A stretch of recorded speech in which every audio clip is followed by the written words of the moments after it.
Huh? Good music.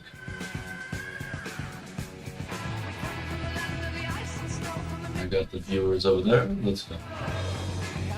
Huh?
Hope you die and take a shit. Nah, I'm kidding. He ain't dying. No, 109 is crazy.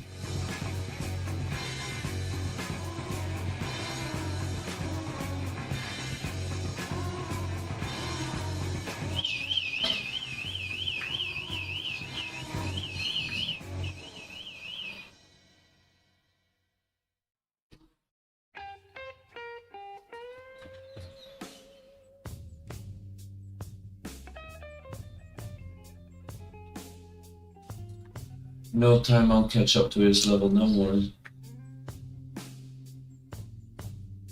I grind this game when I play it so fucking hard that I can catch up to anyone.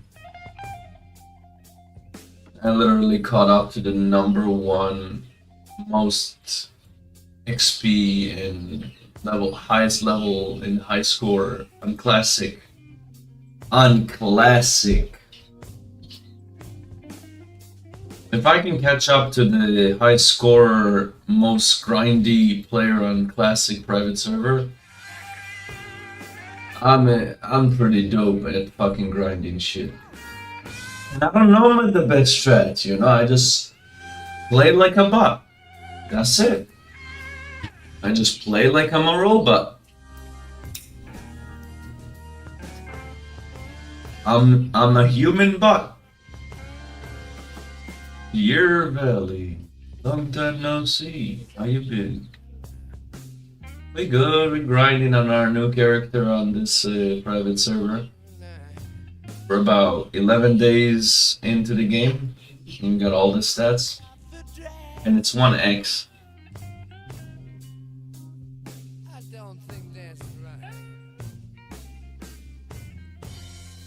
Poison Pixie.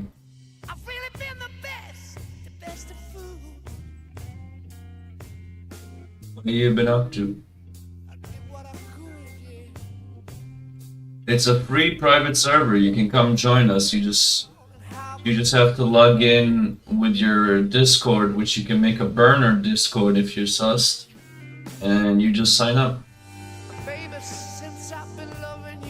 If anything, you should come to this server if you want to come back. Think about it. Let me tell you why.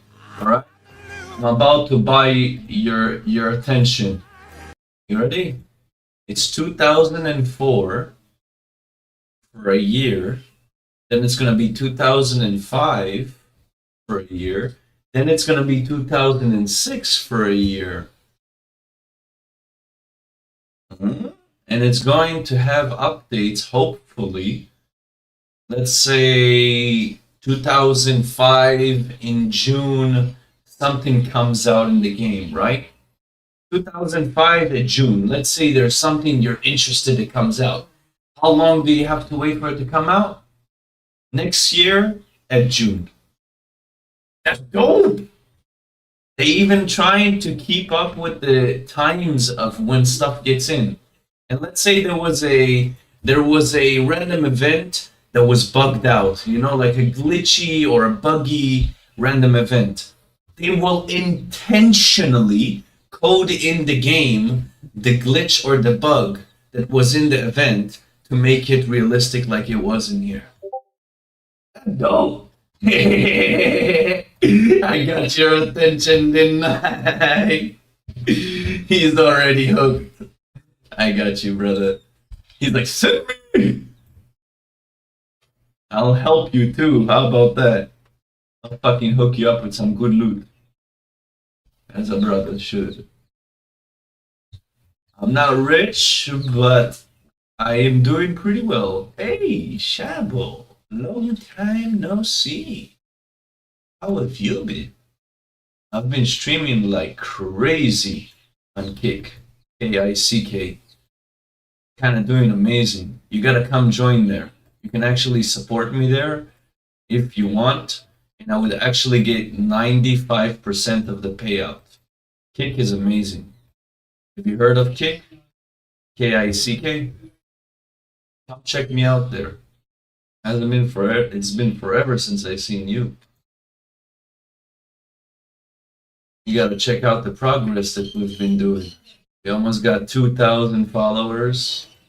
We managed to save up over $2,000. We know a lot of awesome streamers on Kick. We network like crazy.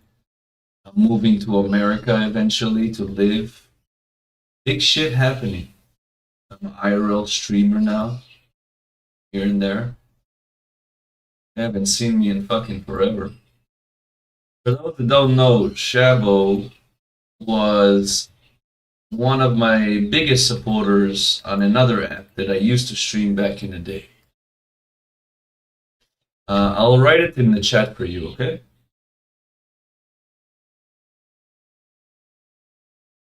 Just please, if you do know my name, please don't say my name.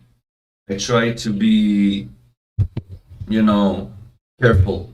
If you know, like my first name or something, keep that off stream, please. You may actually know my first name. I try to keep that. Where in the USA you're going to? Not when I'm streaming, I'd rather not say. But with you, homie, when I'm off stream, when I'm there, I'll be down to tell you. Just not right now. Not a good time. I try to be safe. As a big streamer, if I will ever be, I don't want to get swatted. I don't want to get harassed. I'm not going back to where I was, I'll tell you that much. I'm not going back to Brooklyn. That's one thing I can guarantee to everyone. I ain't never going to live in New York ever again. Never. You can take that off the list of places that you would suspect me going. I ain't stepping in that place. Not even to visit, man. That place is cursed. Yeah, let me know when you get in the game, Year Valley. I'll hook you up with some good stuff. Come join me on the other stream. I can't tell you where. You're talking about something that's too private for me to say on the stream. What if I'm gonna upload this Instagram stream and then my other viewers that don't know me are gonna be hearing where I am going and I'm not gonna do that. No.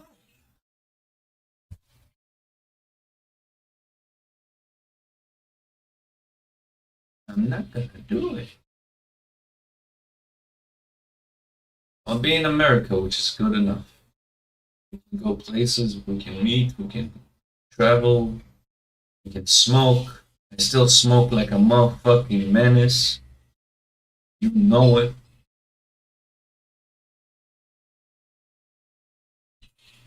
This person I'm talking to really, really knows me really well for a long time, like long time ago. Y'all know me, but y'all don't know me like he knows me. He knows me when I was struggling in the fucking crappy apps that like would make no fucking progress in my life. When I was being stupid when streaming, like for example, streaming in all the wrong places. Instead of streaming on Twitch, I just streamed everywhere else. And Mr. Pink really got me fucked up, huh? Just fucking shut down the app on me and abandoned me like I'm some trash. Good shit? What do you mean? You mean weed? Or good times, you mean?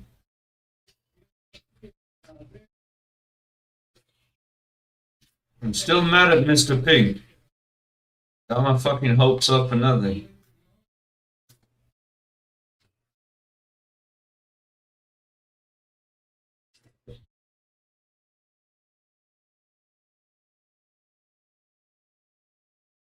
You know who's Mr. Pink to me now? Eddie. Eddie is Mr. Pink to me. And guess what? Mr. Pink may have been a millionaire. Eddie is a billionaire.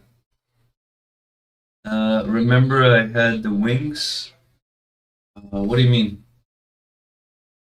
Wings?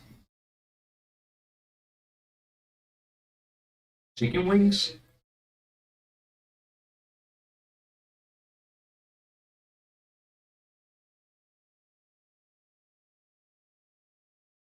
I don't remember.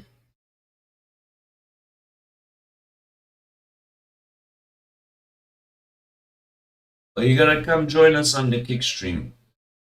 When I came into a room, it shows me coming in with wings. Oh, you mean like the entrance? When you join the stream? I don't remember all that, to be honest. I just remember I used to stream the fuck out of the app.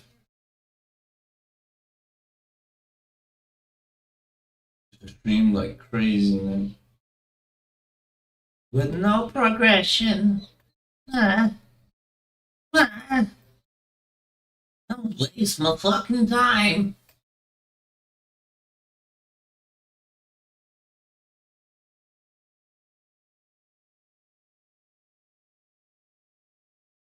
Come join the mainstream if you're not busy. I want you to see how it looks. Follow me also on Kik if you want. Stay connected. You'll see me going live every day. And if you want to, you can help me grow. Like support me here. If you can. I don't have much supporters. What? I need big oilers.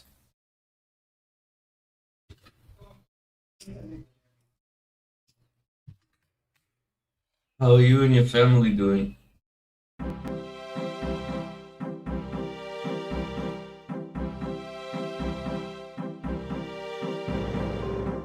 Also, I'm live on YouTube, by the way, so you can even check me there if you want.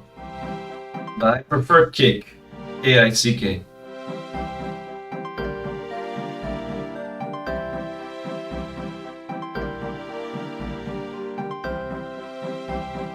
Remember, now talking about private information plus on the mainstream or any stream.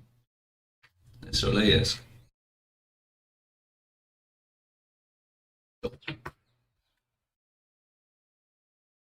I've been working so fucking hard on Kick. I've been streaming 350 to 500 hours every month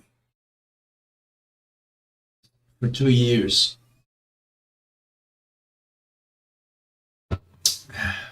We've been growing good. We've been making good progress. I cannot complain. We could have done more good, but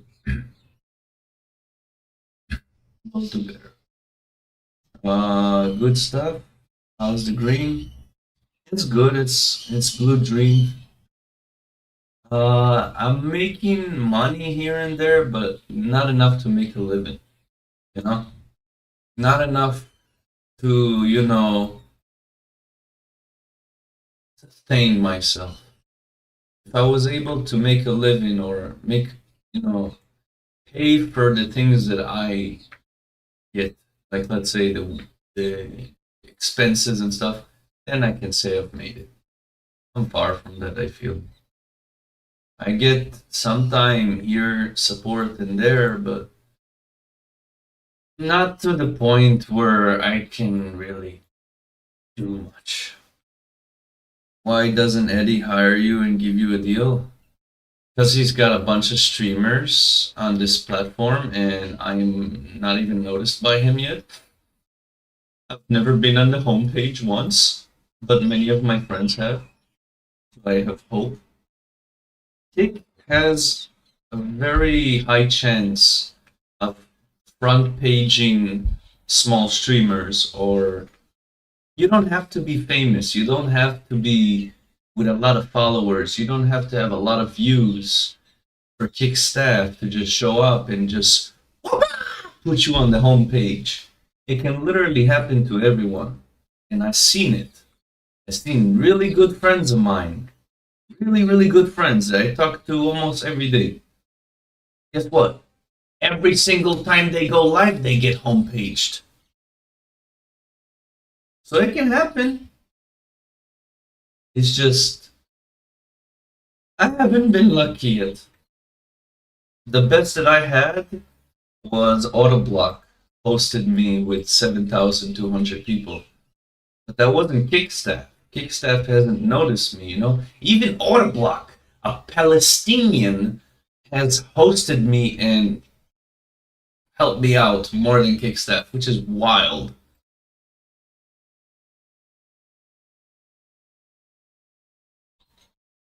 W. Oda. Rated a friend of mine was so funny because his mic was muted the whole time. That was me at the start of my stream. My microphone was muted, and I'm like, oh, my stomach hurts. I don't feel good. I'm gonna be right back. I'm gonna go to the bathroom, and then I realized it's not even unmuted. And I'm like, oh, even maybe it's for better. Maybe it's better off that he was muted. So just fucking, whining like a bitch. Sometimes you just wake up and you just do not feel like you're ready to do anything yet. I feel better now. I'm just not a morning person. Ed rated a friend of mine. I thought you said you rated. Eddie rated a friend of yours? Damn, lucky. So lucky.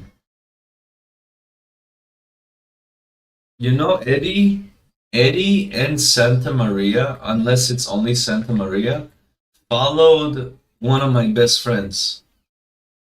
And the awesome thing is, I was with her from her first stream on Kick. I literally inspired her best friend and her, motivated them to go for it and not fuck and just try out Kick.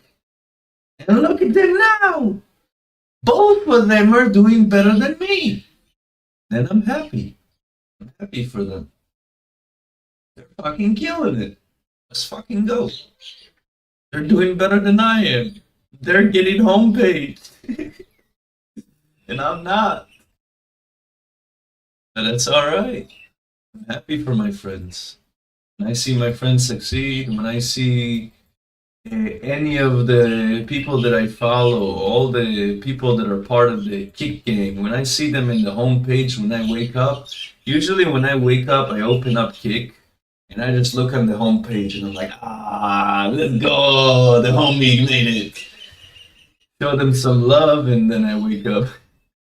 That's usually how I wake up. I just check the homepage if any of the homies are there. And very often I see someone or even multiple people that I know that I follow me that are making it. I may have never made it, but that gives me motivation that it can happen. Because this is people that are grinding just like me. We're not like famous in another platform and that's why they're doing it. No. They're showing love to small streamers that, deserve it. I fucking respect that. Damn it, everyone is taking up all the worlds and I fucking hate this game. So much people. Can you believe that the server has 600 to 1,000 people playing on it? It's a private server, man. That's crazy. For 3 months, it's open.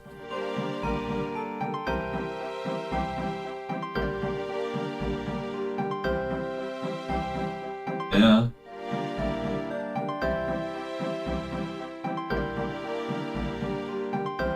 If I can get 50 average viewers on Kick, which is really tough, I would get verified. And I gotta grind for that. I'm playing RuneScape. A private server of RuneScape. But it's like 2004. Oh, someone in my friends list is here. Damn it. Everyone is taking up all the worlds. I hate this game. I quit. I'm just gonna crash him. I don't give a fuck. I'm sorry, not sorry, but offensive? Well, I'm gonna be offensive to this offensive person. What server? There's only one. Sorry, not sorry. I need to get the XP. I need the max XP. I need the max win. I'm sorry, not sorry. I get free bones here. I get to kill your mob. I mean, what world? It doesn't matter. I'm in world 9, but it doesn't really matter what world you're on. Because you're gonna take some time, you're gonna have to be like in Lumbridge, and usually world 1 would be a great journey for you, because there's the most people there, and you'll find other people your level, and maybe make friends.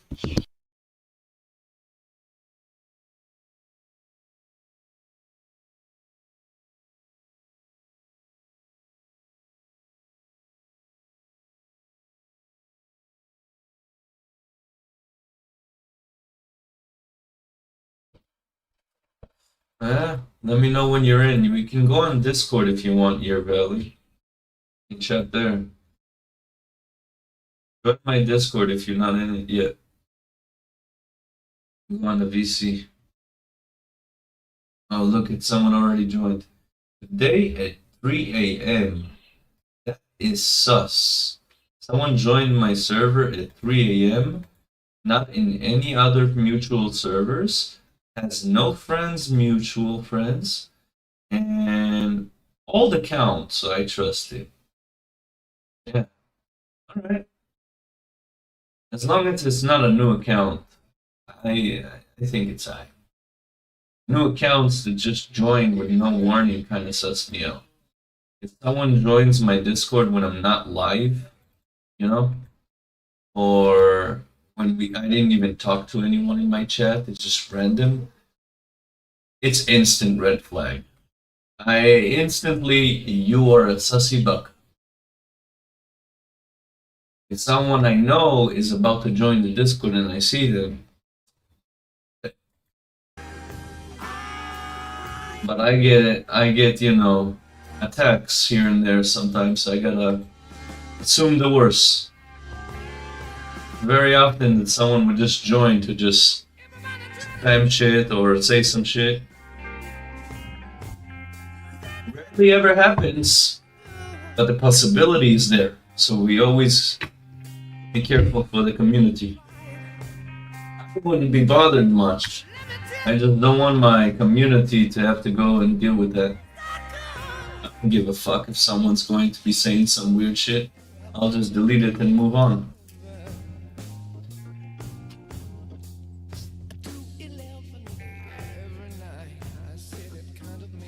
Are you on Kick right now? Trouble.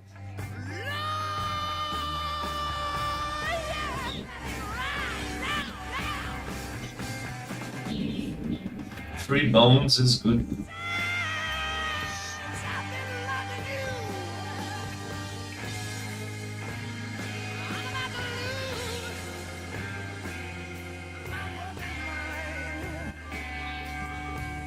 I'll change the rules on my stream so new accounts can also type.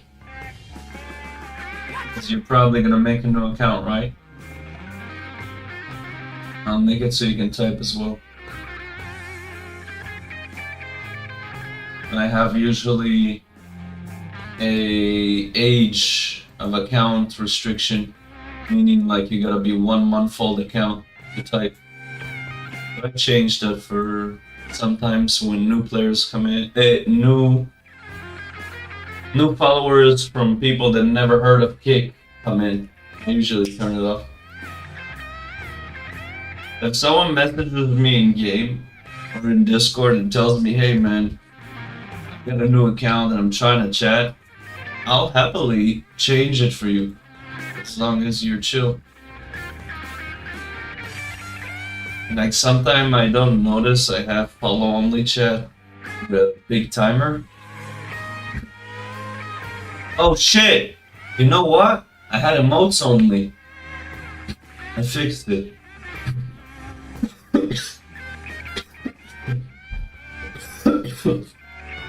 See what I mean? I had emotes only mode. I forgot. That was because I took a shower and I was starting my stream. Kick now and I can't type. I need an account. Yeah. Your account will be able to type now, even though it's a new account, which is good. They have many safe measures to be able to, you know, prevent spammers or haters or band evaders, which is nice. Really easy to prevent them from harassing you. Okay.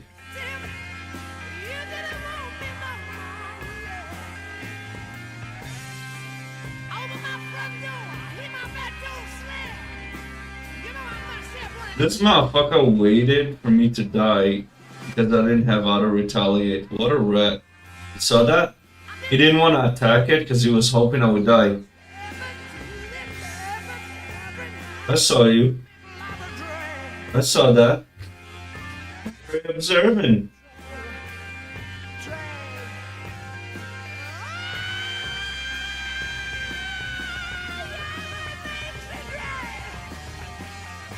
You know what's funny? Because you're a mod year, Valley, you were able to type real messages and not just emotes. I didn't even notice that it was emotes only because you're a mod.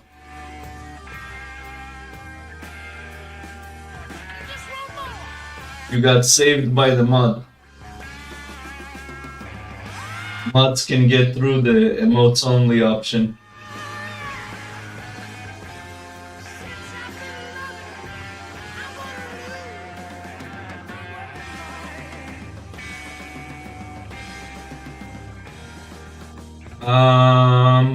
I don't think so, no. But you're allowed to use auto typer for selling with a 10-second timer. No body. You're not allowed to multi-log, and you're not allowed to drop trade or have friends help you trade stuff over to your other account from alt. You're not allowed to use alts for farming for the bane. You know? If you're gonna have alt, it has to be separate, you know? You're not allowed to use the items on the alt on the main and the main on the alt. You have to have 2 separate account builds, separate from each other. You're allowed to get gifts from people, help each other, but if you're gonna try to like do some weird shit like to move items from one account to the other, you will be banned. They are banning people for that. Read the rules. They're taking it very serious, like it was in 2004, but they're actually banning people more than Jagex did back in the day, you know? Back in the day, they wouldn't enforce it that much. On here, they do. On here, you'll get banned for that. Real quick. And 1,000 players when it's at the prime of the day is crazy for a server that's up for only 3 months. A lot of private servers did shut down recently, so it kind of helps them that a lot of the players from other private servers coming over to here. Many people recognize me from other servers. It's fucking dope. People I played Classic with, people that I played RuneScape 2005 are seeing me and they're like, "Are you Rabbi?" Yeah, you know it. I'm using the same name as I had on Classic, you know? I was called on Classic Live on Kick or Kick Streamer. So I'm using the same name.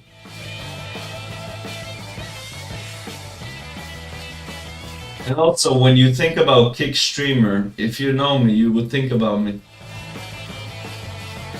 You did good, but he did better. Ah, nice name. Nice name, but it's sad that you gotta be stupid and hateful. You do have a funny name, though, I give you that. You're just not funny.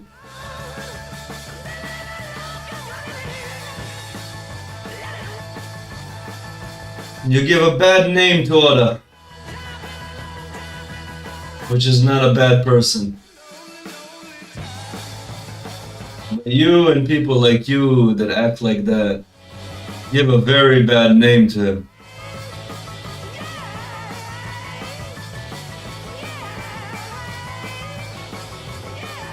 You're a disgrace to Oda Block, acting like that.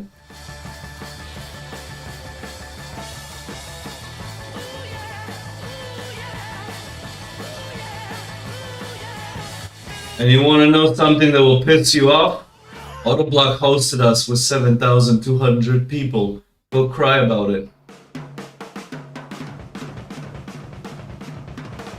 You can see it in my stream chart. On my stream chart tracker. 7,200 people. It is dead, but I'm not a big streamer. It is what it is.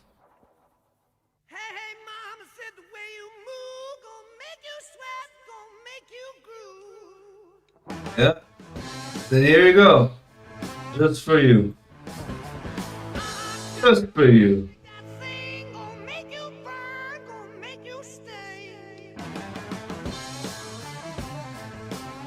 Just for you.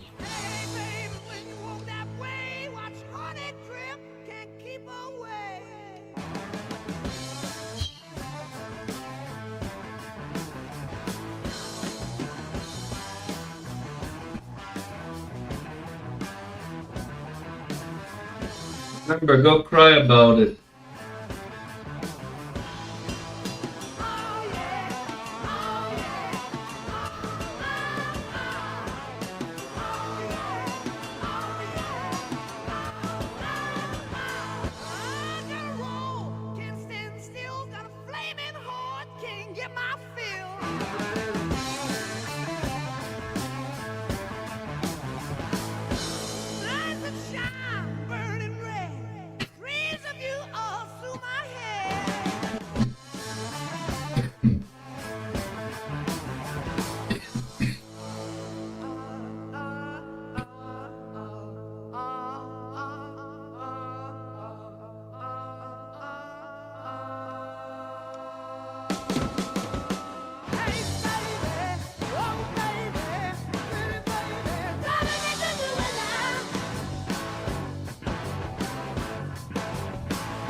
Have fun being deported from America, you terrorist supporters. Trump 2024.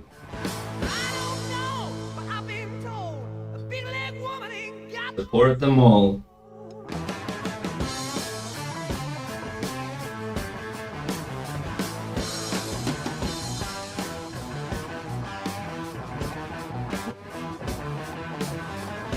Ah, he got it. Sneaky bastard.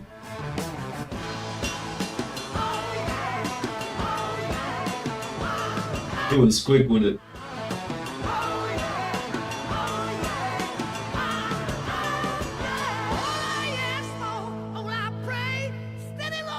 I love it when stupid people act stupid right away. Makes it very easy to just block them out.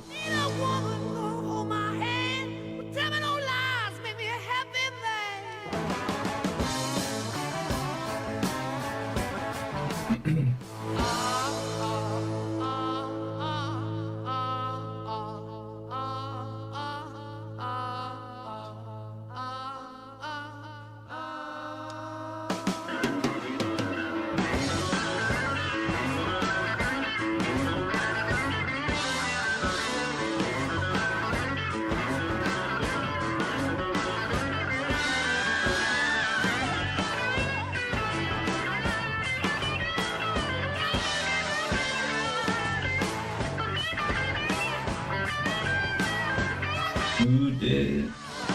He did better.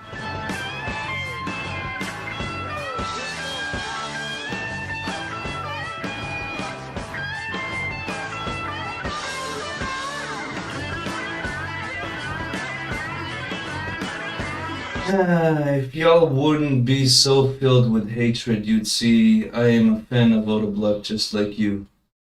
Y'all are just filled with hatred. Y'all don't hate me because I'm Israeli, y'all hate me because I'm Jewish. And you're the racist ones. I don't hate on Muslims. Y'all are the haters. I have Druze friends, I have Muslim friends, Christian friends. We are not the problem. Your hatred is. And as long as you're gonna hate the Jews more than you love your kids, there'll not be peace. You gotta love your kids more than you hate the Jews.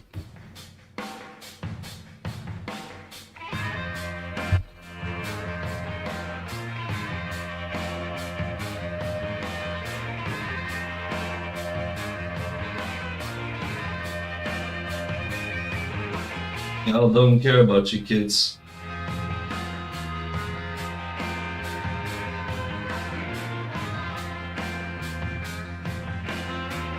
Hey, what's up, what's up?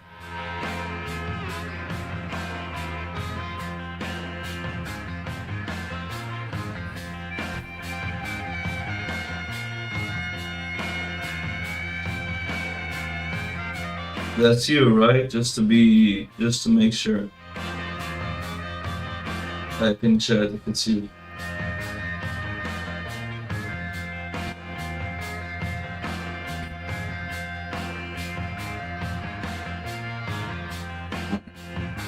I'll meet you in a second.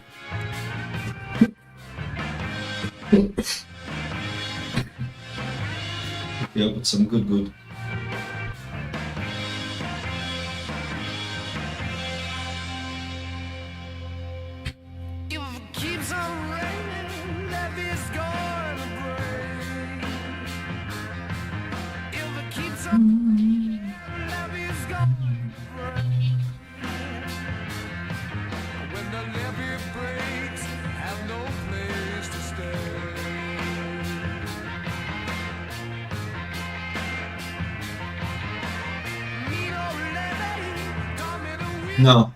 No. Membership is coming out at 29 and no. It's all for free. If they make money, then they would be shut down. Not allowed to make a cent from the server. That's why the server may stay up, because they're not intending, or at least saying they're not intending to profit from it. Just a preservation server. You know what? I'm even gonna hook you up with some arrows, because you're the GOAT.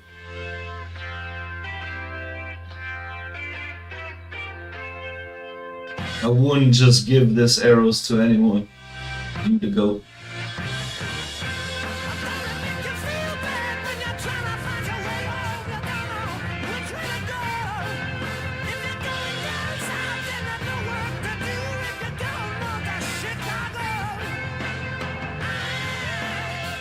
I wish I could give you more, man.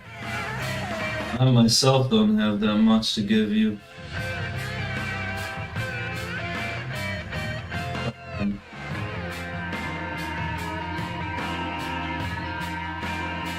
It'll do. I need some earth rooms.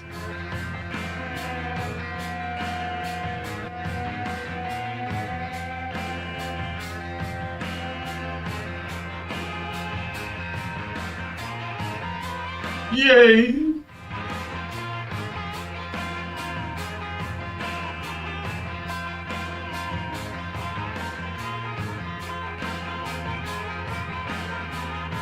Where you at? Where you at, punk? Oh, I need to hop.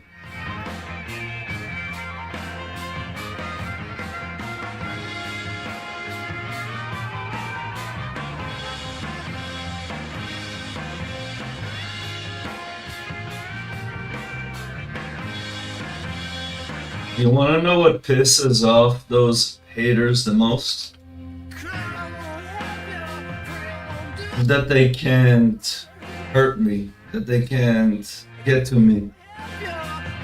Oh, that boils them in their blood. They want to make me angry, you know? They want to hurt my feelings. Yeah.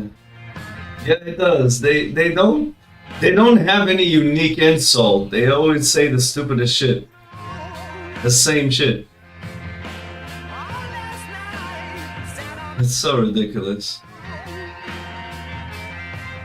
Hey, what's up, J4cent? How are you doing today? Thank you for coming by. Hope you're having a good day. I need to pop out the kick chat for me. I don't have that popped out yet.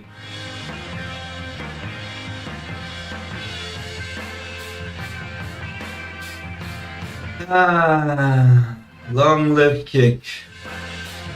Long live kick.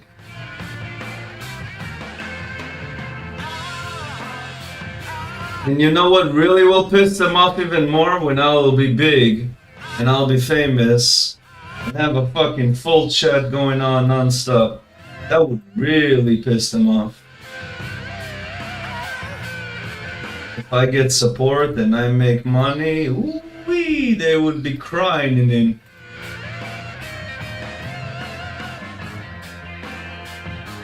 So you know what to do whenever they show up. If you can, smash that sub and piss them off, you know? Yeah, I got you, brother. You're the homie, you know that.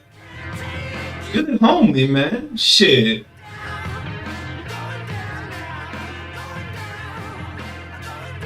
Let me show you why I give you so much. Because you're the fucking GOAT. Wait, what? Oh, I did it wrong. I did it wrong. Wait, maybe it's not wrong? I don't know, let me see, I'll do it again.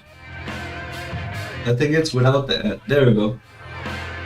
Oh, okay, wow, it's exactly 17 months, which kind of threw me off. That's cool. 1 year, 4 months, and 24 days. But that's crazy how it's bullseye almost on 17 months.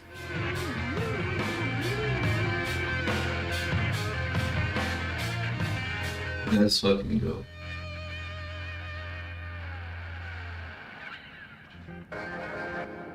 And don't forget 7 gifted subs, which is fucking support in W.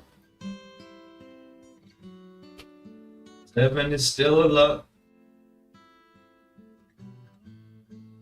It's nearly $50.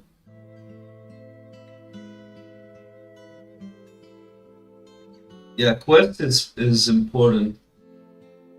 Quest is very important to get that shit out. I just hate quests. I can't stand doing quests. Hey, what's up? I don't recognize that name.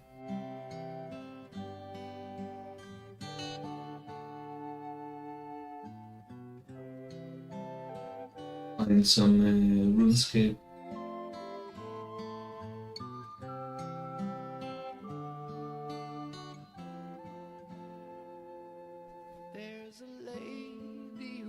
This album has been fucking killing it the whole time. W Led Zeppelin. I've been enjoying the whole fucking playlist so far. We're only halfway.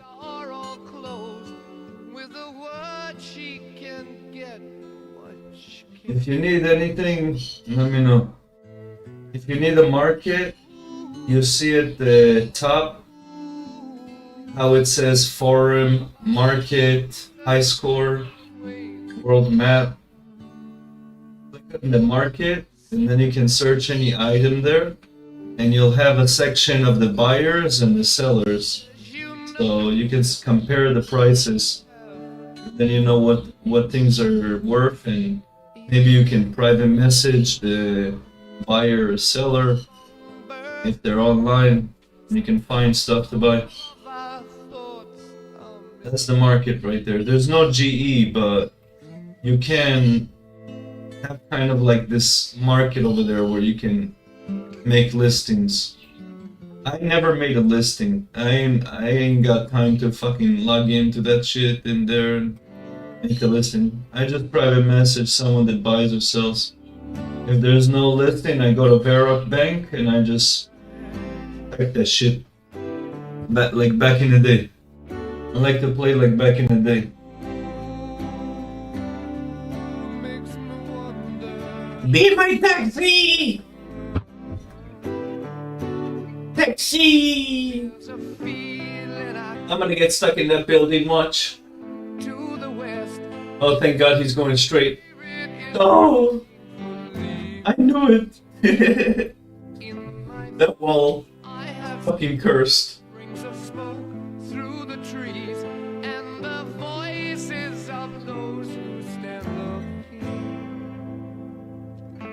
I got so much levels, I don't even know what to do. Let me show you how this bank looks. Look at the good old times. People just buying and selling the most useless shit. Also, never buy from people in the market like this. They will always give you the shortest price. This is basically like when you're desperate, alright? People that just sit there and buy and sell a lot of things, usually they would sell you for the highest and buy for the lowest. Watch out for that.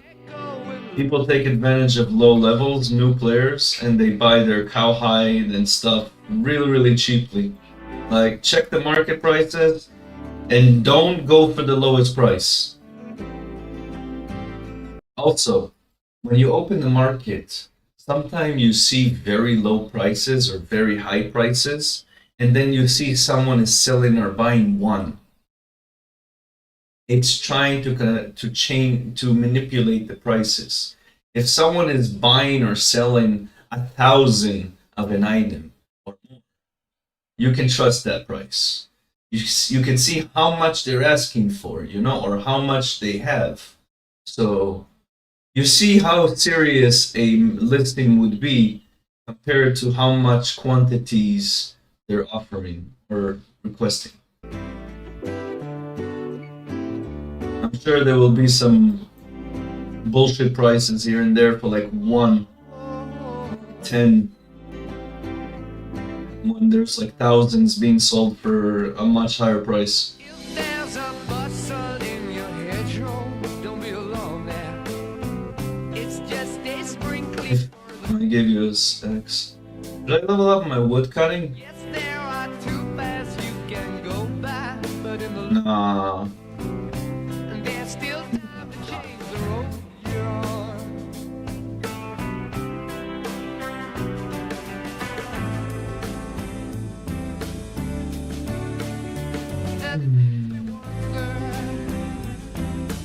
Actually, I don't think I need that much food.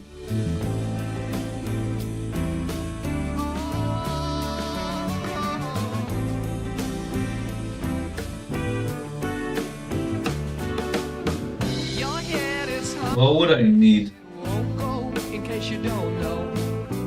The Am I missing anything? to join him.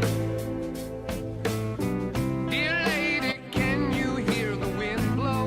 And did you know your stairway lies? Also, mining. If you level up your mining, if you want to make quick money, mining is insane good money.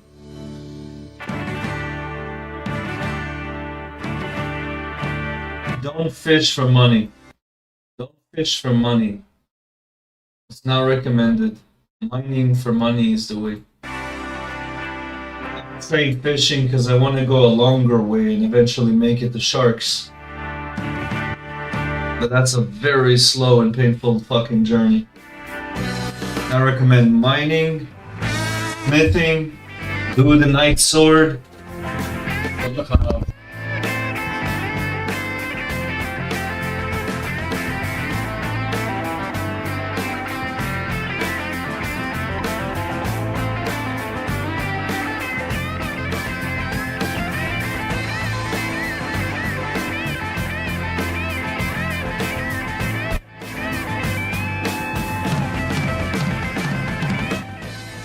Hey, I dare you to cut down a tree real quick, Year Valley. Cut down a log and just stare at it. Just look at it. Cut down one log and just look at it. Any log. You would be shocked. What the hell is this? I don't remember this. Exactly. That's why we love it. Let's go to Russia. Wait, I need to get my alcohol. We're in Russia. That's how you enter the country.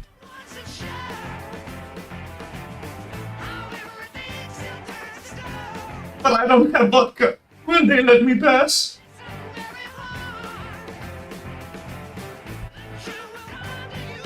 I don't even have my whiskey in me.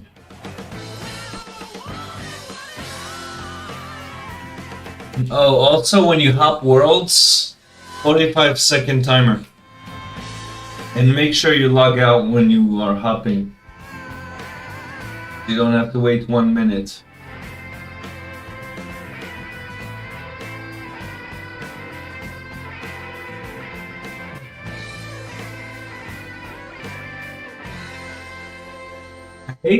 I hate how some places like Instagram, if you go live, it has a fucking short ass timer.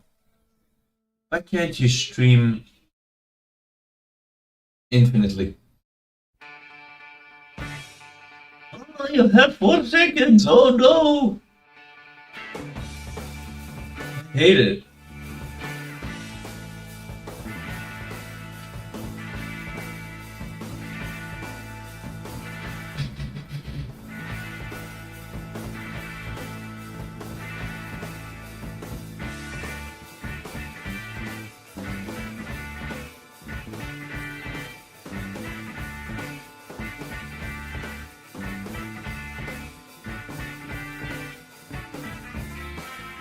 What was that, an hour? That's it? 2 hours? Oh, it's weak.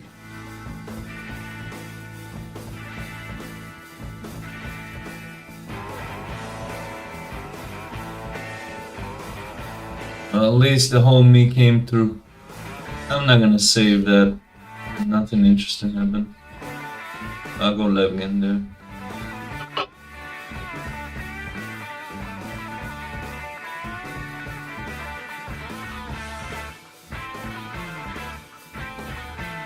Ah, I see.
Also, Shabo, if you're there, if you're ever thinking about subbing or gifting a sub, don't use your phone. The only way to use your phone to sub that would be worth it is if you open your phone on the browser and you make it on desktop mode, right?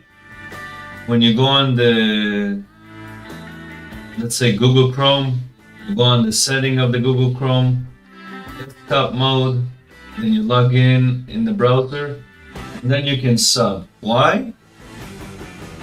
Very simple. Because the App Store is going to take from you $1.50 every sub for no reason whatsoever. Every sub you're going to gift is going to be $1.50 that we're not going to see. You know the 95%? That's if you use a PC. The App Store like to fuck you in the ass when you use it to sub to people.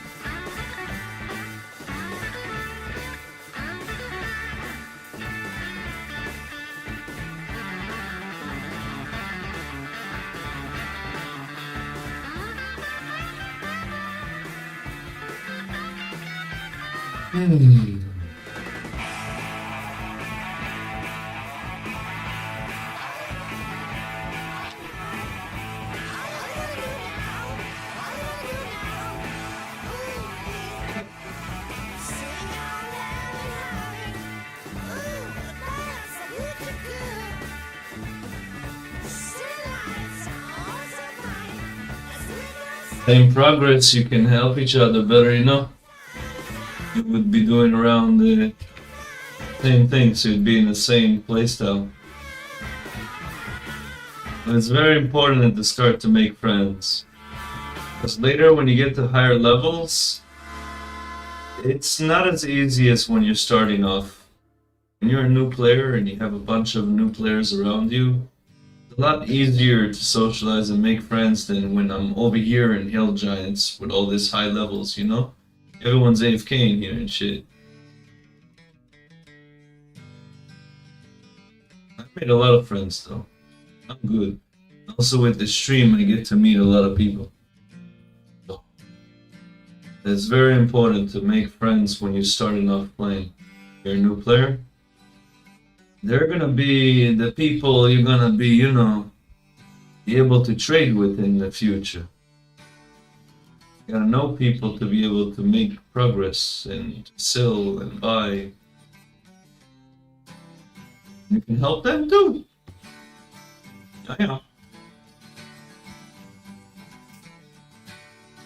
Just be fair with each other and be respectful. That's all I expect from people. Have some manners. We can joke around. We can have some banter. Down. But don't put people down.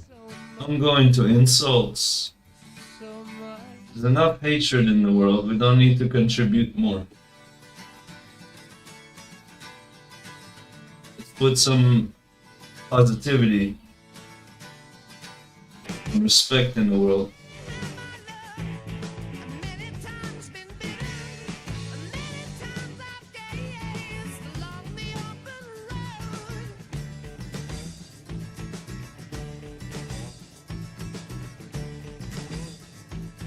People that know me know I'm all about positivity. And everyone is welcome here. Believe it or not, even Palestinians, if they would have respect and show love, it's all about mutual respect. But most often they're very toxic, very insulting, very hateful. I don't tolerate hate. I would treat them any other way. I would treat anyone that's hateful. You feel me? If someone's hateful, they're doing it to themselves.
Change it up. It's cool. Drones is good. If I can get nature runes every kill, I'd be rich. Rich! Let's see how many nature rune drops can we get in this trip. We got one so far. 6 per.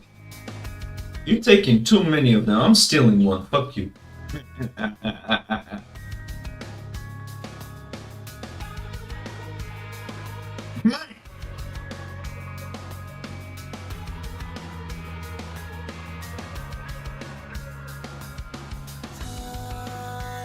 I know you got some natures in your ass. Come on. Come on. Put them out.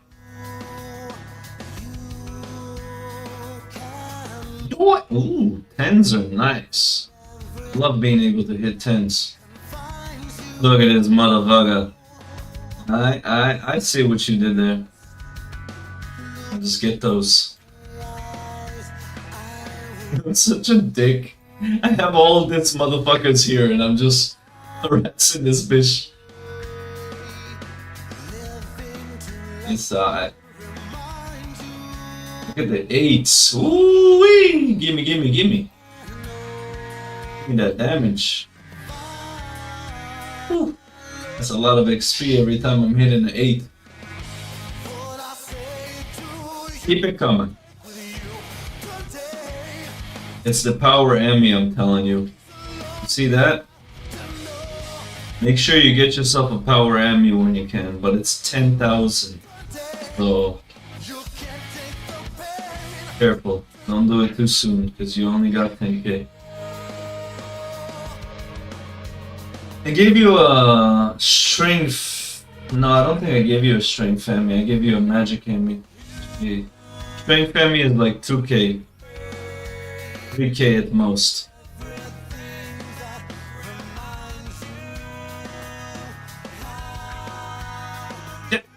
Oh, I love the runes you get here, man. Eee! Who needs wizards when you got hill giants? They deadass give more than wizards. Far. Every time I go to bank, got a line of just every kind of rune. All my runes in my bank is from hill giants. Deadass.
Imagine trying to read my lips whenever I mute the mic, and the people that are trying to read my lips are like, what the hell is he trying to say? Because I'm talking Hebrew. Y'all are not gonna lip read my fucking Hebrew.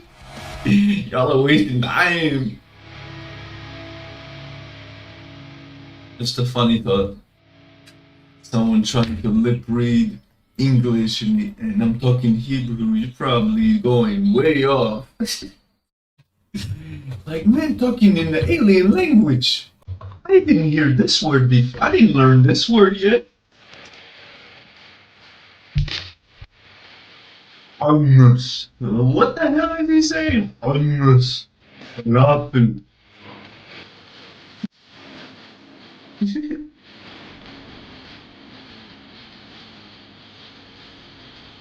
I think he's talking about food. What's good? What's good, Blazy? How you doing?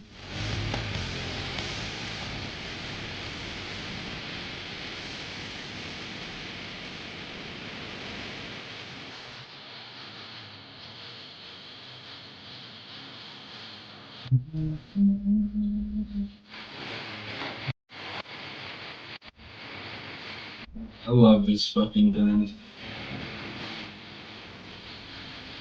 Anyone remembers the old CS cartoons with this music? They were called up the maps of the CSS. I remember. Flash cartoons.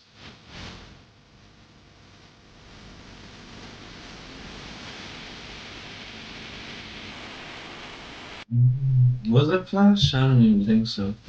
Let's see.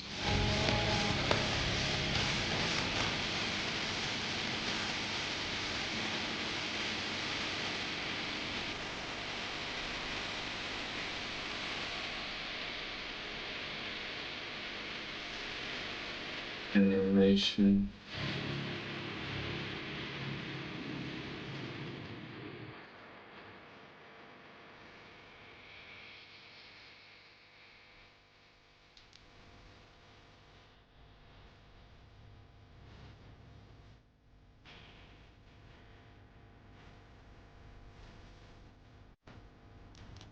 There it is.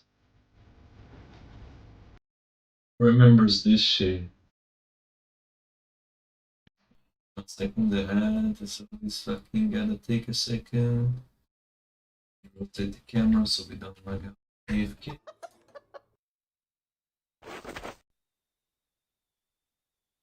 Oh no, animated blood and gore, anything but that. Where's this shit, huh?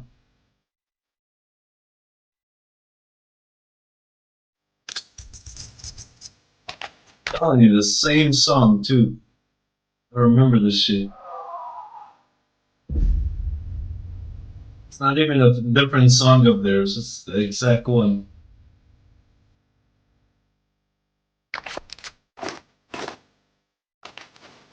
Nature runes, gimme.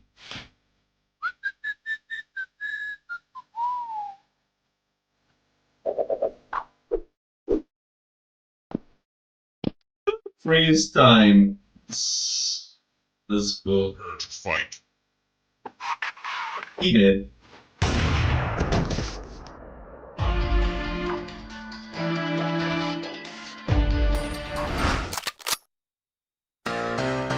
Oh, camper, camper. Shout out to this channel. I'm not gonna play the whole video if you want to check it out. Okay. Just a little snippet. A reminder of good times. Especially that we're live on YouTube, I'm not gonna fucking show the whole video.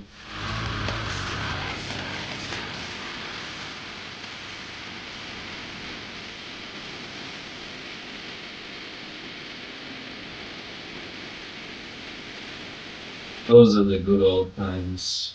YouTube was good. YouTube is kind of whack.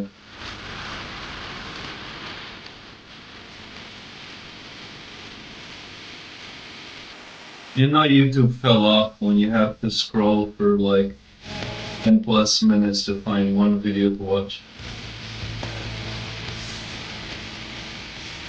Maybe I just seen everything. But it's very difficult nowadays to find good content on YouTube. Queso is dope.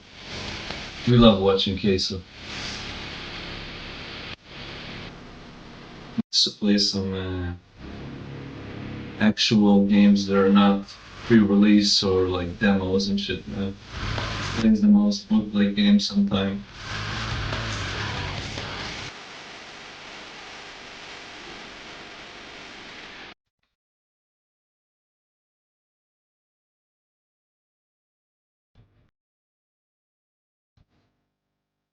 What's up, Marco? How you doing, party? Keep killing it, I see. Keep killing it. On your party music.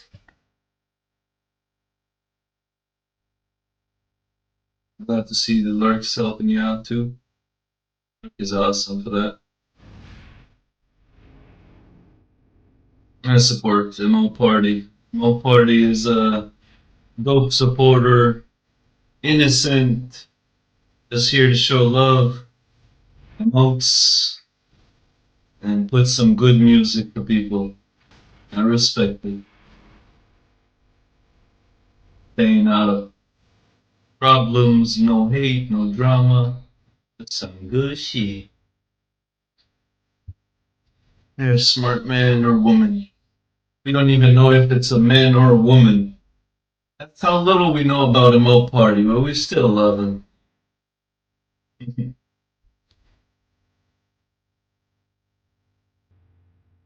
A person never talks, just a mouse. It's always here. My number one biggest lurker.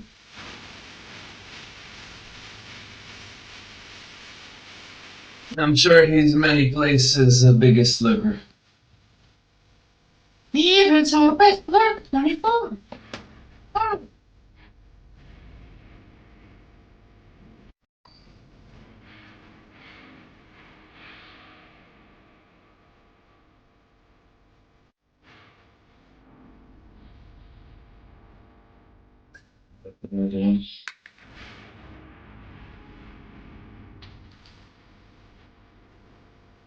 And this fucking rocks.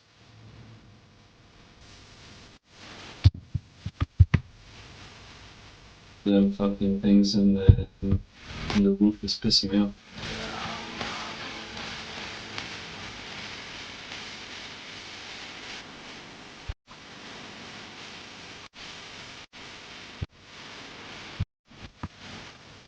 And I try. Give me a try. Music? Hello? Music? Music Dr. Dirt? Oh no. My potato PC? What happened? Music stop. Internet. Fucking up.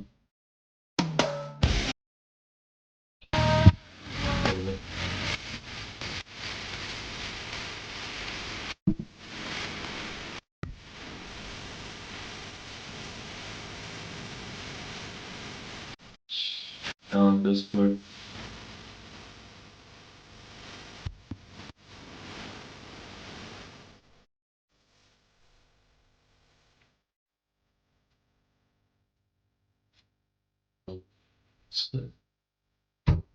What's my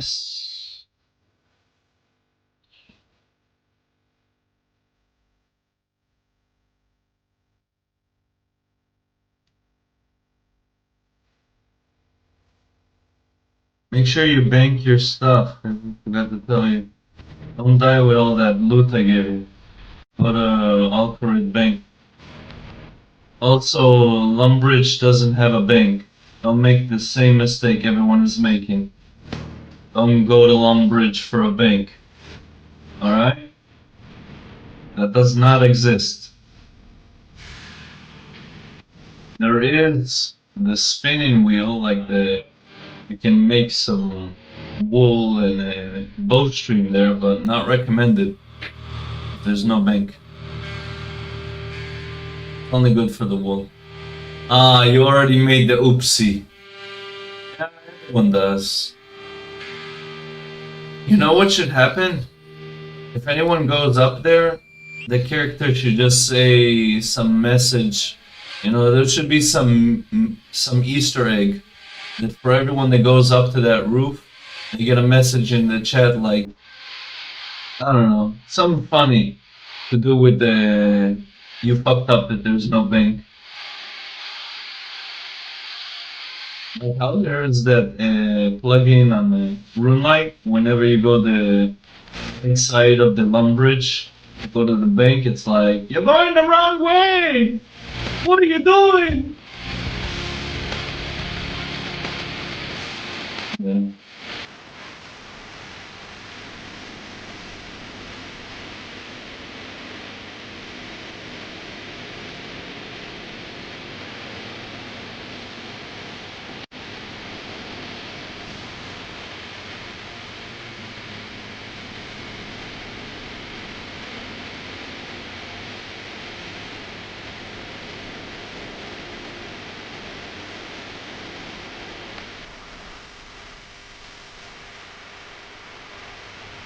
Careful and Drainer. Do not die to that wizard, please. Level up your levels to like 20 combat so you don't die to that bastard. Also kill the vampire as soon as you can. You get a lot of attack or stats. Combat. You can use the dummy in Varrock to level up your attack to 8. 5k an hour XP. Up to level 8. Don't forget that. 15! Right, time to level up attack.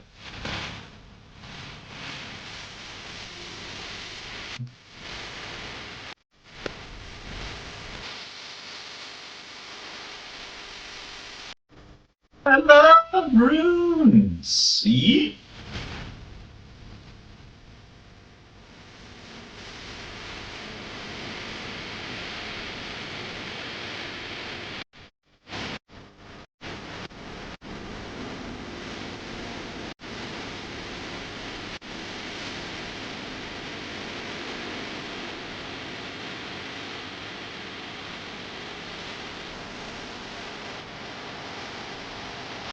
I'm gonna change it up. Let me put a mix that I haven't put once, possibly in a long time. Trapping in Miami by CABVNO.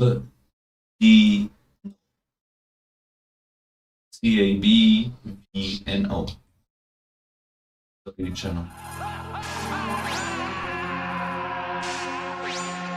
That's the channel of this. Oh, we got a zombie bitch-ass motherfucker. Need some bass to this stuff. Bass enabled. A dream that lasts for eternity. Go. Let me know if it's too loud. For it. I'm a project ghost, I'm a hood apparition. Murder on my mind, money is my mission. While I've been smoking, grams I've been sniffing. All black and tan with the lean that I'm slipping. I'm a boss, I will put you in a cemetery. Picture on my middle finger next to your obituary. Illegal operation, my gun is military. Need no prayer, bitch, if I can split you with suspicionary. Never disrespect me unless you wanna die. I can roll to your crib and it's show drive. Blow your motherfucking dome with the 4-5. Snatch your bitch at the club, leave you mortified.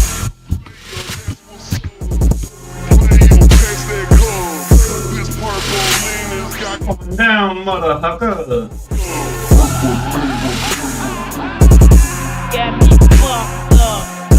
Get me fucked up. Get me fucked up. Get me fucked up. Get me fucked. Get me fucked up. Codeine demon, ugly mind posted up, black diamonds gleaming, pocket full of clips that's bananas, shoot the bandana over any hoe that want that Anna. This ain't no pocket cut, player, it's just me, and you don't want an ugly mind player, trust me, man, I'm fucked up.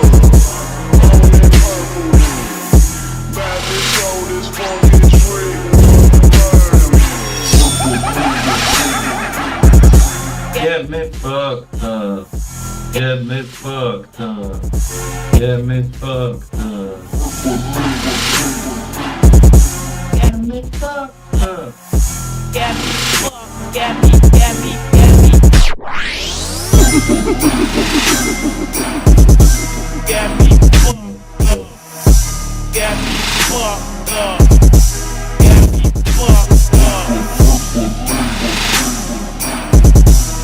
me fucked up. Get me fucked. Love how my audience loves the music loud like me. They never complain. That is, I complain about it more than they do. Cause I panic, I worry, maybe it's too loud, I don't know. I know I like it extremely loud. Some shit that I'm gonna do. Hey, Iron Goddess in the building.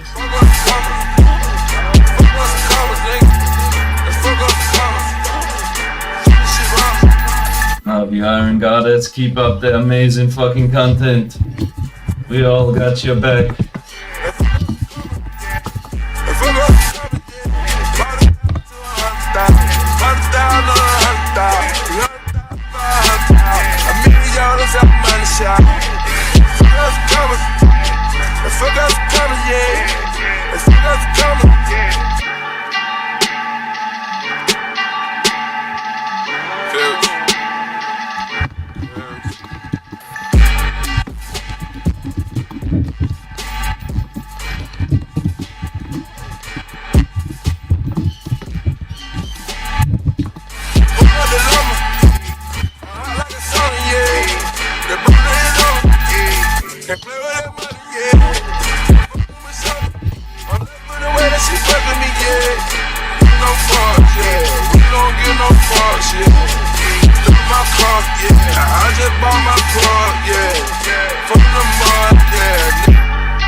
To get the protect from magic so far.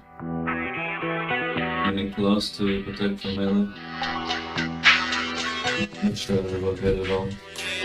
That's before I even remember.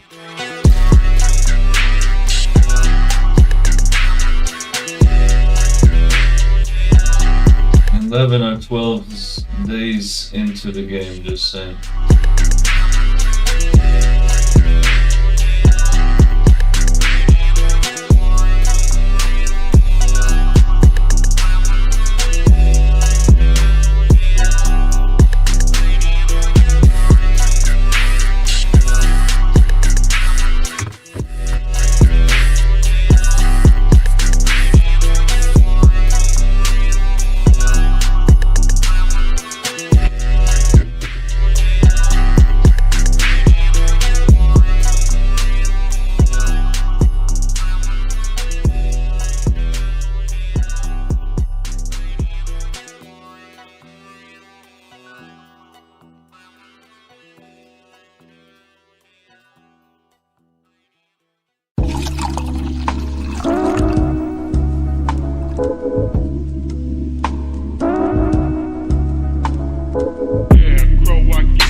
fucking best. Get some more.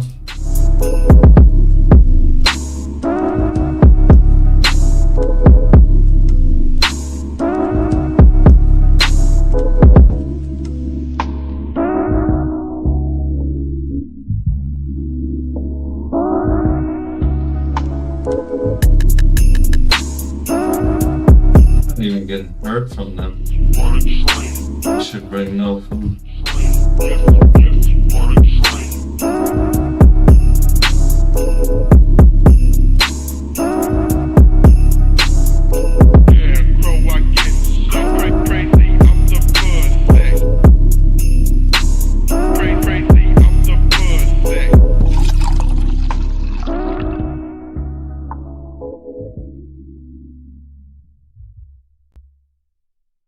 Smoke.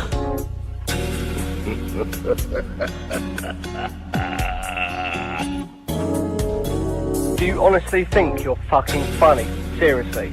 You're a fucking ugly little cunt, mate, and if I ever see you, I'm gonna fucking slit you. Yo. Damn. Right? Calm down.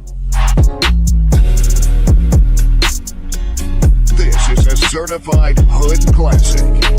Serious, we could make you delirious. You should have a healthy fear of us, cause too much of us is dangerous. So dangerous, we so dangerous. My flipmost squad is dangerous. Hey, that's So cool. dangerous.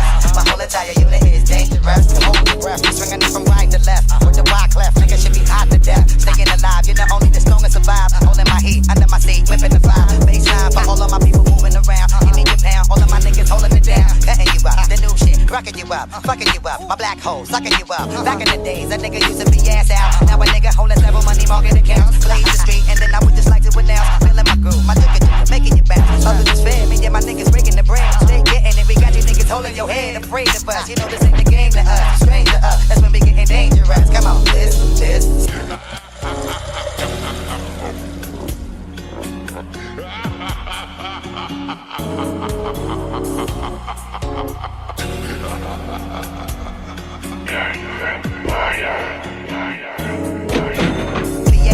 Now a nigga holding several money market accounts. Blaze the street, and then I would just like to announce. Feeling my groove, my jigger, making you bounce. Others is feeling me and my niggas breaking the brand. Stay getting it, we got you niggas holding your head. Afraid of us, you know this ain't the game to us. Strange to us, that's when we getting dangerous. Come on, this.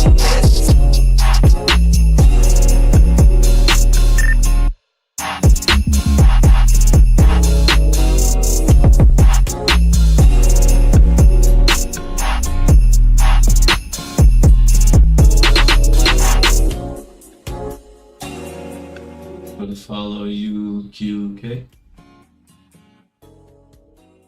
Smoke.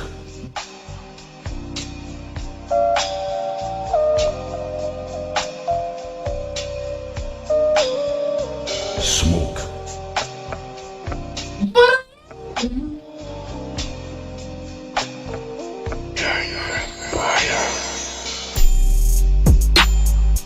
I'm so hot, I'm tripping in Spanish. I'm so hot, I'm tripping in Spanish. Damn. I'm so hot, I'm so hot.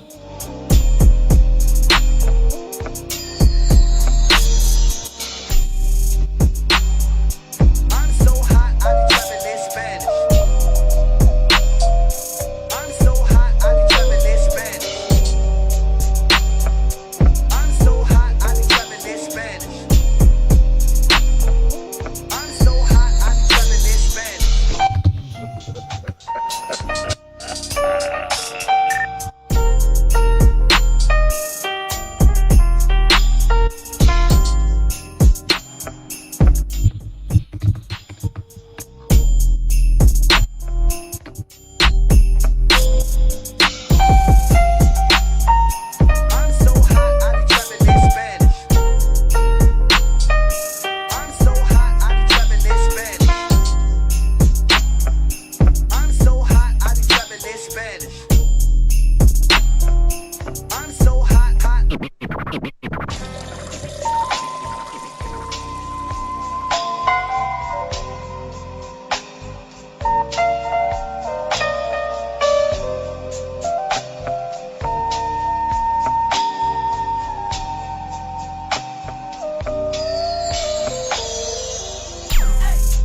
I'm so damn high. Why do I memorize all the fucking words to this song? I remember the weirdest things, man.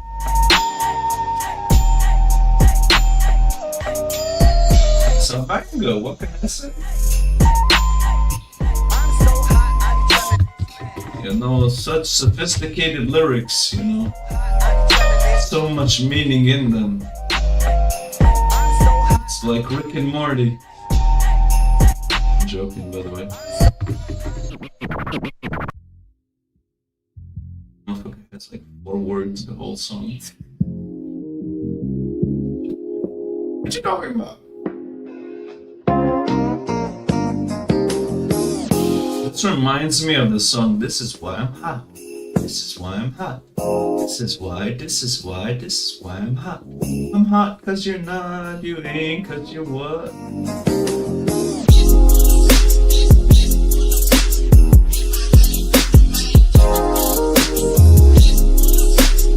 We're getting up to 60, let's fucking go.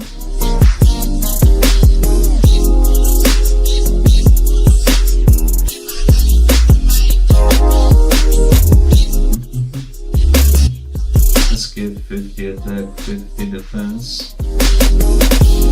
Eventually we're gonna go 60 attack.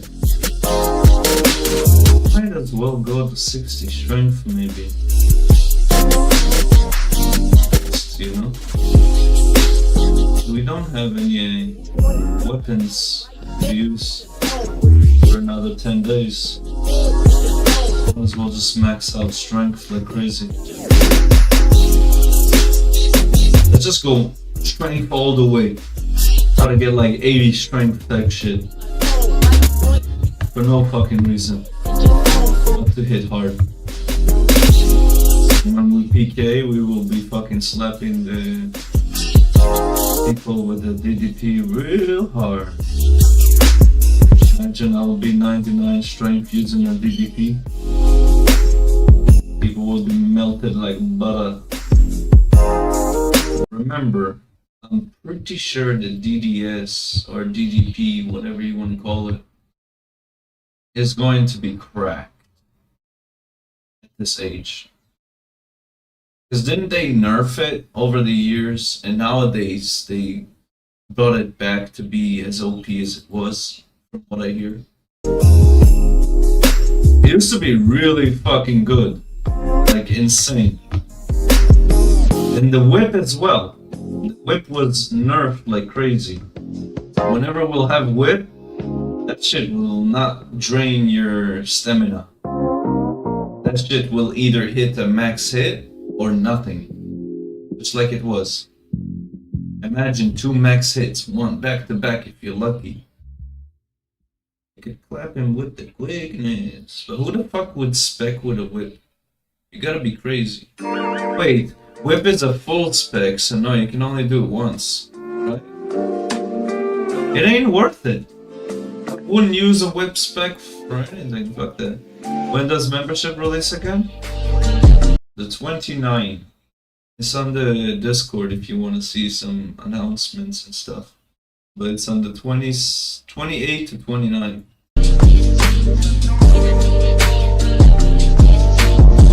Keep in mind, not everything in 2004 will be out when membership comes out. Some things have not been released yet, like special spec. We're not gonna have spec for any weapon for quite a bit. So keep that in mind, for example. And some other things too. You have to wait. Let's say we are right now in, you know, March of 2004. So everything up to March 2004, we're allowed to have in the game. You feel me? So we're not gonna have everything. Keep that in mind. You're gonna go and be like, huh? Where's the spec bar? No spec bar. We're gonna have a magic short bow with no spec bar. That's gonna be an interesting thing to see.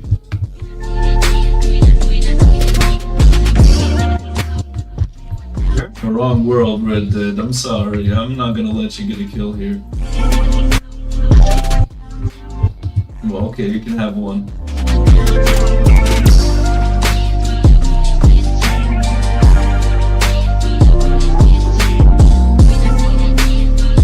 I'm gonna fight from my fucking spot though. This guy scares me though with the armor. I can't fight that. He can have anything he wants to have. I can't compete. Man's a giga chat.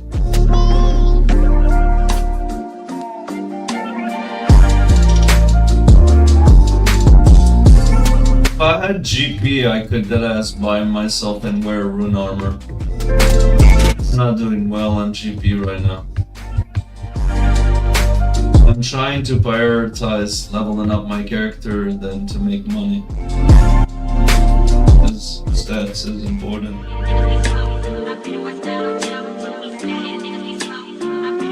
If you're having a bad time, just go to another world. Don't be shy. Be the better man. Or should I say better person?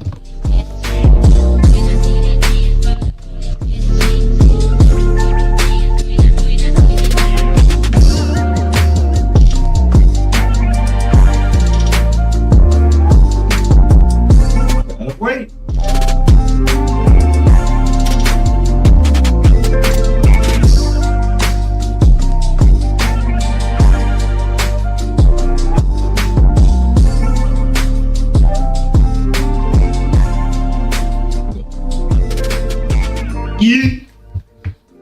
Oh, there's so many people. Well, at least I can compete. Solo cups. Yo, bitch, show me while I'm rolling up. Bitch, we posted up. Zanny gang, bitch, I'm toasted. Look how many people are here, man. I can't do this shit here.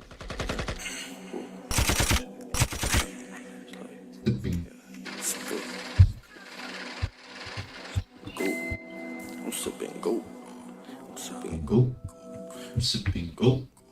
I'm sipping goat. What the fuck does it mean I'm sipping goat? I don't know. He's saying it. I'm sipping goat out the solo cups. What the fuck is sipping goat? I know you can be a goat, but sipping goat? Oh. Zanny gang, bitch, I'm toasted up. Rubber bands popping. Got your bitch washing. Money in the safe. Bitch, I play it safe. Fish scale straight from Mexico. I get the gas like Texaco. I don't need The other guy hopped. He knew his place. I got them racks in my fanny pack. Yes, mine. For a Zan in the fucking back. I might pop another the bar. I might go and crash my car. Get sad like a bitch. I might go and fuck your bitch. Come to mine, I'll go to yours. Don't fuck with my mob. Look, All these bands on me. I'll keep my place. I'll kill my mobs. But you encounter mine, I come to yours. That's how I roll. Come to kill my mobs, I'll come to kill your mobs. I'm sipping goop out the soul. Unless you got some crazy ass fucking gear and you're doing like 15s. I'm on a block, bitch, we posted up. Zanny gang, bitch, I'm toasted up. Rubber Gotta, you know, got your bitch washing. assert your dominance on your Money, training spot sometime. bitch, I play it safe. Fish scale straight from Mexico. I get the gas like Texaco. I don't have sex with hoes. I just catch a neck from hoes. And I brought too much.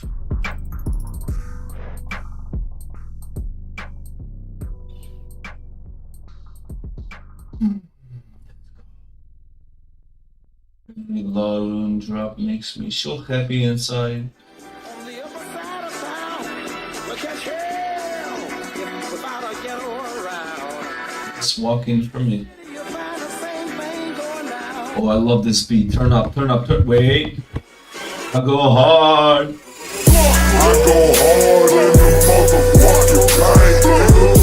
What you saying?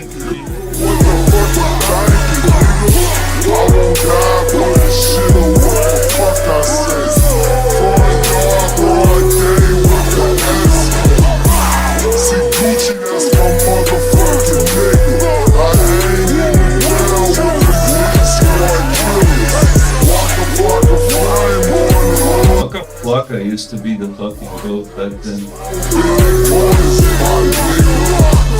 Got a main bitch, got a mistress, a couple of girlfriends. Hey. Keep my dick hard and you be smoking. You get pills free, shouting no joke.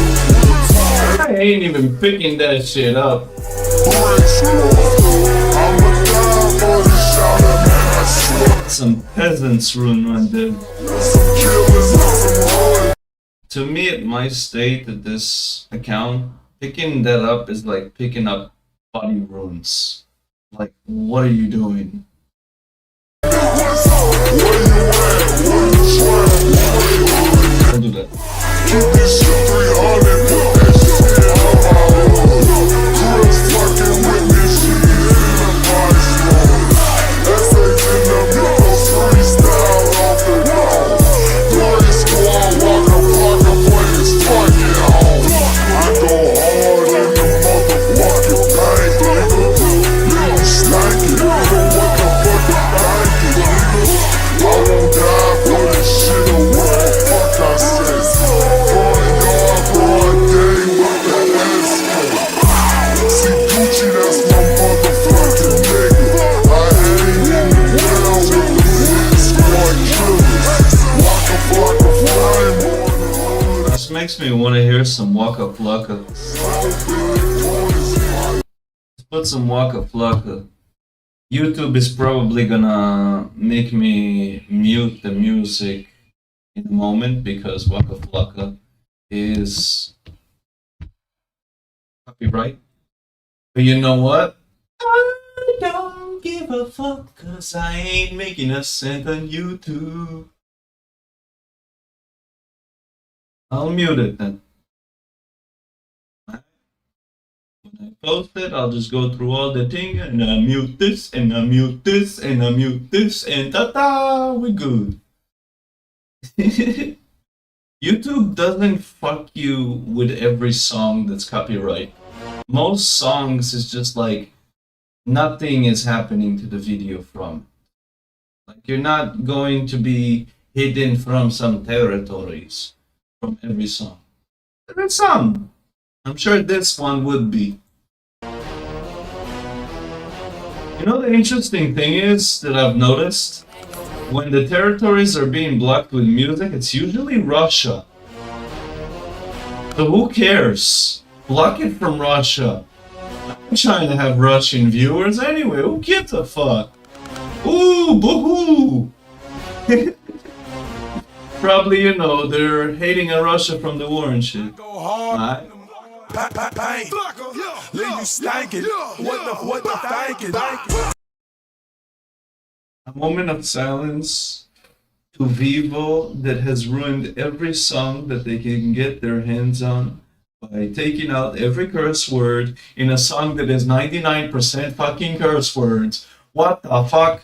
Get out of here with this bullshit. We want the curse words. What? It must be a glitch. I hate when they do this to music. Like, we want the curse word. The fuck? What am I, a kid? I'm 31 almost. Give me the fucking curse words. Kid. Right in my ass.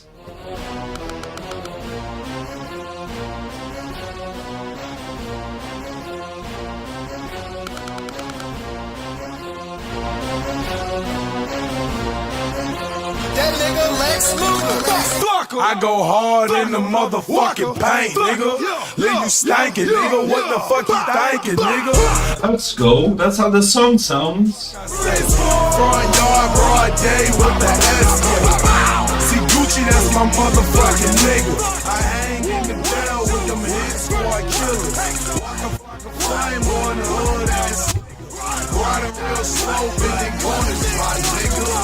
I'm personally not a big fan of music having the N-word so often. But you gotta give respect to the old rap that was fucking, you know, the bangers of back then. I personally would prefer music if they would stop saying the N-word every fucking sentence. Yeah, can't fucking, you know, can't really do anything about it. That's the classics of the music. Can't fucking hear it. Enjoy it. Main bitch, got a mistress. A couple of girlfriends, I'm so rich. That's my opinion. Some people don't care. You get bills free, shouting no. That's me.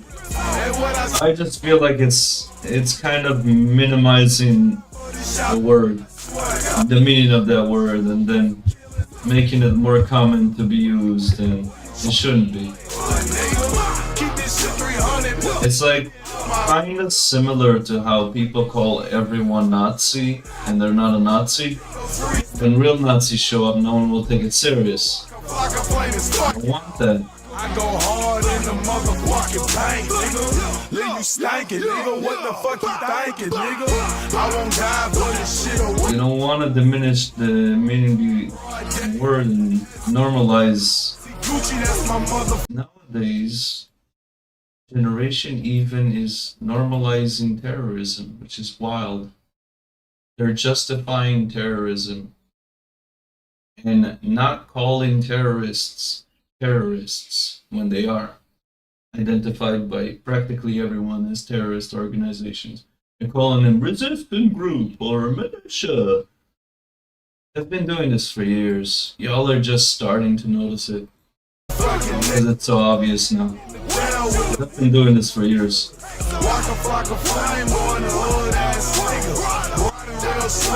It's bad. It's really bad. Black out on that nigga, make your mama's mama bitch. Hope you got your killers with you. Hope you got your. There's no justification for that. They gon' fucking miss you, nigga.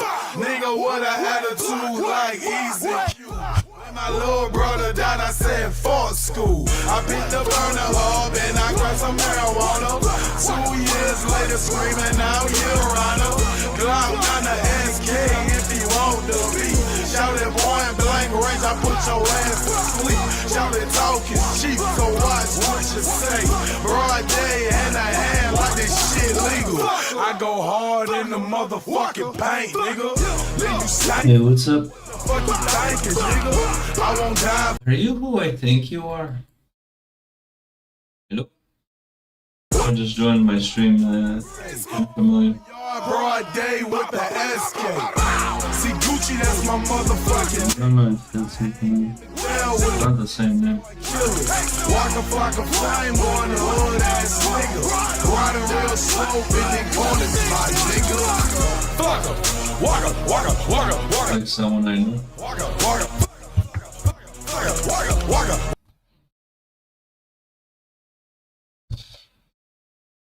Old music from the times.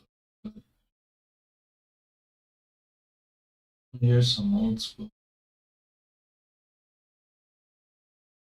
Let's see. Old school. 2000. We hear a lot of 90s. Let's go to the 2000s and see what we got.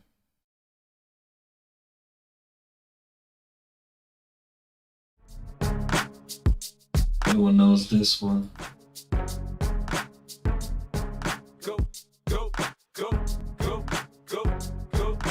Like 2000s also fucking, but not heard as or noticed as much. I wish that we can get the shade, like the shade outfit on this bitch. Be worth killing him more. I ain't going down without a fucking challenge. Let's go. Wanna go? I go. 3 XP, bitch. More health? Let's go. I need to eat the food anyway.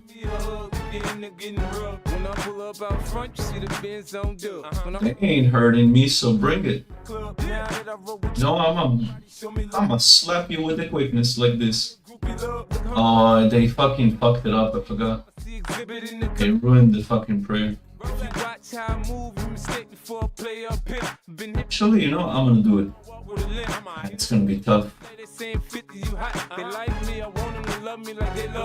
Ah, I have an idea how to do it.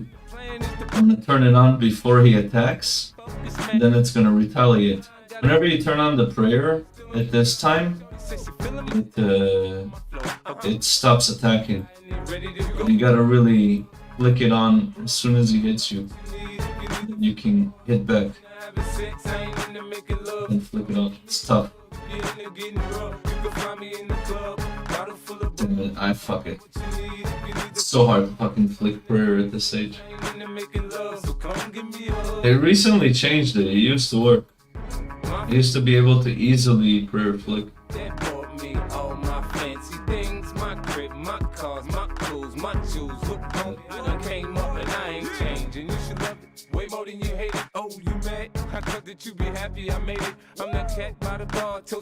Can't wait till they change that shit.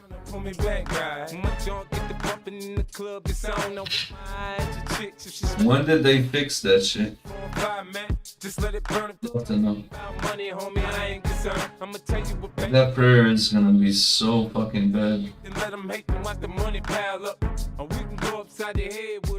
I can do it on them and then attack like that. That's the way to do it. Turn it on and tap them. When they're higher level, it's gonna right click and shit, and you're gonna lose a prayer point by that time. See how it stops? I kinda can hit really fast if I do it, I think.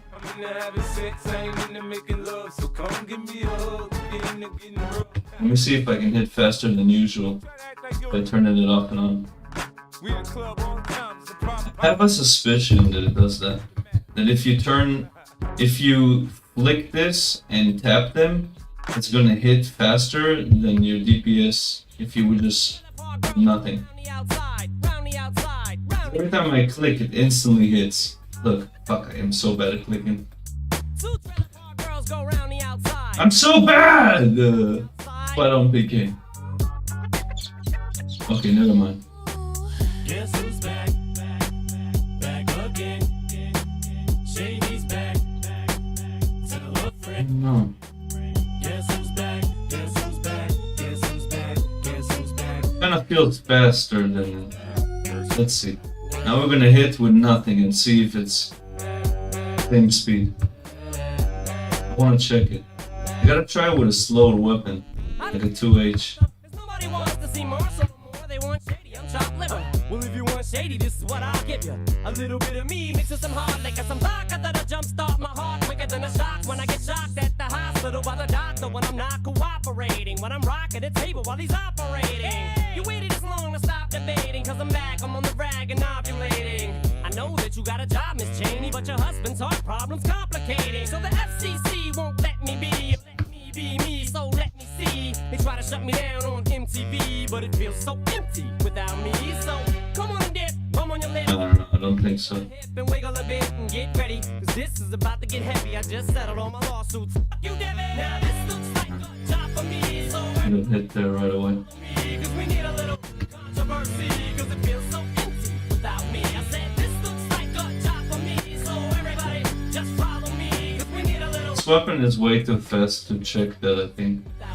Little hellions, kids feeling rebellious, embarrassed. The parents still listen to Elvis. They start feeling like prisoners helpless. Till someone comes along on a mission and yells, bitch! A visionary, vision is scary. Can start a revolution, polluting the airwaves, a rebel. So just let me revel and bask in the fact that I got everyone kissing my ass and it's a disaster. Such a catastrophe for you to see so damn much of my ass. You ask for me? Well, I'm back now. And I'm tuning in and I'm gonna enter in and up under your skin like a splinter.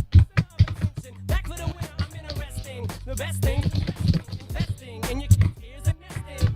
Testing, attention. Soon as someone mentions me, here's my 10 cents. My 2 cents is free, a nuisance. Who sent? You sent for me? Now this looks like a job for me. So everybody just follow me, cause we need a little controversy, cause it feels so empty without me. I said this looks like a job for me. So everybody just follow me, cause we need a little controversy, cause it feels so empty without me. A tisket, a tasket, I go tit for tat with anybody who's talking this and that shit. Chris Kirkpatrick, you can get your ass kicked worse than them little Limp Biscuit bastards. And Moby, you can get stomped by Obi. You 36-year-old boy that stands up. You don't know me, you're too old, let go, it's over. Nobody listen to techno, now let's go. Just give me the signal, I'll be there with a whole list full of new insults. I've been dope, suspenseful with a pencil ever since Prince turned himself into a symbol. But sometimes, man, it just seems everybody only wants to discuss me. So this must mean I'm disgusting. But it's just me, I'm just obscene. Though I'm not the first king of controversy, I am the worst things I'm Elvis Presley to do black music so selfishly and use it to get myself wealthy. Hey, there's a concept that works. 20 million other white rappers emerge, but no matter how many fish in the sea, it'll be so empty without me. Now this looks like a job for me, so everybody just follow me, cause we need a little controversy, cause it feels so empty without me. I said this looks like a job for me, so everybody just follow me, cause we need a little controversy, cause it feels so empty without me.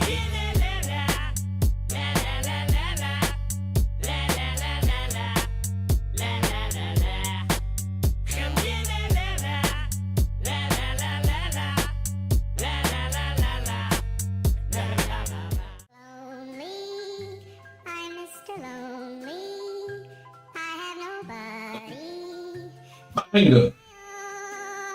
This used to be my fucking shit. No, this is actually the different one. It's not the original. Original's better. This is also good, actually. Who is this? Let me see. Is this Sean?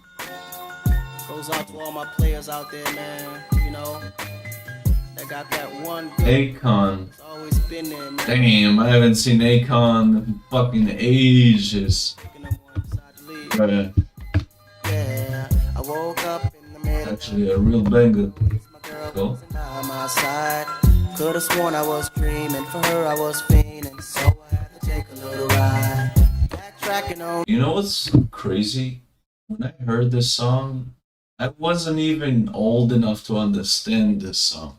So this may be the first time I'm gonna listen to this song old enough to understand what's going on. Let's see. It's been there, man. Like, took all the bullshit. Cause you don't really get this shit and you just enjoy the beat. Yeah, I woke up in the middle of the night and I noticed my girl wasn't by my side. Could have sworn I was dreaming. For her, I was fiending. So I had to take a little ride. Backtracking on these few years, trying to figure out what I do to make it go bad. Cause ever since my girl left me, my whole life came crashing and I'm so lonely, Mr. Lonely. I have nobody to call my own girl. So lonely, Felt. Mr. Lonely. I have nobody. Cheers to Akon. Call my own girl. Can't believe I had a girl like you. Underrated as fuck. Right out of my life. After all I put you through, you still stuck around and stayed by my side. What really hurt me is I broke your heart, baby. You were a good girl and I had no right. I really wanna make things right, cause without you in my life, girl, I'm so lonely, Mr. Lonely. I have nobody to call my own girl. So lonely, Mr. Lonely. I have nobody to call my own baby. Been all over the world, ain't never met a girl that could take the things that you've been through. Never thought the day would come where you would get up and run and I would be out chasing you. Cause ain't nowhere in the globe I'd rather be. Ain't no one in the globe I'd rather see than the girl of my dreams that made me be so happy but now so lonely. So lonely. This is gonna ruin my attack level, but cheers. Nobody call my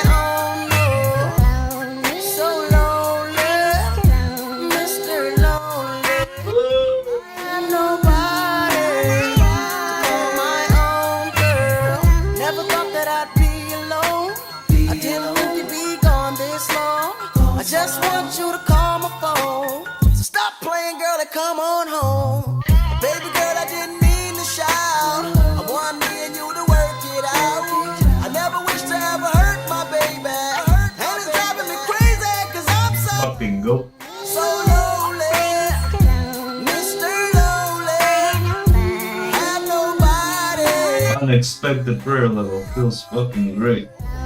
So lonely, Mr. Lonely. I have nobody on my own, girl. So lonely, Mr. Lonely. Welcome everyone on the YouTube side. Hope you all having a great day.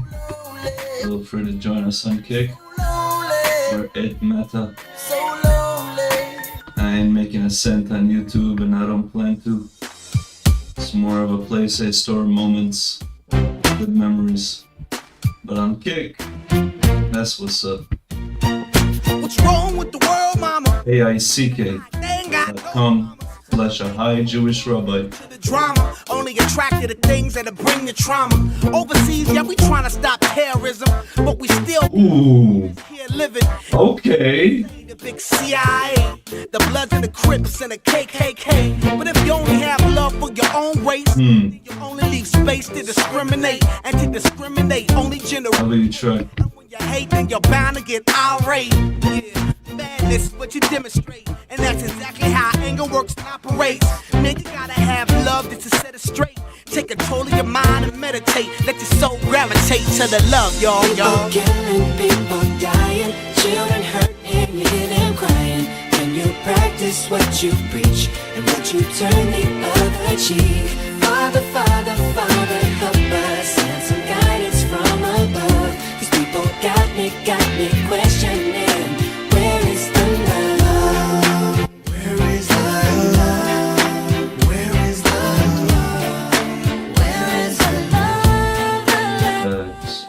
It just ain't the same, always new change. New days are strange, is the world insane? If love and peace is so strong, why are the pieces of love that don't belong? Nations dropping bombs, chemical gases filling lungs of little ones with ongoing suffering as the youth are young. So ask yourself, is the loving really gone? So I could ask myself, really what is going wrong in this world that we living in? People keep on giving in, making wrong decisions, only visions of them dividends. Not respecting each other, denying thy brother.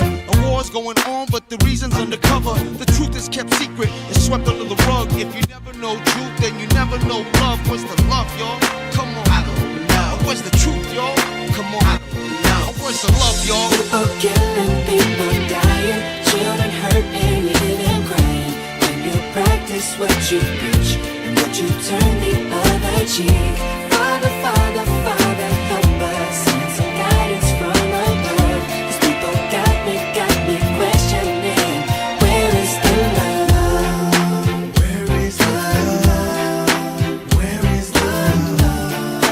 Where is the love? I feel the weight of the world on my shoulder. As I'm getting older, your people get colder. Most of us only care about money making. Selfishness got us following the wrong direction. Wrong information always shown by the media. Negative images is the main criteria. Infecting the young minds faster than bacteria. Kids wanna act like what they see in the cinemas, yeah. Whatever happened to the values of humanity? Whatever happened to the fairness and equality? Instead of spreading love, we're spreading animosity. Lack of understanding leading us away from unity. That's the reason why sometimes I'm feeling under. That's the reason why sometimes I'm feeling down. It's no wonder why sometimes I'm feeling under. Gotta keep my faith alive till love is found. Now ask yourself, Where is the love? Where is the love? Where is the love? Father, Father, Father, help us. Send some guidance from above. These people got me questioning. Where is the love? sing with me, y'all. One word, we only got one word. That's all we got. One word. And something's wrong with it. Something's wrong with it. Something's wrong with the world. Yeah. We only got one word. That's all we got. One word.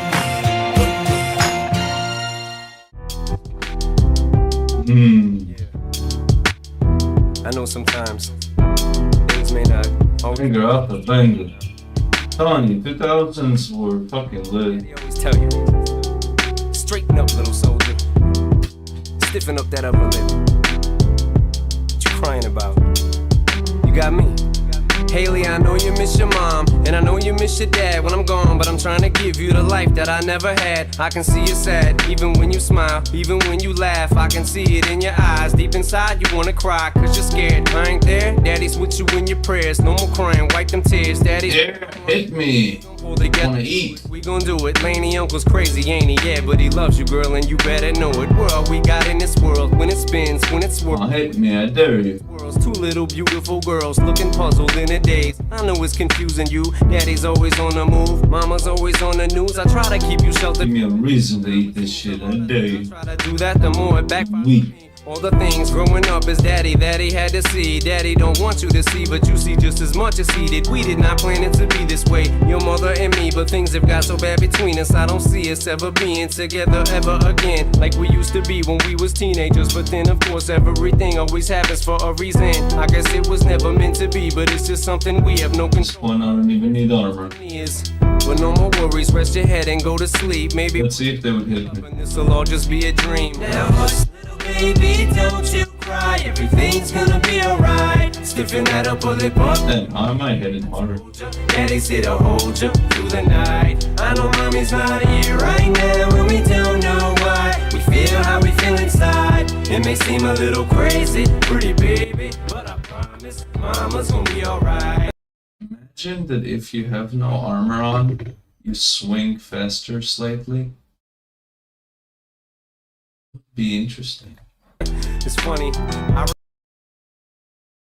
Because you would be lighter. Remember back one year when daddy had no money, mommy wrapped the Christmas presents up and stuck them under the tree and said some of them were from me, cause daddy couldn't buy them. I'll never forget that Christmas. I sat up the whole night. Probably not gonna happen, but that's an interesting thing for me. Job was to keep the food on the table for you and mom, and at the time, if you have no armor, you know, you're in a disadvantage not having defense. You should have a little bit of a faster DPS. Piggy bank for you so you could go to college. Almost had $1,000 till someone broke in and stole it. And I know it hurt so bad it broke your mama's heart. And it seemed like everything was starting to fall apart. Mom and dad was arguing a lot, so mama moved back on the Chalmers. Nah, runes, let's go. And dad moved back to the other side. Love that. And that's when daddy went to California with his CD and met Dr. Dre and flew you and mama out to see me. But daddy had to work, you and mama just scared of strength right now. Seeing daddy on the TV. Mama didn't like it, and you and Laney were too young. He's still not hitting me, they're weak as shit, man. Developed a habit, and it all happened too fast for either one of us to grab it. I'm just sorry you were there and had to witness it firsthand, cause all I ever wanted to do was just make you proud.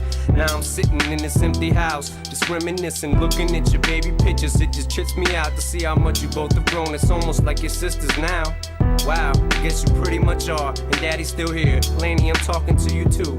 Daddy's still here. I like the sound of that chair. It's got a ring to it, don't it? Shh, mama's only gone for the moment. Now hush, little baby, don't you cry. Everything's gonna be alright. Stiffen that up, pull it up, little lady. I told ya, daddy's here to hold ya through the night. I know mommy's not here right now, and we don't know why. We feel how we feel inside. It may seem a little crazy, pretty baby, but I promise mama's gonna be alright. And if you ask me to, daddy's gonna buy you a mockingbird. I'ma give you the world. I'ma the truth, I won't stop.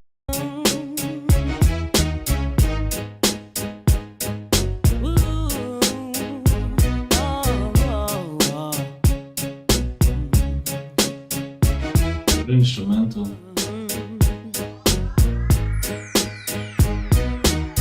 Let's get it crunk up on that fun up in this dancery. We got y'all open, now you're floating, so you got to dance for me. Don't need no hateration, holleration in this dancery. Let's get it percolated while you're waiting, so just dance for me. Come on, everybody, get on now.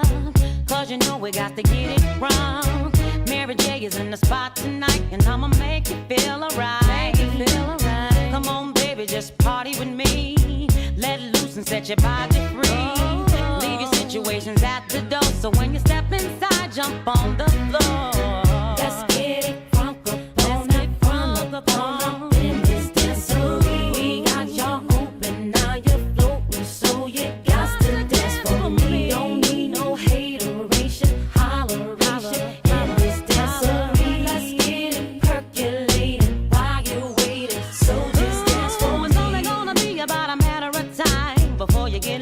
start to lose your mind. Cop you a drink, go ahead and rock your eyes. Cause we're celebrating no more drama in our lives. With a great track pumping, everybody's jumping. Go ahead and twist your back and get your body bumping. I told you leave your situations at the door. So grab somebody and get your ass on the dance floor.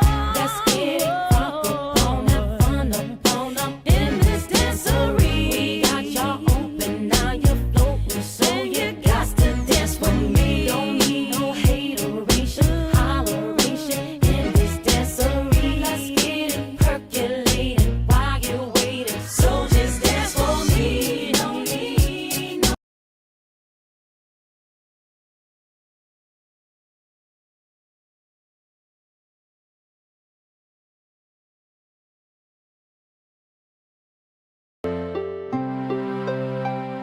attitude.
I'd even help him if I could.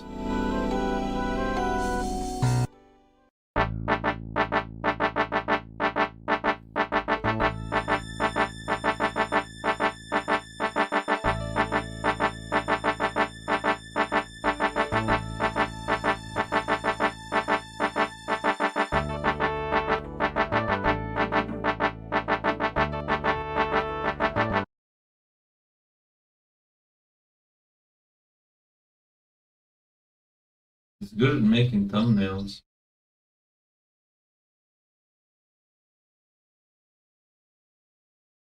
$1 million. You big one, yeah.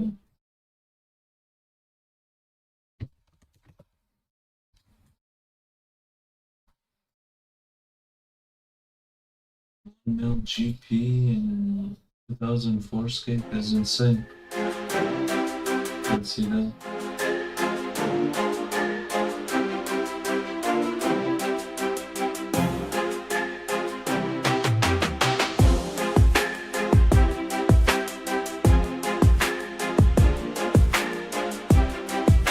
What is he yelking?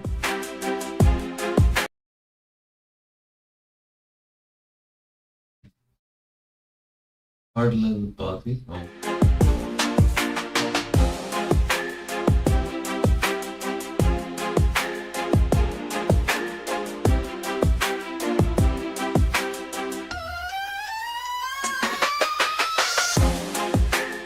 Okay. Good music.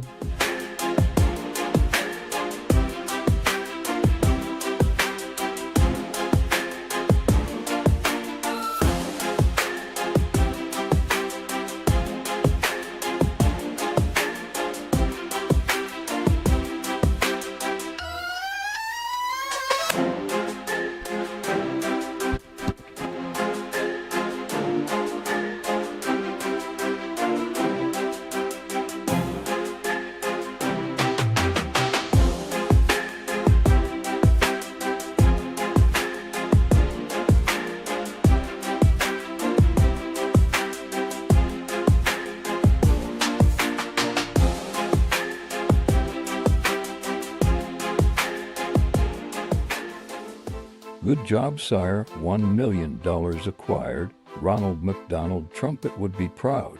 Yes, a job well done. A jolly good job, I would say. All right, so what now? We quit. Quit. We can't quit. This is just getting started. All right, as long as I got some funky-ass tunes, I am good with some more of this grind shit. What is going on here?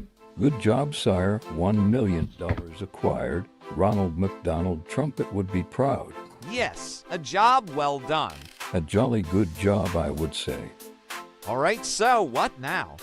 We quit. Quit. What? We can't quit. This is just getting started.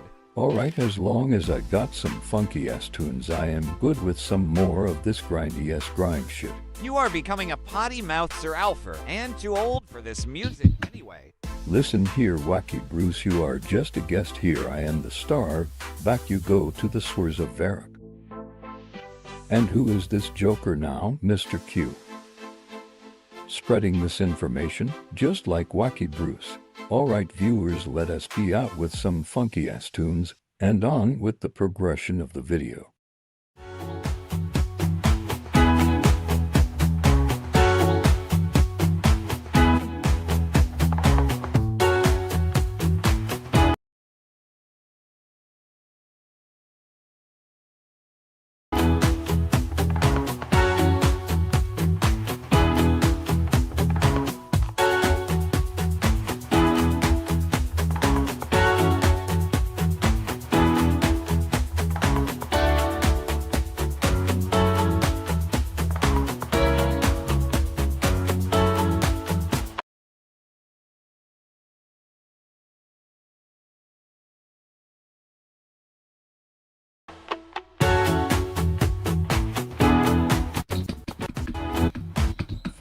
And who is this joker now? Miss go to the source of Varrock. Informationist.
Same. You have a good day today. Bye.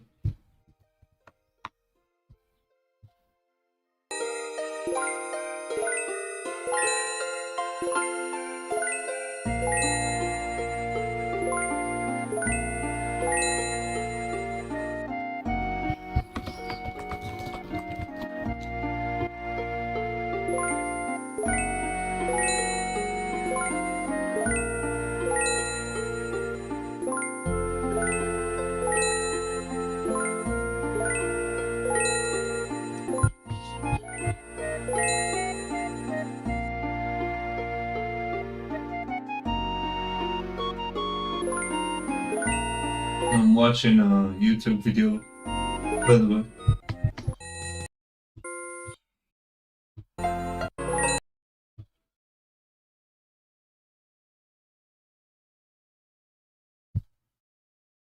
I have an idea.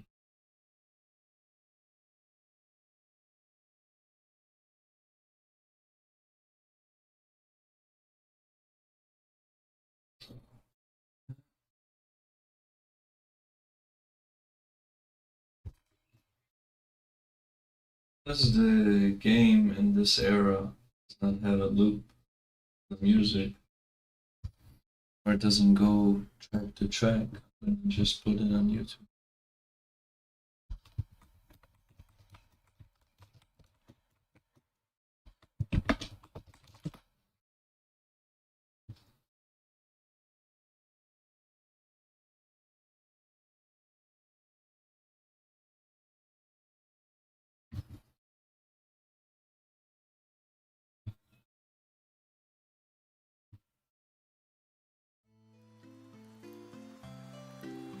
Why does it have to fucking rain? What?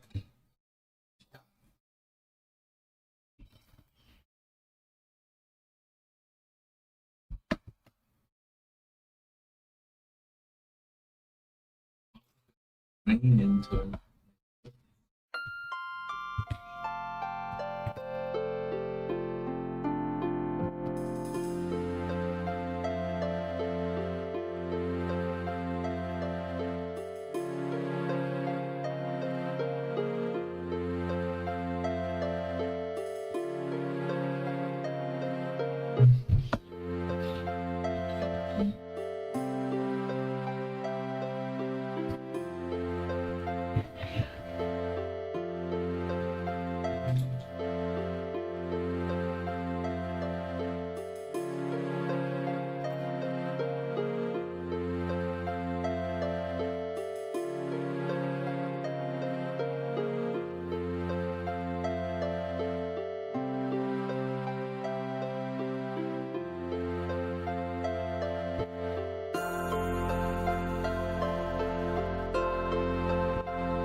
Make sure to come by and kick if you're on YouTube. Chat's much more easier to access and notice. I do have the YouTube chat popped up, but more likely to notice the kick chat. I can even make it here. Let's see. Ah, there's no new accounts can also talk. You should be able to register and follow and be able to talk and kick.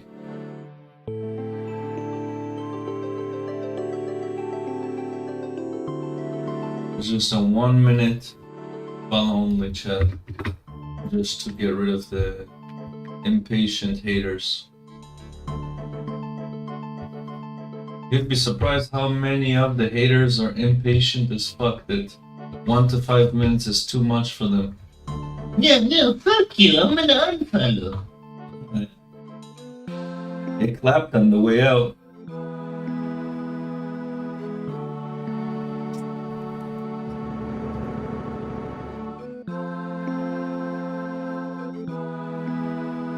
Then when you make, you know, a 1 month account age restriction, they can make all the new accounts they want. At the real time, they won't be able to type shit after.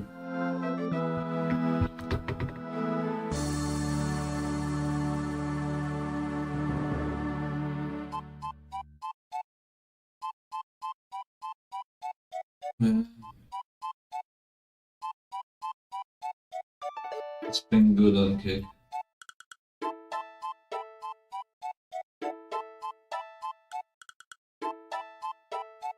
But remember, the more we succeed, the more we grow, the more we will be successful stream-wise. All those haters are really gonna get, you know, butthurt about it. So, if you ever wanna, you know, add some salt to them, smash that sub. Hit the donation button. Show them what's up. Make them crying in. They would hate it if they would see me make money or grow, you know? Can't stand that shit. What's up, Max? God forbid a Jew from Israel would be successful. Ooh.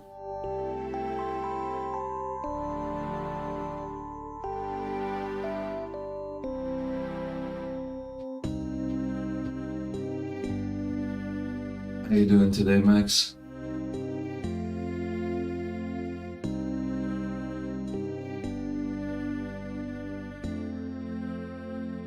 Everything I make on stream will go right back on stream, meaning stuff to be able to IRL stream, do more interesting content, camera, computer, VR, all those good stuff.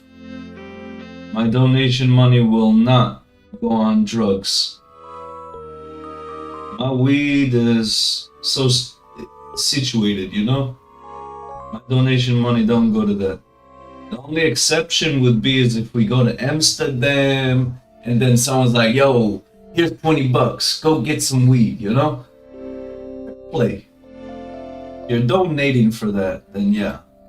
And we're in the trip. But nah, that's violation. That I can promise you.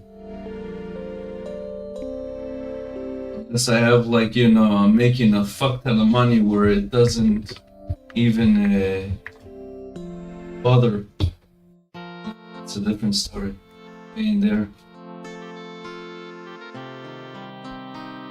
Like if we were partnered in Cake and we're making hella money, I'm gonna enjoy my life. I'm gonna travel. Go to nice places. Try some psychedelics. What? Stream it. Sounds like fun. Let's get stream in the future. If I'm allowed to stream it. I definitely want to try that one day. And I know what it is. I did research on it. It's not like I'm ignorant going into that. It's something very, very deep.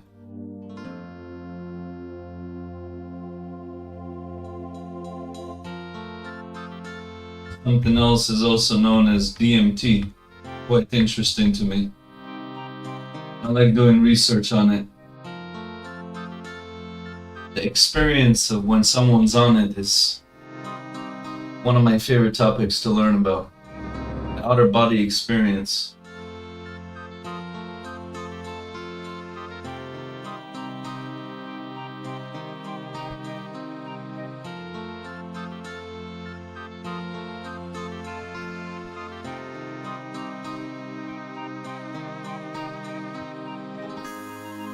I would never do anything crazy though. I only smoke weed. The stuff I'm tempted to try is maybe shrooms here and there. I would never touch acid. Acid and LSD can kiss my ass. That shit is bad. That shit is way too dangerous and powerful. I had friends that were on that, and let's just say they legit were acting as if they were mentally insane. Laughing like mentally insane people. Why would you want to be like that? No, no, no, no, no.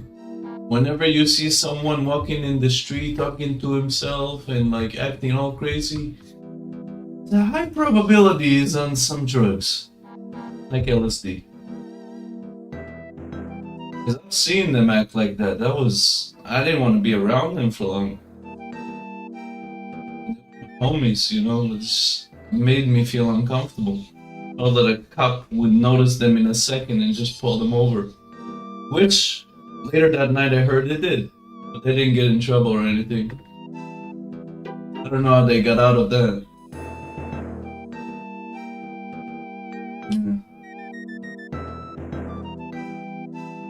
We had some wild times in Brooklyn, man. It was all Jewish gang, you know? A bunch of Jewish kids my age. They like to smoke weed, like to hang out, like to get drunk, like to party.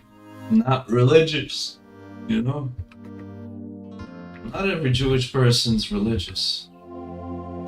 At all. Majority are not. Majority are either Reform or secular.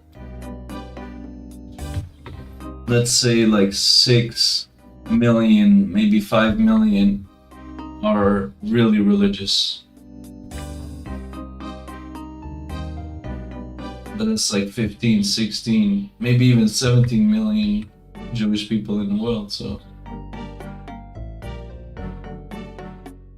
Also, an interesting to think about is, you ever heard of the Lost Tribes? They're not counted in those numbers, I'm pretty sure. Like the Jewish communities that are in, let's say, Madagascar or India, all those different countries that are still considered the Lost Tribes, I'm not sure if they're counted in those numbers. There could be a bit more Jewish people in the world than we assume.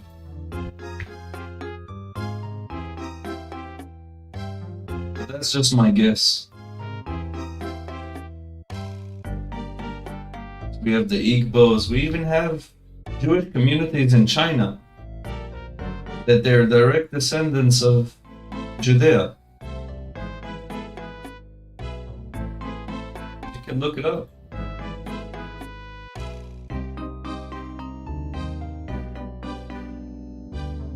And to be honest, when I saw the communities in some of those places in other countries, they're pretty religious.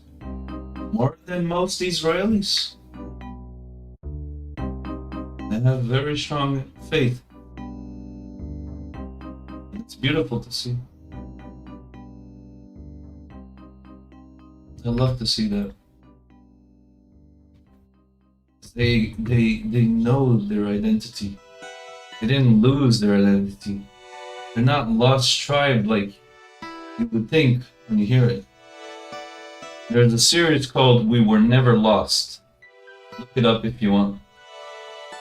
It's still being worked on, but there's a few sneak peeks about it, the production.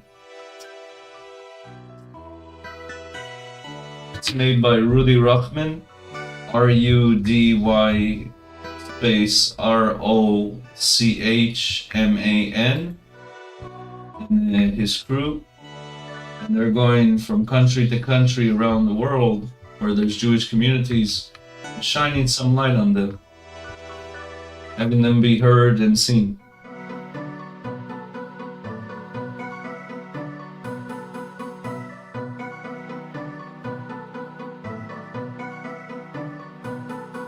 Very good speaker too. Pro-Palestinian, pro-Israel. And based as fuck. Even the Palestinians would love him if they would hear him and listen to him without their enormous hatred. They would just listen to what he has to say. They would love him. You know how many Jews are in the Afghanistan? I seen a study about all the numbers of the Jewish people from the Arab countries and how low they became over the years. I can find that for you if you want. Let me show you. 1 second.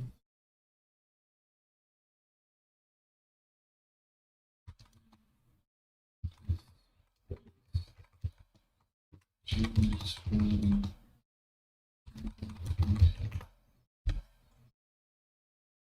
Let me show you.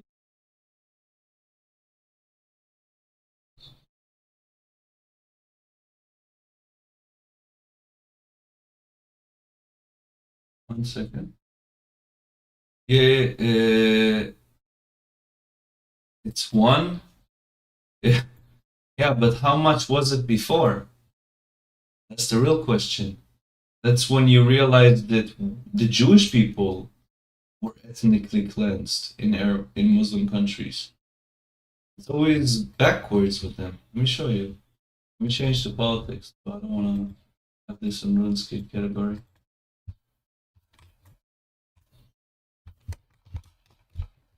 Let's go to politics. We played a lot. I guess you have never heard about the Farhud, the 1941 pogrom against Jews in Iraq, in which hundreds of Jews were killed. I guess you have never heard the story about Sol Hajoel, a Moroccan Jewish girl, only 17 years old, who was killed for refusing to convert to Islam.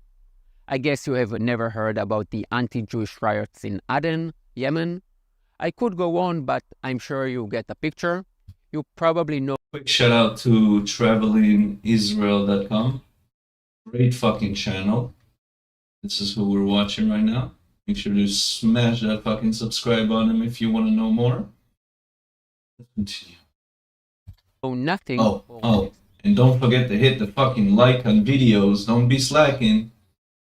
To nothing about this topic, the ethnic cleansing of Jews within Muslim countries. There is this false narrative that, unlike in Europe, Jews enjoyed the same. If you want the link, let me know. Countries. I'll drop it in the chat. The rise of Zionism, just in case someone wants. Able to lead peaceful, happy lives in Muslim countries. That is a lie. I mean, it was better for Jews. You know, have you ever heard Muslims claim that Jewish people lived good in Muslim countries before the state of Israel? Have you ever heard this claim? It's complete bullshit. My grandfather was literally arrested in Iraq and tried to be hung for simply being pro-Israel, being a Zionist. In Iraq, someone helped him escape, and he escaped to Iran. Iran at the time was friends. My dad is 75 years old, maybe even 76 now. My dad been through all this history. My dad is half a year older than Israel being returned to us.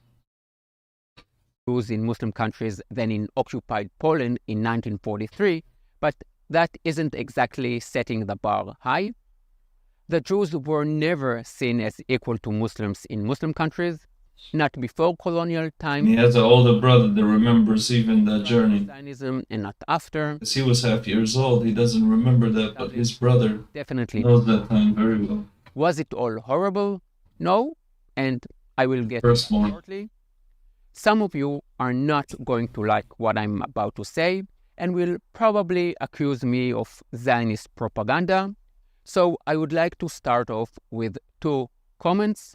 First of all, let's look at the numbers of Jews in Muslim countries. In the 1940s... let's see the numbers of how many Jewish people were in the Arab countries before, look, no, in the 1940s, in Libya, there were 35,000 Jews, and today they are 0. That's ethnic cleansing. In Libya, there were 35,000 Jews, and today there are 0. In Egypt, there were 85,000. In case people didn't know. In Tunisia, 85,000. In Tunisia, there were... wait, what place did he say? In Egypt. 0. In Egypt, there were 85,000. In Egypt, there were 85,000. Now there's 3. In Tunisia, there were 100,000. Now there's 1,500. And today there are 3. In Tunisia, there were 100,000. Today there are 1,500. I could move on. I think in Iraq there's 3, if I remember correctly. Again, you get the picture. All of these Jewish communities have been completely destroyed. 17, 3 or 17. Destroyed. And when the numbers are so dramatic as this, it does tell us something. It's not something that should just be ignored. Communities don't just disappear if they are having a great time. In non-Muslim Keep in mind, this is 1 year ago. US, France, and Canada, there were Zionist and Zionist activity, and a large part of these communities stayed. Immigration is hard. You only resort to it when the situation is unbearable or when you think that it will soon become unbearable. And my second comment, if you are not convinced by the numbers of Jews I just mentioned, then tell me this. Can you name one minority in any Muslim country that is thriving? From Morocco in the west to Iran in the east, from Turkey in the north to Yemen in the south, the number of Coptic Christians in Egypt is decreasing. Christians in Iraq are disappearing, with 2 million having left in recent years. Iran is the home to many oppressed groups that no one cares about, the Baha'i, the Ratostras, the Balek people. I know you have probably never heard of them. Independent women aren't having a good time in Iran either.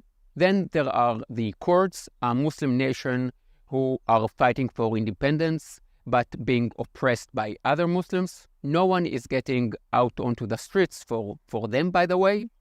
And there are Hindus who are suffering terribly in all Muslim countries. There used to be millions of Hindus in Muslim countries. They are disappearing. They get 0 media coverage.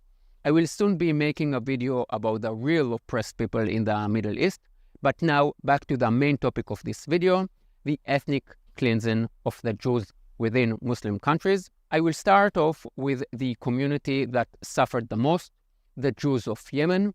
Unlike other Jewish communities, which also enjoyed time of prosperity, Yemenite Jews experienced hardships that was either very bad or catastrophic.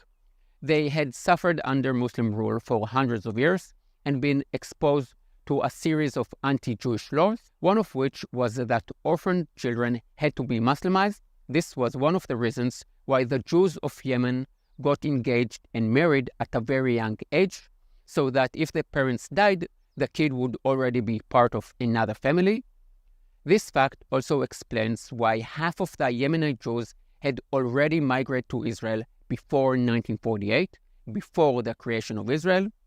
One of the waves of immigration of Yemenite Jews to Israel took place in 1882, the same year that the first wave of Jews came from Europe in modern times. As an Israeli, I've been accused of colonialism about 400,000 times. Never mind the fact that there has never been a Jewish colonial empire in Europe like that of the British or the French, but most of the Jews in Israel today, and indeed 150 years ago, came from Muslim countries. This shows how wrong, how weak and distorted the argument accusing Israel of colonialism is. When a poor Russian Jew who survived the pogroms comes to Israel, he is a symbol of white colonialism, and when Jews migrate from Yemen in the same year for the same reason, they are completely ignored. In 1947, there were pogroms against Jews in Aden. About 100 Jews were killed, and nobody was held accountable. A year later, 2 Muslim girls drowned in a well in Yemen, and the Jews were blamed. They were arrested and ordered to pay substantial fines. They lived in constant fear and suffered immensely. From 1949 to 1950, all of the Yemenite Jews, about 50,000 people, migrated to Israel. Airplanes were my first love before I found out about girls, and there is a nice little anecdote I like to tell here. Most of the Jews of Yemen, many of whom have never ever seen a car before, were flown to Israel in airplanes. By the way, which company flew the Jews from Yemen to Israel? Air Alaska. I know. Golda Meir wrote in her memoir, "Sometimes I drove to the airport to meet Jews as they landed from Yemen. Once I asked an elderly man, 'Have you ever seen an airplane in your life?' And he said, 'No.' And then I asked, 'Weren't you afraid to fly?' And he said, 'No. As it says in the Bible, in the book of Exodus, you yourself have seen what I did to Egypt and how I carried you on eagle's wings and brought you to myself.' Today, there are no Jews in Yemen. The Jews in Iran have a very long history going back 2,500 years. Although today Iran is the main root of evil in the Middle East, I must say that of the supporters I have in Muslim countries, most of them are from Iran. I hope that the good people of Iran will bring down the cruel Islamic regime. I'm not going to try to summarize the history of Jews in Iran, but there is one short story about the Jews of the city of Mashhad. In 1839, many years before the advent of the Zionist movement, there was a blood libel against the Jews. 30 Jews were killed and a few girls were abducted to become Muslim child brides. The community was forced to convert to Islam. For more than 100 years, the Jews kept their identity a secret. They were known in Mashhad as the New Muslims and continued to suffer at the hands of their Muslim neighbors. The converted Jews had to open their shops on Saturday to prove that they didn't observe the Shabbat, the Jewish day of rest. So despite opening the doors of their shop, they did their best not to sell anything to the customers. After the Islamic Revolution of 1979, they all fled to Israel. There are no more Jews in Mashhad. From Iran, let's move to the country next door, Iraq. I started this video by talking about the Farhud, and the thumbnail of this video is also taken from the Farhud program. I'm focusing on it for 2 reasons. The Farhud was the largest pogroms against the Jews in terms of the number of deaths. Terrible things were done to the Jews, and many women were the R word. I have to just stop here and say a word about this, about what's going on. You are not just watching my video, you are watching my video on YouTube. Now, I love YouTube and I love the Americans, but I really need to choose my words very carefully. I have to comply with the YouTube community guidelines, which are basically the YouTube rules. YouTube is calling them community guidelines. They have nothing to do with my community, with my subscribers, and they are not guidelines. They are strictly imposed American corporate, Puritan, politically correct rules. If I don't comply with them, YouTube reduces the exposure of this video by about 90%. It has happened to me a number of times in the last few weeks. That is why I'm not saying the word I really want to say, which is what happened. So the R word stands for making love, but without the love and the consent part, which is actually just pure evil and violence. So hundreds of Jewish women were subjected to the R word. The reason I chose this specific photo is that it doesn't show 1 or 10 or even 100 Arabs. You can see hundreds of Arabs armed with knives and cheering on their way to kill Jews. The Arab women were cheering too. There has never been any incident involving gangs of Jews or Israelis storming into an Arab village population and killing Arab children and subjecting Arab women to the R word. Never. Even after the Yom Kippur War or the suicide bombers, never has the Jewish mob done anything like it. Never. The Muslims, on the other hand, have done it and they are still doing it to Jews and other minorities. In Hebrew, we refer to the Jewish community in Iraq as the Babylonian Jews, as the Jews in Iraq were there from the times of the great empires of the East, more than 1,000 years before the establishment of Islam. So there were 150,000 Babylonian Jews 80 years ago. Today there are about 4 Jews left in Baghdad. Now let's say a word No, it's probably 3. Jewish diaspora in the Muslim world, the Jews of Morocco. My family originally came from Morocco. Just kidding. My family, like all Jewish family, originally come from Judea. The Jews are from Judea. Easy. If you speak to Jews from Morocco, many of them will have a few good things to say about their lives there. Lots of them will tell you that they used to be rich, and every other Moroccan Jew will tell you that their grandfather and the king were friends. When you hear their stories, you have to wonder if the Moroccan king spent all his time just taking selfies with Jews from 1940 till 1950. But seriously, I'm here talking about the other side, about the pogroms and the discrimination. So who is right? The Jews telling stories about how rich they were, or me? There are a few possible answers to this question, but the simple and truthful answer is we are both right. Jews can be successful despite being persecuted and discriminated against. They can still cherish some nice personal memories. There are plenty of examples of this, but let's go with the most obvious one, the Jews in Germany.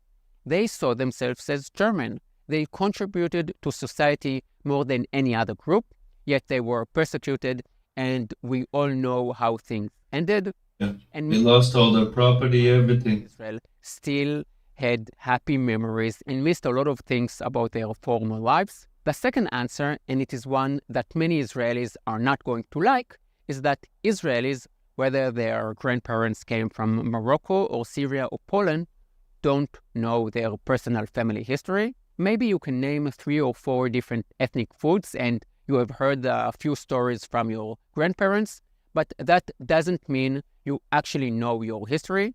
I know my history though. Many stories that your parents and grandparents didn't tell you because they wanted to protect you, the same way you want to protect your children and moderate the information you give them. The third answer has more to do with the nature of history itself. Personal memories may be part of history, but they often contradict it. As a tour guide, I often stand at a meeting point where history meets personal and collective memories. Personal memory is a living thing. It changes with time, it changes with collective memory, and it changes with personal experience. And if you go through a traumatic experience, like immigrating at the age of 6 or 13 or 17, leaving a place where you knew the people and the language and the culture, and moved to Israel, a poor country recovering from a war where you need to sleep in a tent for years and you don't understand the... That's my father's life. All of this will affect the way in which you remember your past.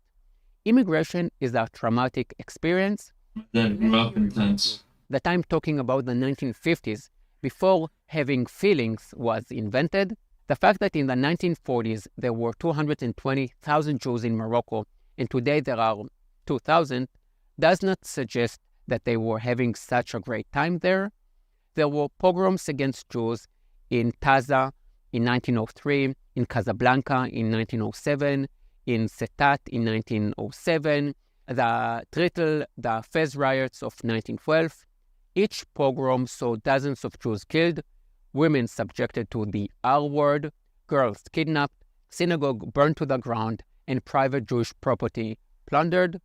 In each instance, it wasn't just one crazy guy that did it. Thousands of Moroccan Muslims were active in the anti-Jewish pogroms.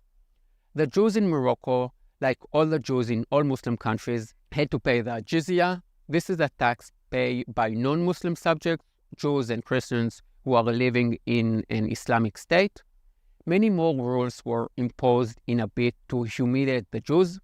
From the 15th century on, Jews had to live in Jewish ghettos called El Malech, and they were not allowed to go out at night. In 1834, Sol Hajuel, a 17-year-old Jewish girl, was publicly executed in the city of Fez after her neighbors falsely claimed she had converted to Islam. When Sol said she was still Jewish, she was accused of apostasy, of converting to Islam and then denouncing it. In Muslim countries, you were not allowed to convert from Islam to other religions. She was offered money and a good life if she would live as a Muslim girl, but she insisted on remaining Jewish. She said that she was born a Jew and she would die as a Jew. Because of YouTube community guidelines, I can't go into the whole story, but I will leave some interesting links below the video. I said at the start that Jews from Yemen came to the land of Israel in 1882. If you know the history of Tel Aviv, you will know that the founders, the first families that bought up land north of Jaffa, were Jewish families from North Africa, Shlush, Amzaleg, Abulafia, and that all happened 30 years before the Zionist Congress. There is so much to say about this topic, but we don't really have enough time to go into it all here. The main goal of this video was to talk about the real ethnic cleansing that was going on in the 1940s, the one carried out by the Muslims against the Jews, the one that no one talks about. Huge communities were wiped out by means of pogroms, riots, and a lot of brutality.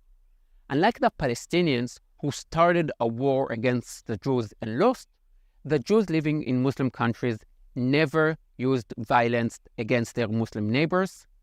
The second objective of this video is to raise awareness, mainly among Jews, to learn about the history of the Jewish communities. Most Israelis know next to nothing about this. In Jerusalem, there is the Center of Moroccan History. In Or Yehuda, there is the Center for Babylonian Judaism. In Rehovot, there is the House of Yemenite Jewish Heritage Center. And I also urge you to do something even more important than visiting a heritage museum. Go and visit your parents or grandparents, if you are lucky enough to still have them around, and ask them to tell you their story. Ask them to tell you everything, and write it all down, and do it now. You are not busy, you are watching YouTube videos. Tomorrow might be too late. In my opinion, this is my most important video. Please give it a like, write a comment, and send it to people who need to know about it. I will leave some interesting links. What do you think here, Valley?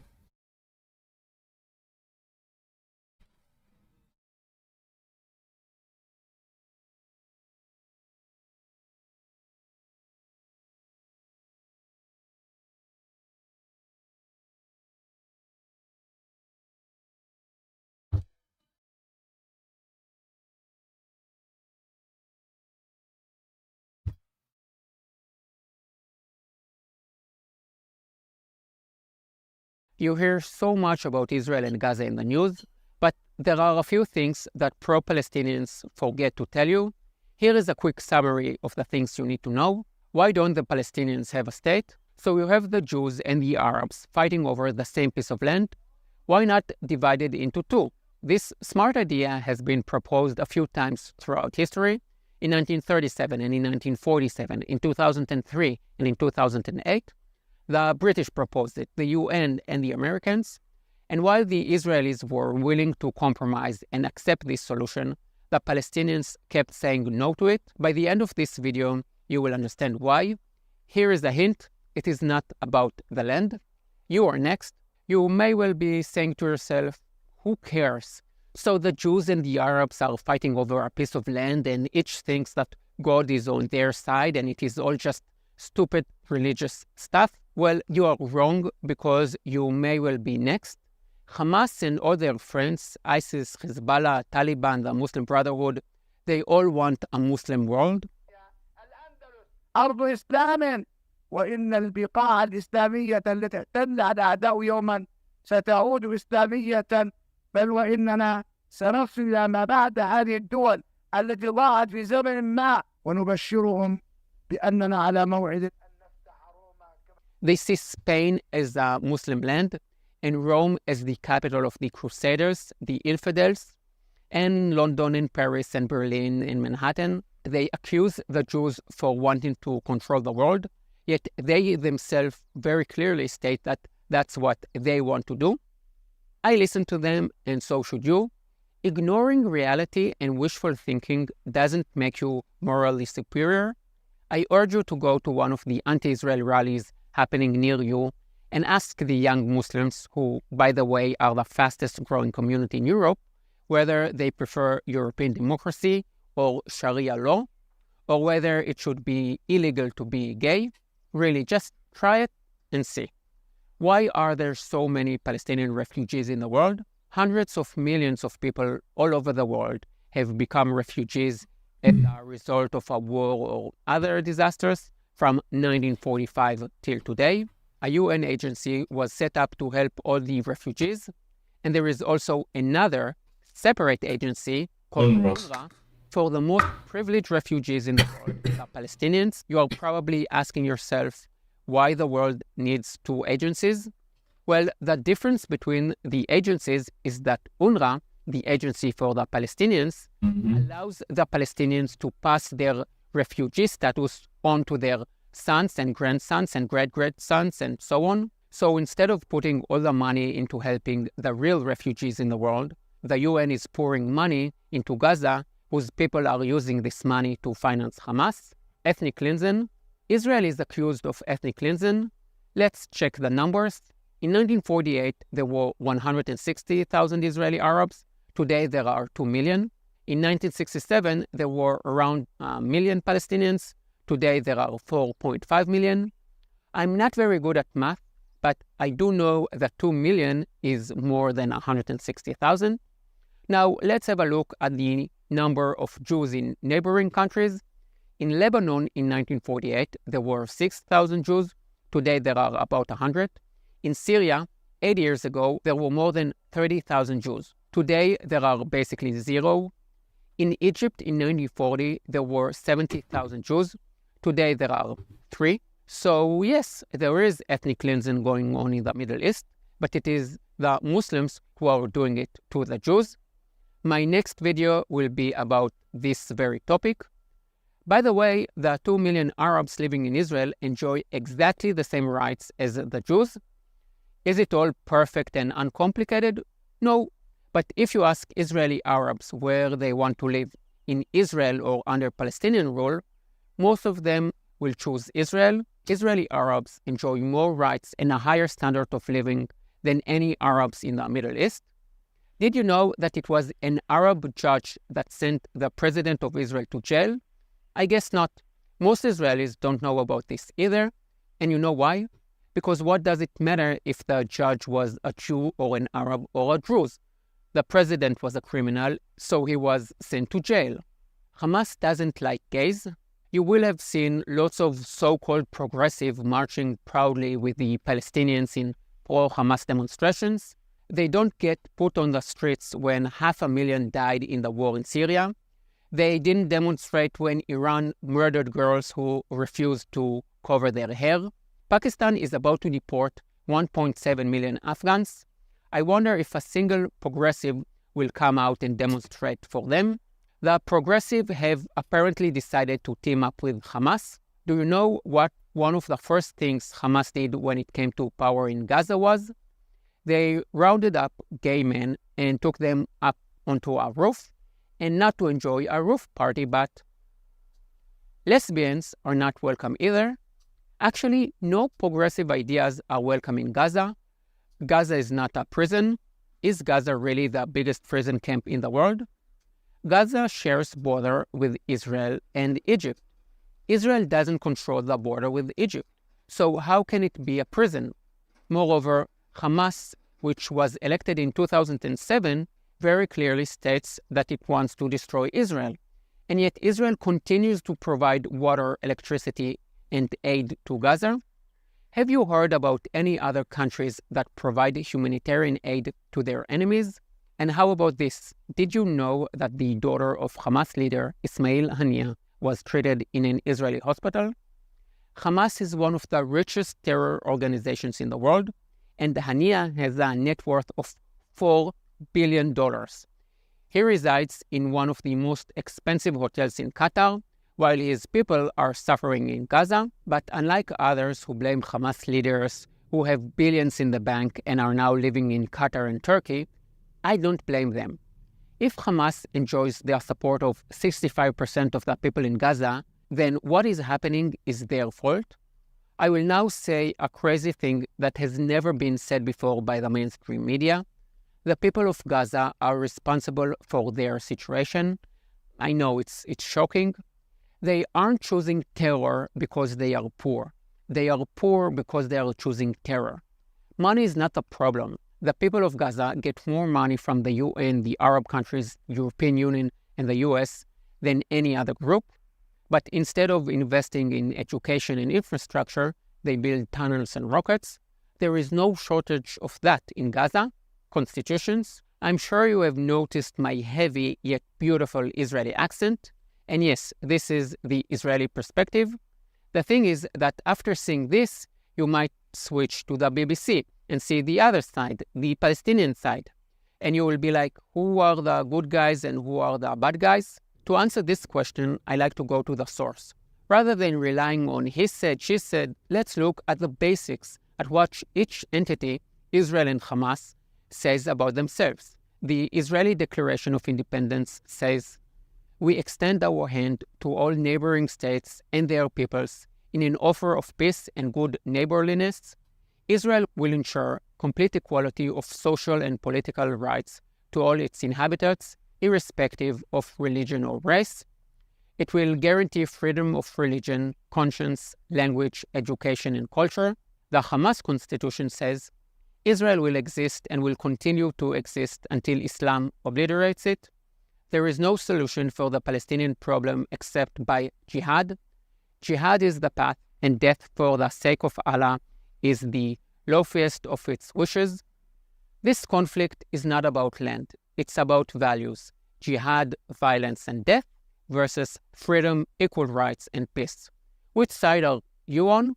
I want to thank my supporters. You keep me going. The success of this video is determined by you. Like it and share it. See you next week. Yalla bye. A man should not be questioned why he, hit his wife. جزء من هويتنا الاعتداء على المرأة، وهذا الجزء لازم احنا نعترف فيه. وعد الوهب والهجر والضرب غير المقدح. This video is going to be hard to digest. I will be showing you a few clips from official Palestinian TV on how to beat your wife. Yes, you heard me right.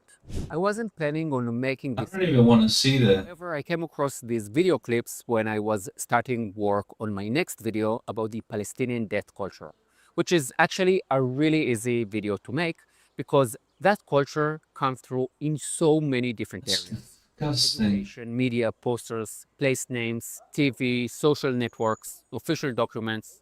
Pointing out the existence of a Palestinian death culture is as easy as pointing out the connection between Italians and pizza. I will be publishing the death culture video next week. Subscribe to my channel now so you don't miss it. A large part of this death culture is a simple acceptance and embracing. To be honest, for your own sake, I'm not even gonna watch this video. Oh my god.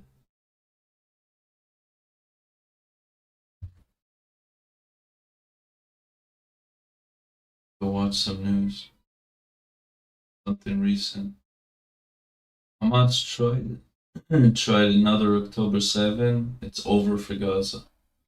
My friends, the ceasefire What's going on? is officially over. How's everyone doing? I'm your favorite white colonizer, Zionist prince, coming to you live from the United States of America. It's actually weird to not be in Israel as the ceasefire has broken out. It's done. And we're going to look at what's real, what's fake. I'm going to give you some of my analysis, what's been building up, and what's to look forward to. But first, let's start with a Fox News report here on the ceasefire. Out of the Middle East, real quick before we start, and give a good shout out to our homie, the Traveling Collect. You want to see some more? Subscribe and check him out. Lots of really juicy videos. on Trey Yangst. Trey, a lot of activity tonight. Yeah, Sean, good evening. Breaking news tonight out of the Middle East. Israeli fighter jets are currently striking the Gaza Strip. The ceasefire between Israel and Hamas is over. The Prime Minister's office releasing a statement early this morning saying from now on, Israel will operate against Hamas with increasing military force. The operational plan was presented late last week by Action is coming. By the political echelon. Action is coming. Gaza indicate there are extensive Israeli strikes taking place across the Strip in major population centers like Gaza City and the southern city of Rafah. As this story progresses, we will continue to find out more information and determine whether or not Israeli ground forces are involved. But look, this is what we've been building up to. I'm going to get back to the news report in a second, but keep in mind that last night, as the first Israeli airstrikes were coming in, within 30 seconds, Palestinian health ministry, Gaza Health Ministry, reported 150 deaths instantly. Like, there was a delay of 30 seconds between when the rocket touched the ground to when the 150 were announced dead. So all I can say is be prepared for a lot of bullshit coming up, a lot of bullshit on the pro-Palestine side. But that being said, to play devil's advocate, the ruthlessness that the Palestinians are about to see from the Israeli side, it's going to be unlike anything there's ever been before, in my opinion. We have Trump emboldening us to go in harder, to go in deeper, to go in stronger. And I think that Israel is really going to perk up and listen to that, because up until now, Palestinians have been crying, genocide, genocide, this, it's the worst human rights, this. As Israel has been... Hey, Missy Hippie, how you been? I'm not saying that Israel is going to take away all... Watch him some nude if you're interested. I would be surprised if Israel was not a hell of a lot more risque with the rockets they're bringing down, because that's it. There's only so much you can poke the bear. Hamas had every opportunity to leave Gaza now, to give up the hostages and leave and start rebuilding Gaza. They had every opportunity possible, but no. And the Palestinian people, what are they doing? They're standing right behind Hamas. They had every opportunity, but they just... Yeah, we'll get into the analysis in a second. Remember, this comes after a nearly 2-month ceasefire that went into effect in mid-January and saw dozens of living hostages freed from Hamas captivity. President Trump's Middle East envoy, Steve Witkoff, has been working overtime in the region, ferrying messages back and forth, not only between Tel Aviv and Washington, but also in cities like Doha and Cairo. The Trump team was working late into this week trying to determine if they could get a last-minute deal together between Israel and Hamas. There was a plan presented that would see 11 living hostages freed from Gaza, exchanged for Palestinian prisoners, but Hamas was simply not willing to accept that agreement. And clearly tonight, the Israelis have gone back to war against this organization inside Gaza. Again, the latest information that we have, Israeli fighter jets are flying over the Strip, striking Hamas targets inside Gaza at this hour. And Israel's Home Front Command, responsible for communicating messages of emergency to the civilian population here in Israel, says that all schools near to the Gaza border have been closed tomorrow as they are warning the civilian population about the possibility of Hamas and Islamic Jihad rocket fire coming from Gaza. Sean? And Trey, this on the heels of President Trump's strike against the Houthi rebels and his warning and admonition to Iran, on top of the warning that he gave Hamas. They had a very limited time to turn the hostages over. They didn't do it, and here we are. I expect this will get worse before it gets better. Trey, thank you. I think that's actually a good analysis from Sean Hannity. It's definitely about to get worse and it gets better. We're off the backs of America striking the Houthi rebel group, issuing pretty bold threats to the Islamic regime of Iran, and generally as the HTS group in Syria and Hezbollah are at war in Lebanon and Syria. So Middle East is in flames, but again, strategically from the partners of the West, Israel and America, we're in a very good position. There's not much to be lost for us right now. At the moment, we have more ground than we did on October 7th. The one thing is, and it's a big one thing, is the hostages that are still remaining in Gaza. And it's the biggest thing. I mean, it's the biggest thing. It's the biggest ammo that Hamas has on us. It's the biggest ammo that the Islamic regime of Iran has on us. Now, as for an assessment of where we go from here, in all seriousness, what's probably going to happen, Hamas, in the last 2 months, as we all know, has been stealing aid, stealing food truck material, stealing everything, and rebuilding and rearming. That's what this whole ceasefire was about. It wasn't about fixing Gaza. It wasn't about progressing towards a better future. It was about Hamas being able to rearm. And every international organization that supported the Palestinian people during the ceasefire is going to see how very much so Hamas this week and the Houthis will start firing rockets at Israel again. There's no chance, no shot that it's not going to happen. So just keep in mind the how they were their rocket supply was diminished over the last year and a half. In 2 months, they were able to rebuild, they were able to rearm, and they will be attacking Israel again with a rocket. I want to show you all something very interesting. Valley, you still here?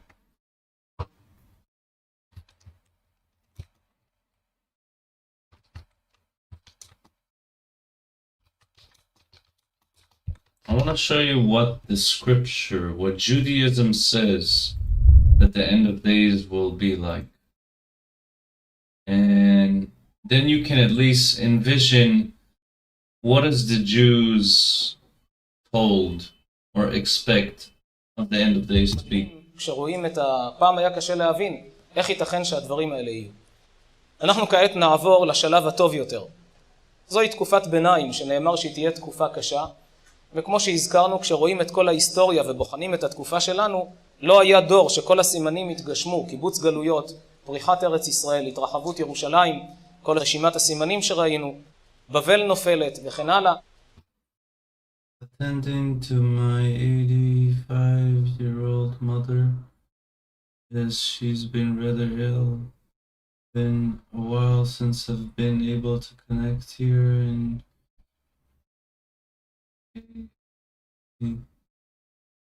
tell you where knew I would get the word of truth here with you. Thank you for coming by. Thank you for being you and welcoming me. Yeah, you're always welcome here. And I hope she feels well and I hope she gets well very soon. You're always welcome here. You came just in time though. Usually we play a lot of games, but right now we're going into some deep topics. לא היה דור שכל הסימנים התגשמו חוץ מהיום. לאחר מכן תהיה מלחמת עולם בין הנצרות לבין האסלאם שנועדה להכות אותם.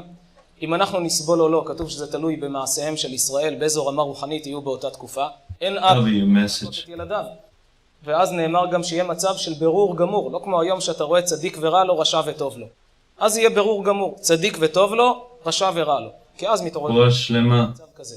May she have רפואה שלמה. צדיק ורע לו, רשע וטוב. גלגולים קודמים. Full recovery. אבל אז על אותה תקופה נאמר שהחמה תצא מן הארתיקה וזרחה לכם ירעש משמש צדקה ומרפא בכנפיה. אותה חמה שתלהט את הרשעים שיהיו כמו קש, כמו שכתוב בפסוק. You know, my father is 76, 75. היא זו וזרחה לכם ירעש משמש צדקה ומרפא בכנפיה. לאחר אותה תקופה כתוב שיבוא המשיח. אנחנו עוברים כעת לשלב השלישי והאחרון, הזמנים הכי טובים, הכי נפלאים, שזהו הייעוד של כל ההיסטוריה. כל מה שהקדוש ברוך הוא נתן לנו אלפי שנות עבודה בעולם, רק כדי להגיע לאותה תקופה של זמן קבלת השכר, תחיית המתים. מה זה בעצם משיח? האם משיח זה מלאך? כתוב בפירוש שלו. משיח הוא אדם רגיל כמו כל אחד מאיתנו, יש לו אבא ויש לו אמא רגילים. מה המיוחד באדם הזה? ויצא חוטר מגזע ישי, כך כתוב בישעיה. גזע ישי, דוד בן ישי, כלומר יש את הגזע ויוצא חוטר, יוצא ענף. האדם הזה הוא יהיה מזרעו של דוד המלך, דוד בן ישי. אז הוא נסיך יהודי, רק אין לו מדינה, אבל מבחינת עצמו הוא נסיך יהודי. ויצא חוטר מגזע ישי. כותב הרמב"ם שהאדם הזה יהיה גדול בחוכמה יותר משלמה המלך, וקרוב בנבואה למדרגת משה. שלמה המלך היה לו IQ שאין לאף אחד בהיסטוריה. האדם הזה יהיה גדול בחוכמה יותר משלמה המלך. So we're told that the Mashiach, whoever he may be, will be as wise, if not even more wise, than King Solomon, which was the wisest man that ever lived. He could have asked anything from God, and all he asked for is wisdom. So he gave him all the wisdom. וקרוב בנבואה למדרגת משה. למה קוראים לו משיח? מכיוון שבעם ישראל איך מכתירים מלכים? מושכים אותם בשמן המשחה. דוד Almost anything. צריך And ask to be immortal. למשך אותו למלך על ישראל. אבל אין לנו היום נביאים. כתוב שבית המקדש הוא מקום החיבור של העולמות הרוחניים עם העולם הגשמי. לכן התפילות, מתפללים תמיד לכיוון ירושלים, בית המקדש, כל התפילות עולות מהמקום הזה. כמו שאמר יעקב בחלום שלו, זה שער השמיים. כמו שלבית יש שער, גם לעולמות הרוחניים יש שער. איפה מקום החיבור של העולמות העליונים והעולם הזה? זה הר המוריה, מקום המקדש. כשחרב בית המקדש, The temple is that gate. נהרס צינור הנבואה. אין מהיכן תרד נבואה לעולם. כי אחרי שנבנה בית המקדש, רק שם היה צינור הנבואה לעולם. נהרס צינור הנבואה, אין נביאים יותר. אז מי יכתיר אותו למלך? מי ימשך אותו למלך? את אותו יהודי. Also, fun fact, when we had the temple, being a prophet is not a big deal. At one generation there were 2 times the amount of people that were in Egypt, Jewish adults. So around 1.2 million people at some generation were prophets. Now, were they prophets of all generations? No. There were prophets of their generation. They had prophecy and shit. But it was not something you write down about for all generations to come. So, you know, it's not as a big deal in like, wow, it's the Mashiach, he has prophecy. Oh, it's not like you may think today. מזרעו של דוד. יש נביא אחד. There's a lot of prophets that never been written about. Not mentioned even. Why? They're not prophets for us. They're prophets of their generation. שלא מת מאז ועד היום. מי זה? אליהו הנביא. לכן דווקא הוא, הנה אנוכי שולח לכם את אליה הנביא. אחד התפקידים שלו יבוא וימשך אותו למלך. When we had the temple, ימשך אותו למלך, וצריך לזכור שזה יהיה אחרי מלחמת גוג ומגוג. כשהעולם יצפה למישהו שיעשה סדר חדש בעולם. הרי אחרי מלחמת העולם השנייה, הוקם האום כדי שלא יהיו יותר מלחמות בעולם. הולך להם? כולנו יודעים שלא בדיוק. of course you have to be righteous and pure. But back then there was no internet. So people were much more pure and modest. 54 מיליון בני אדם, יש ויכוח מה המספר המדויק, אבל בסביבות ה-54 מיליון בני אדם נרצחו במלחמת העולם השנייה, מתוכם 6 מיליון יהודים. אמרו נקים את האום, לא הולך. אחרי מלחמת העולם האחרונה, אותם שישארו בעולם יבואו ויאמרו צריך מישהו שיעשה סדר בעולם. הם רואים שלא יצא ממנו כלום. אז מי יעשה את זה? האדם הזה שכתוב שהוא יהיה גדול בחוכמה יותר משלו. Also, before Mashiach come, Elisha the prophet, is supposed to come and basically put some sense into people's mind, wake their minds up to the reality. So the Mashiach can never be rejected. The Mashiach cannot be, denied. There cannot be an anti-Mashiach in Judaism. It doesn't exist. Motherfucker got verified! Let's go! Look at that shit! Is that just now? Wait. Am I just now noticing? Let's go! That's beautiful. Look at that.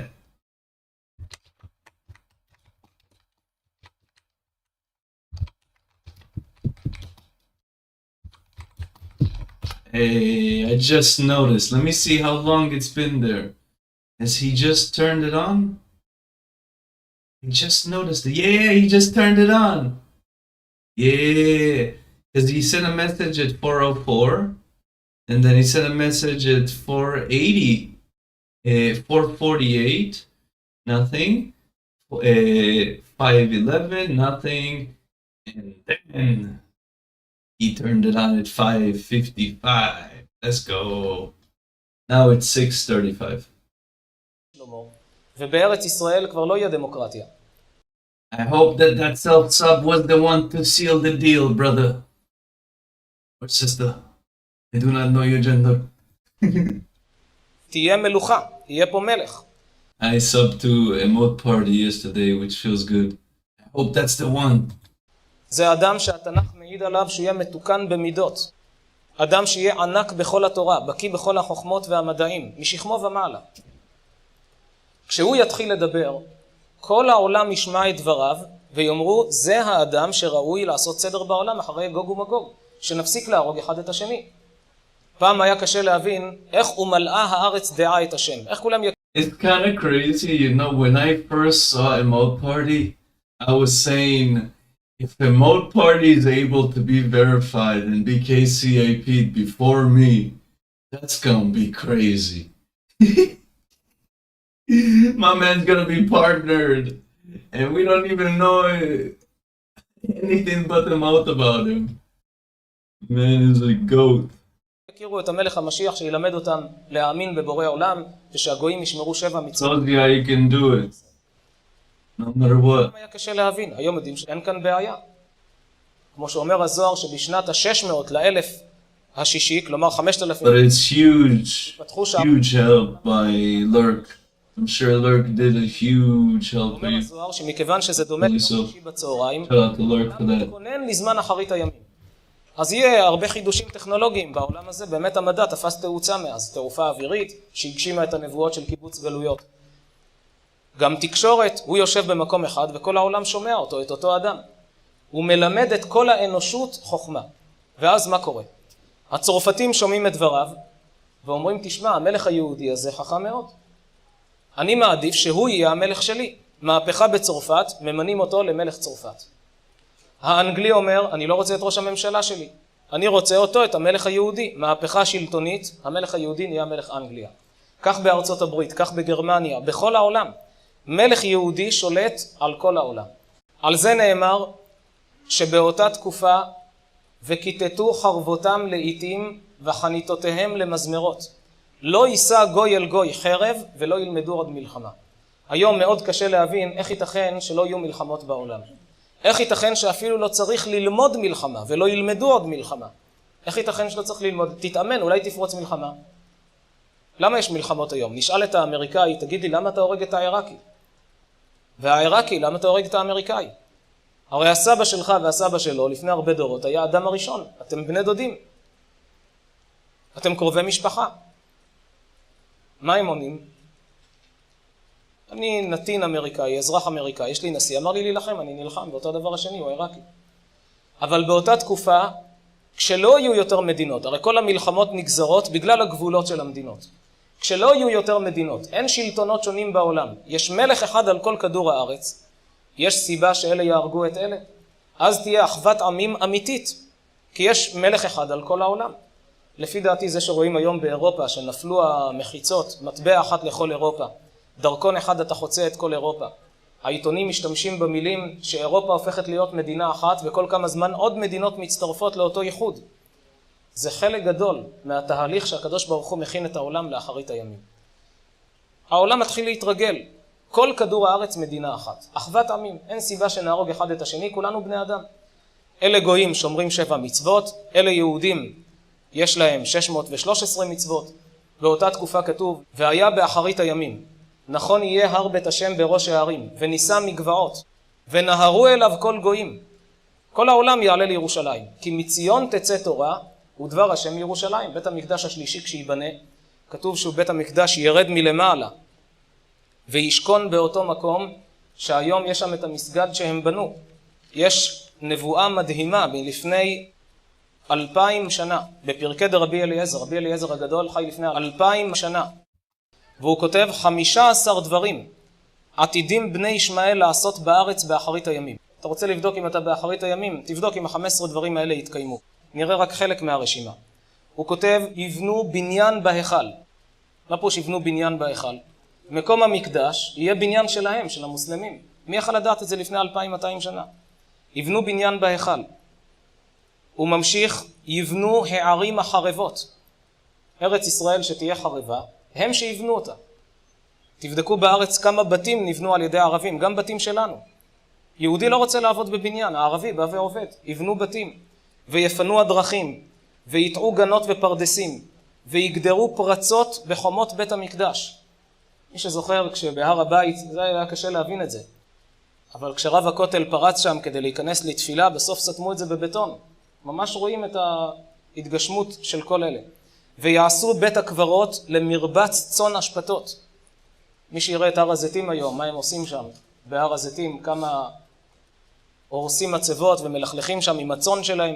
לא יאומן איך הדברים לפני 2000 שנה מתגשמים בזמננו.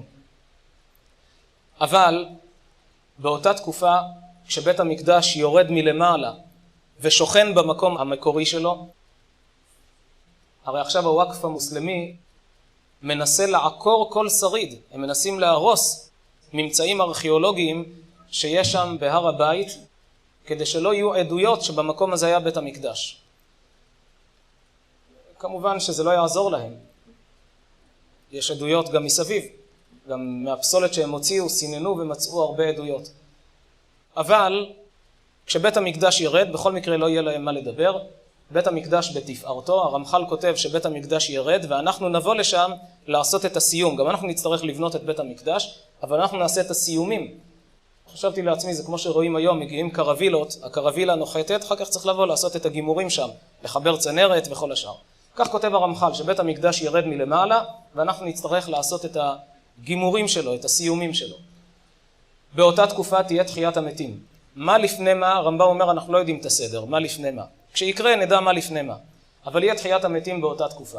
פעם היה קשה להבין איך אדם שמת יקום לתחייה. הרי כתוב בדניאל, ורבים מישני אדמת עפר יקיצו. לא כולם, רבים. אפילו אותם שיחיו, כתוב שימותו לזמן מועט כדי להיטהר מהחטא של אדם הראשון, מהזוהמה של החטא הקדמוני, ושוב יקומו לתחייה. ורבים מישני אדמת עפר יקיצו. פעם היה קשה להבין, היום יש את השיבוט הגנטי, לוקחים תא, יוצרים גוף שלם שהוא תאום של אותו יצור, אם זה כבשה או בן אדם, שממנה לקחו את התא, כי יש את הקוד הגנטי. היום מדברים אולי לשבת את תות ענך המון, הפרעון המצרי, רוצים לקחת מהעצם שלו וליצור אותו חזרה. כי אם יש שם את ה-DNA, אפשר לבנות את הגוף שלו. החז"ל אומרים שמי שקשה לו להאמין איך גוף שמת יקום לתחייה, שיתבונן בזרע שנרכב באדמה וצומח חזרה.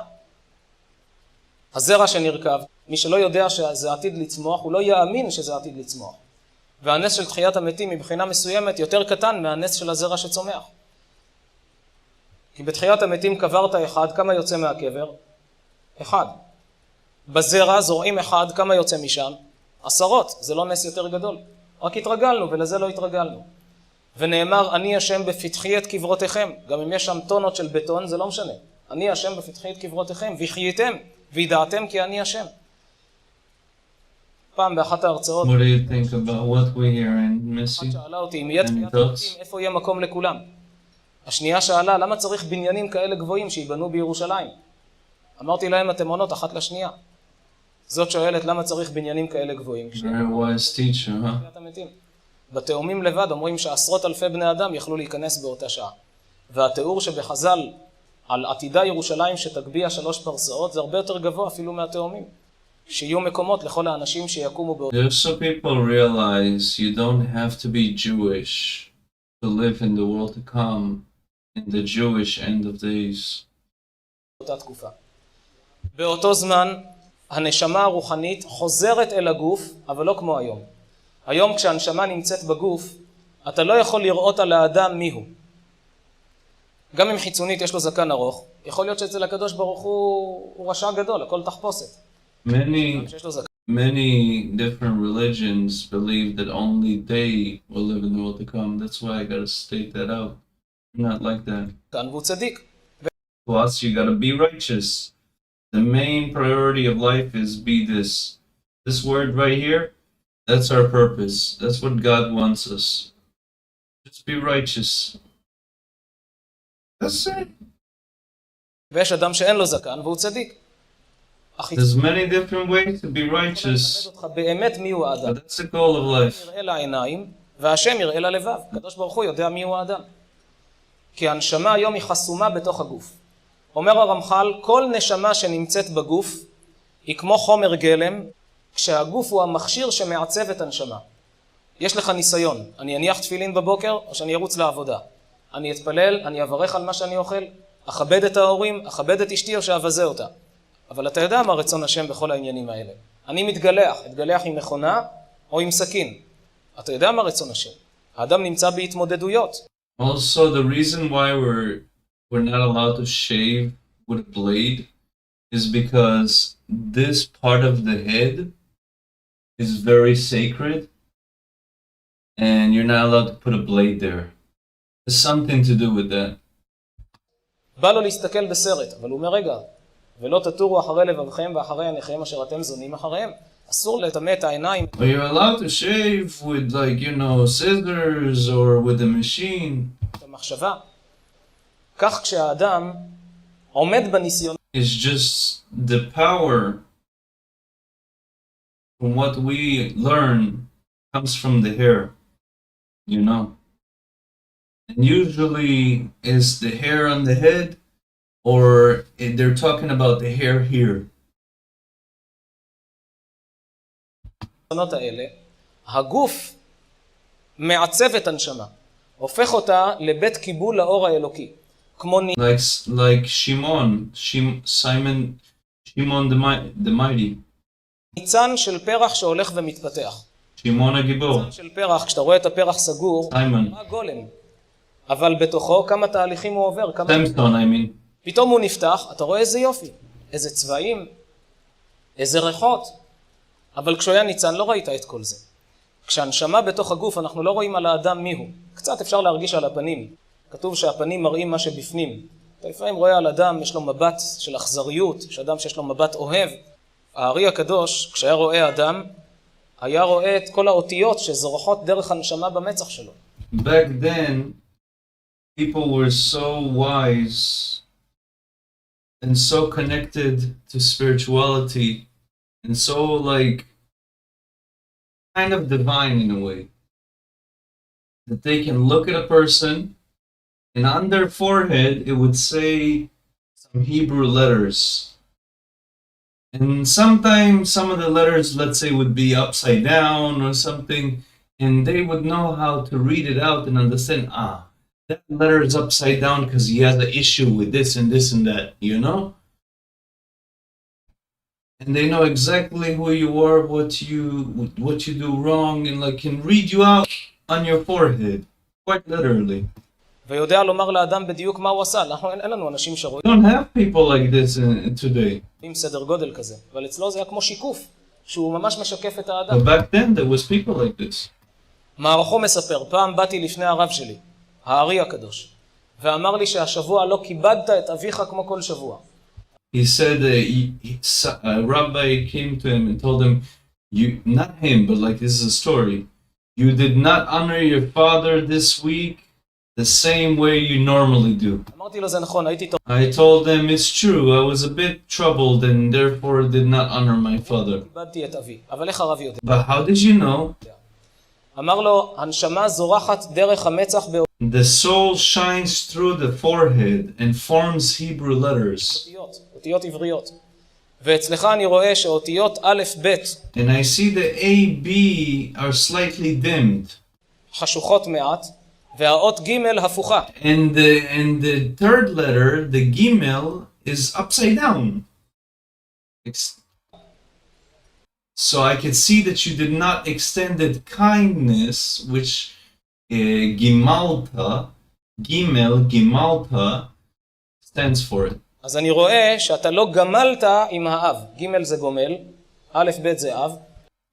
A and B is father. אני רואה שלא גמלת עם... So you didn't honor your father. זה הארי שהיה יודע גם איך לקרוא ואיך לפרש. זה לא רק אפשר, צריך גם לדעת איך לפרש את זה. You gotta know how to interpret it too. היום אין דברים כאלה.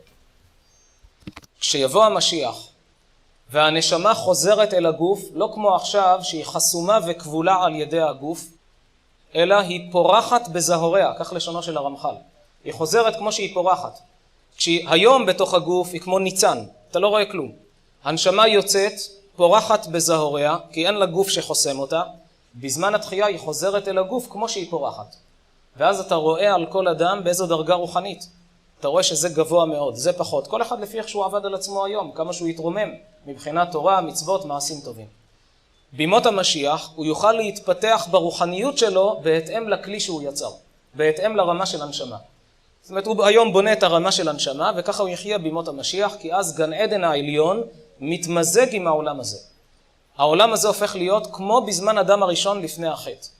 ממילא אין יותר מלחמות. שם נאמר שאפילו בעלי חיים, ושיעשע יונק על חור פתל. האמא רוצה שהילד ישחק במשהו, כי היא רוצה לקרוא תהילים, או לעשות איזה משהו.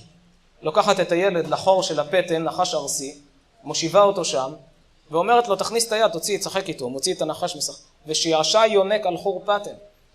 למה? לא ירעו ולא ישחיתו בכל הר קודשי, כי מלאה הארץ דעה את השם כמים לים מכסים.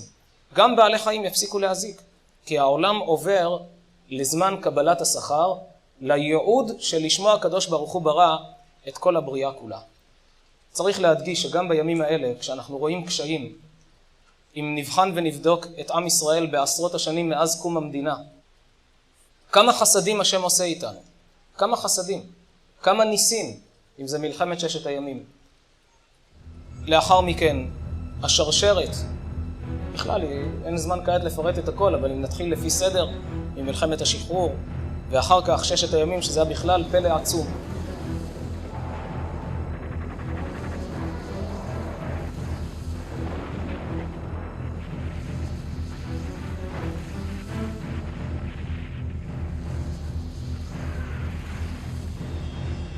והלאה, אם נגיע למלחמת המפרץ, 39 סקדים נחתו בישראל. הרוג אחד, וגם זה אמרו שזה מסיבה אחרת, לא ישירות מהסקד. רק סקד אחד, העיראקים שלחו לכיוון הצבא האמריקאי בסעודיה. רק סקד אחד הם שלחו. קרוב ל-300 הרוגים. מי שראה פעם מה זה סקד, איזה אורך הוא. לא קטיושה. איזה ניסים היו כאן, בניינים קרסו. היה אדם אחד בתל אביב שנכנס לשירותים של הבית, גר בקומה שישית, נכנס לשירותים. שמע פיצוץ, פתח את הדלת, הוא רואה את הכביש למטה. 6 קומות נמחקו, רק השירותים נשאר צמוד לבניין הסמוך. הביאו מנוף להוריד אותו משם. מי שראה את התמונות, אדם בתוך ההריסות, רק הראש שלו בחוץ, צועק שיוציאו אותו. סקד הרס את הבית שלו, והוא עם הראש מחוץ להריסות. באים מפנים, שריטה לא הייתה לו. פלא פלאות. 1952. 1952 מתחילה חזית נגד סוריה וישראל מנצחת. Only if this is new to you, Missy. צבאית במצרים. You ever heard about this history? נאצר עולה לשלטון. I like to know when someone learns something new. 56 מבצע קדש. They think צבא שרק לפני 4 שנים סיים את קורס קצינים הראשון שלו. Dick likes it when they see chat. אימפריה מצרית נגד ישראל, מלחמה של 6 ימים בדיוק. בכל חצי האי. Don't ever be shy. נס שקשה לתאר, ישראל כובשת את סיני ואוטוטו נכנסת למצרים. No one will ever disrespect someone in my chat, in my watch. ומה קורה? Take place for everyone to 5,000 שבויים מצרים. be respectful to one another though. לוחמים? Mutual respect, I think. כמה ישראלים נפלו בשבי המצרי? 5 בלבד? אחד ירדוף 1,000 ו2 יניסו רבבה? חבר שלי ביקר במצרים. ישב בבית קפה. בעל הבית קפה רצה לשמח את הישראלי הצעיר שיושב ושותה כוס קפה ואמר לו, אני רוצה לספר לך סיפור. אני לחמתי נגדכם במבצע קדש במדבר קדש. לחמתי נגדכם. Listen, this is so interesting. בהלוגה שלי הסתערנו עליכם הישראלים, הייתם מעטים. As an Egyptian אבל was fighting against them. סופה. It was a storm. ונפל אפר מהשמיים ונפלנו כולנו פגרים מתים. אני ניצול. אני נשארתי יחידי מהפלוגה. איך יכול להיות?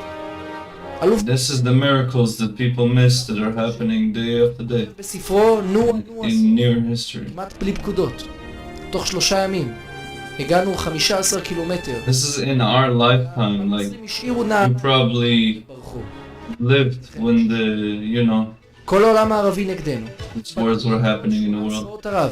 Not that far in history. הרבנות הצבאית מורה לעקור פרדסים בשרון ומכשירה 50,000 קברים לחללי צה"ל.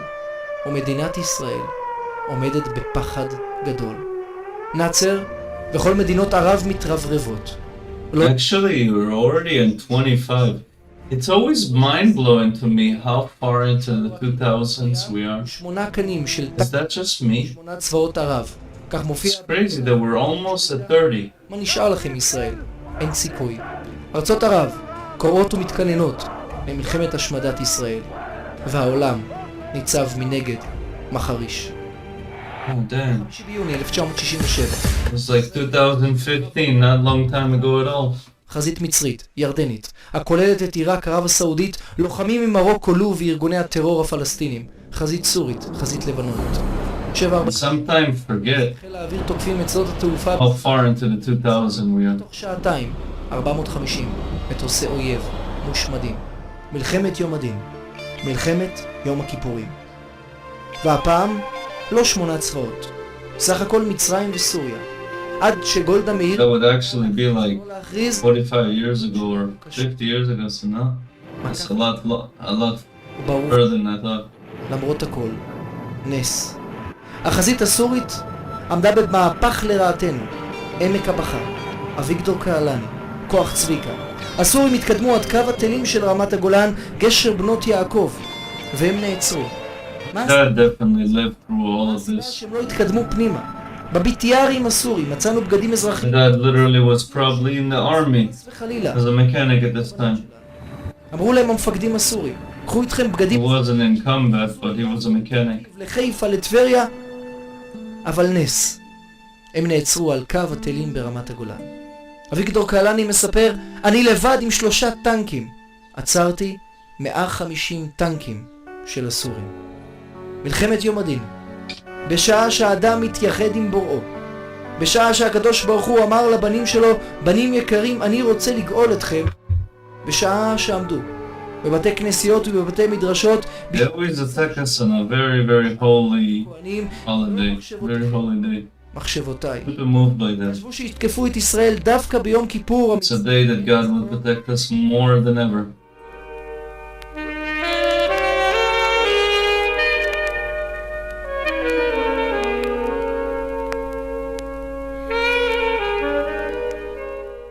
אבל השאלה עומדת עד היום. איך יכול להיות שהסורים נעצרו על קו הטילים ברמת הגולן? This is my favorite part of the whole video. כותב לוחם מוסד שתחקר את מפקד דיוויזיה 9 סורית ברמת הגולן. שאלו את מפקד הדיוויזיה, מה הסיבה שנעצרת על קו הטילים? Why did you stop at the line of the volcanic hill in the Golan Heights? This is the armored division of basically the other side. Let me go back again. דיוויזיה סורית ברמת הגולן. Syrian 9th Armored Division. שאלו את מפקד הדיוויזיה, מה הסיבה שנעצרת על קו הטילים ברמת הגולן? עונה המפקד, אני רוצה לראות אותך חוצה את קו הטילים הסורי, שאתה רואה שורה שלמה של מלאכים לבנים עומדים על קו הטילים, ויד לבנה מהשמיים שמסמנת לך, עצור, אני נעצרתי. חיילי ישראל שראו את הסורים עומדים בשורה, טנק אחד מפחית שורה שלמה של טנקים של סורים, לא ידעו את התשובה. גם במלחמת 6 הימים, שאחד ממפקדי חטיבת הצנחנים יצא לפנטגון בארצות הברית וביקש שינתחו את הקרבות, שתוך 2 שעתיים כובשים את שכם. איך יכול להיות שתוך 48 שעות הר הבית בידינו? ביקש המח"ט הצנחן מקצין הפנטגון האמריקני, בוא ותנתח לי את קרב 6 הימים. עונה לו הקצין האמריקני, את 6 הימים אי אפשר לנתח. זו לא מלחמה רגילה. מזה אי אפשר ללמוד שום דבר. זה נס. It's a miracle. זה נס. זה לא הגיוני. Let's get heated. Let's go to the next one. Now, we're about to hear the war of the end of days. We're about to learn the war that we're probably or possibly in our days approaching. It may have already started for all we know, or it's about to start, or it's gonna start in our life, but we can all agree, Christian, Muslim, and Jew, It really feels like the Mashiach and the end of days are coming. מלחמת בין המצרים. But the Gog and Magog has to be first. What is Gog and Magog? Muslims call it Joj Majoj. כשבוחנים אלפי פגזים, קטיושות, קסאמים וכולי, נופלים על כל מיני מקומות. ולא שהם... Gog is the ruler, and Magog is the country of the ruler.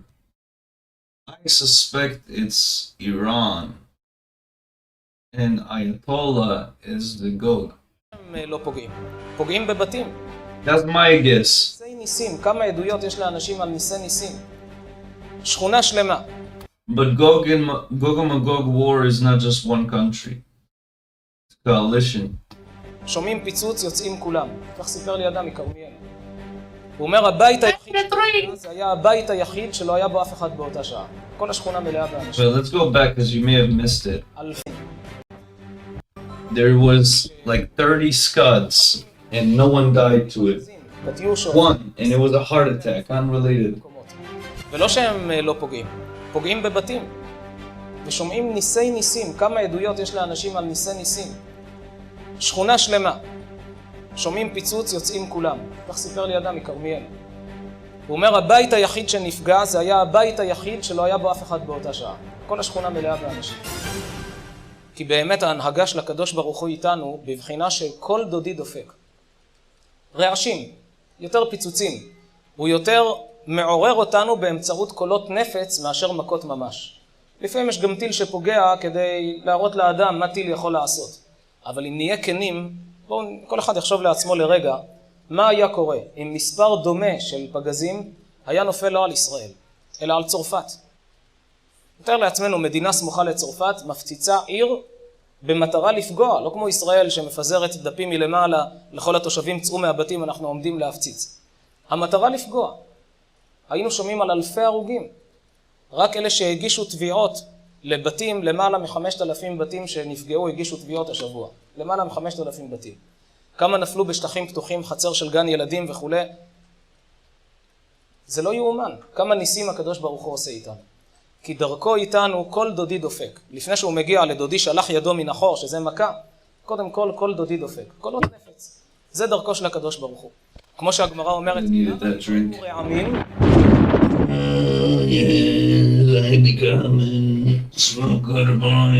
לפשט. It's going to be me in the future. הגמרא במסכת הוא יצא רעמים. כי האדם לפעמים זורם במרוצת ההרגל של החיים שלו, ומתחיל להרגיש שהוא אדון העולם. אני אומר לו מה תעשה ומה תפעל. יושב בבית עם כוס קפה, פתאום רעמים, פיצוץ, שומע איזה בום. הפחד של השנייה, הבהלה הזו, נועדה לפשט עקמומית שבלב, את הגיבנת הזו. של אני אדון העולם, זה נועד להכניס את האדם למצב של מין חוסר אונים כזה. אז Not sweet at all. Wow. יש לפעמים טיל שנופל בשכונה. שאז זה בכלל גורם לאדם זעזוע של חוסר אונים. הקדוש ברוך הוא לא מצפה להכות אותנו. הוא מצפה שאנחנו נתקרב אליו בדרכים טובות. וכשאדם בר דעת, בפרט זה נכון לכל ההיסטוריה, אבל כשבוחנים את התקופה שלנו, רואים שהתקופה הזו כל כך מיוחדת, איך שממש הדברים הולכים צעד אחר צעד ומתקדמים על פי ההתגשמות של הנבואות האלה. ממילא האדם מאמץ לעצמו את התורה הקדושה, הולך לשיעורי תורה, משתדל להעשיר את עצמו בידיעות, משתדל יותר להקפיד שלא לדבר לשון הרע, לא לדבר רכילות. האחדות בעם ישראל, האהבה בעם ישראל זה אחד הדברים הכי יקרים אצל הקדוש ברוך הוא. כשאדם מסתכל על הדברים כך, הוא לא הולך על כל שטות לריב עם השכן. אז נניח שהשכן לא בסדר, נניח שהשכנה בדיוק תלתה את הכביסה כשאת, אבל האדם חושב לעצמו מה רצון השם ממני. מה יעשה נחת רוח לקדוש ברוך הוא? זה מה שמוביל אותו בחיים. מה יעשה נחת רוח לקדוש ברוך הוא? פחות לשון הרע, פחות רכילות, יותר כבוד הדדי. חינוך ילדים, האדם עושה חשבון נפש. איך לחנך את הילדים? איפה הם לומדים? אנחנו עדיין בחופש, עוד יש זמן. להעביר אותם למקומות של תורה, שלא להגיע למצב כמו שכתוב, כי איך אעלה אל אבי והנער איננו איתי. אדם מגיע לאביו שבשמיים, והקדוש ברוך הוא שואל אותו, למה הילד שלך מחלל שבת? למה הוא עובר על רצוני? למה שלח... Honestly, all those strawberries were and I'm upset. Not a single one was sweet. You didn't miss a single thing from that. אותו ללמוד בבית ספר שהאוטובוס נוסע לכיוון מסוים. היית צריך לשלוח אותו בבית ספר שהאוטובוס נוסע לכיוון שלי, לא לכיוון ההפוך. שהחברה וכל השאר תשפיע עליו. מה עונה האדם באותה שעה? חוץ מכל מה שרואים היום, שלצערנו... Also, if you leave lemon in a cup of seltzer or tea for too long, my honest advice to you is don't drink that. It's going to be bitter. It's going to be... ילדים מגיעים לגיל ההתבגרות. Lemon should be taken out the cup and thrown away after like a good minute. Because that shit gets bitter real quick. Once I think there was lemon left in a cup for a few days, that shit became moldy as fuck. Watch yourself. אמרו לי שילדות בגיל 12-14 חוזרות הביתה ב-2, ב-3 לפנות בוקר, ואין מי שאומר להם מה תעשה, אין מי שיכול בכלל לפתוח את הפה.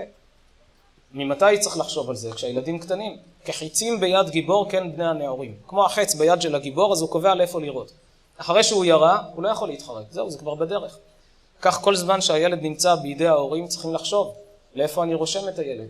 Polka probably was thrown away that שלחתי אותם בדרך אחת, והם בחרו בדרך אחרת. שלחתי אותם לבית ספר תורני, שילמדו תורה, מצוות, מעשים טובים, והם בחרו בדרך אחרת. טוב, זה כבר שיקול שלהם, מה שנקרא. אבל אם האדם מכוון שלא כראוי, חס ושלום, התביעה היא גדולה. Also, do you have any questions or topics you would like to learn about, Hippie? אז כל אחד באמת ייקח... I'd gladly pull out a topic for you. This is about to end. לעצמו יאמץ, בפרט בימים האלה שכמו ש... I didn't play the whole video because it's an hour or two, but I showed the important part. הזכרתי, כל אדם צריך לזכור, אני כמו גלגל קטן אמנם, אבל אני יכול להפעיל את כל המערכת. כל עלייה, כל התחזקות, אישה שמקבלת עליה צניעות, אם זה כיסוי ראש, אם זה לבוש אחר. גבר שאומר, מהיום, יום אני מניח תפילין, מפסיק להתגלח בסכין, לוקח עליי שמירת שבת, קדושת העיניים, שיעורי תורה זה בסיס לכל. כשיש שיעורי תורה זה בסיס לכל. אין לנו מושג, יכול לשנות את המצב של כלל ישראל. גדולי ישראל בזמנים כאלה לא נתנו שינה לעיניהם. היה תלמיד חכם חשוב בישיבת חברון, בזמנים של מלחמה, אז במלחמת השחרור, ימים ולילות, בקושי ישן ומיד קם ולומד. פעם הוא נכנס לישון, אמר למישהו, תעיר אותי עוד שעה. הוא רחם עליו, 24 שעות לא ישן, רק שעה. נתן לו לישון כמה שעות. כשהעיר אותו, הוא מסתכל בשעון, הוא צעק עליו. אמר לו, מי יודע כמה אנשים נהרגו בגללי, בגלל שלא עסקתי בתורה בשעות האלה. הוא אומר, הם נלחמים, אני יכול ללכת לישון? הרב גוסטמן, זכר צדיק לברכה, הורה לתלמידיו בישיבה, כשאז הייתה מלחמה בארץ, אמר להם, בימים האלה, כשהולכים לישון, לא לחלוץ את הנעליים. חבל על הזמן. לישון עם נעליים, כמה שצריך, לקום מיד, לזנק, ליטול ידיים, בית המדרש, לעסוק בתורה. כי זה זמן שעם ישראל צריך ריבוי של זכויות. אלה ברכב ואלה בסוסים, ואנחנו בשם השם אלוקינו נזכיר. נאחל לכולנו שנזכה באמת לעלות ולהתחזק, ונאחל לכל הנמצאים פה שהשם ישמור צאתם ובואם בכל מקום שיהיו, עם כל חיילי ישראל וכל עם ישראל, אמן ואמן. Do you have any topic you'd like to learn about? How to overcome sadness and depression? Where is Onion? You know that place where there is where there's supposed to be the house teleport? I think on that path to the right of that mine there should be Onion. I'm not wrong.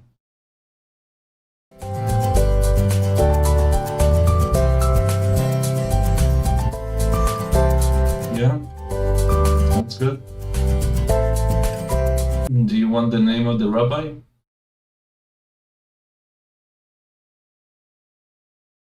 This is the rabbi if you want to save it. שלום וברכה וערב טוב. כידוע, שמחת חיים מהווה מרכיב בסיסי מאוד ביהדות. שהקדוש ברוך הוא אומר לעם ישראל, ולא אותי קראת יעקב, כי יגעת בי ישראל. כלומר, כאשר האדם מרגיש במהלך ימי חייו I love helping people in these של topics. עייפות, של עצבות פנימית, של דכדוך, קל וחומר דיכאון, אומר לו הקדוש ברוך הוא, לא אותי קראת יעקב, אתה לא בדיוק מחובר אליי, כי יגעת בי ישראל. אתה מרגיש סוג של עייפות, סוג של שמחת חיים. You can't really understand if you listen, so I'll put something in English for you. This is in Hebrew. The mitzvah of Purim. This is about Purim. As is very well known and very, very difficult to grasp. Thankfully this year Purim falls out on a Friday, so it's Erev Shabbos, and so it's a little bit more challenging to do the work when it's Erev Shabbos. But the mitzvah of Purim is to, responsibly, not responsibly. Bottom line, what it says is, the mitzvah is to get intoxicated on Purim until you cannot tell the difference between cursed is Haman and blessed is. Basically on Purim, God tells us, get drunk! Party! Mordechai. And that means essentially to us that you can't tell the difference. Get intoxicated. And you don't know anything. Dress up, dance. And that's have fun. That's all the mitzvah. So today we're making, this year, you've got to make the Suda in the morning or early. And then it's difficult and you've got to get ready for Shabbos, so it's really challenging to get drunk. But the mitzvah is to get drunk. What's up with this mitzvah of getting drunk? Why do the rabbis insist on drunkenness in Purim? It's like, can you imagine if they were making the holiday now and Hatzalah heard what the rabbis were coming up with, what they would say? It's such a fun time to be in a Jewish neighborhood. Not know the difference. It's such a fun time. You can't tell the difference. If you live in New York, I highly recommend look up when Purim is and go to Jewish neighborhoods. You will see people all over the streets with costumes, open houses with parties, candy, food, drinks, all for free. And you know what? I'll tell you another secret people don't know. They love giving money on that holiday. If you would, usually for kids or to rabbis, you go to the people, like the people in the house or the rabbi, and you can ask for money. I went with this rabbi. My dad was car service in America, and he took a ride to this fraudster rabbi. I will call it out. He would go around to people's houses, rich families. He would have a list of addresses of maybe places that he went last year or whatever, and he would try to ask for money. Oh, I have a school in Jerusalem, blah, blah, blah. It's all made up. How I know? He tried to use me as a prop. He said, I brought him as... What the hell are you talking about? I'm the son of your driver. What the fuck you... I didn't call him out there, but yeah. That's how I know he's a fraud. But he would be, going collecting money. And I would be there, I would ask, I would get $20 here. I'm like, yeah, $20, It is Haman and blessed is Mordechai.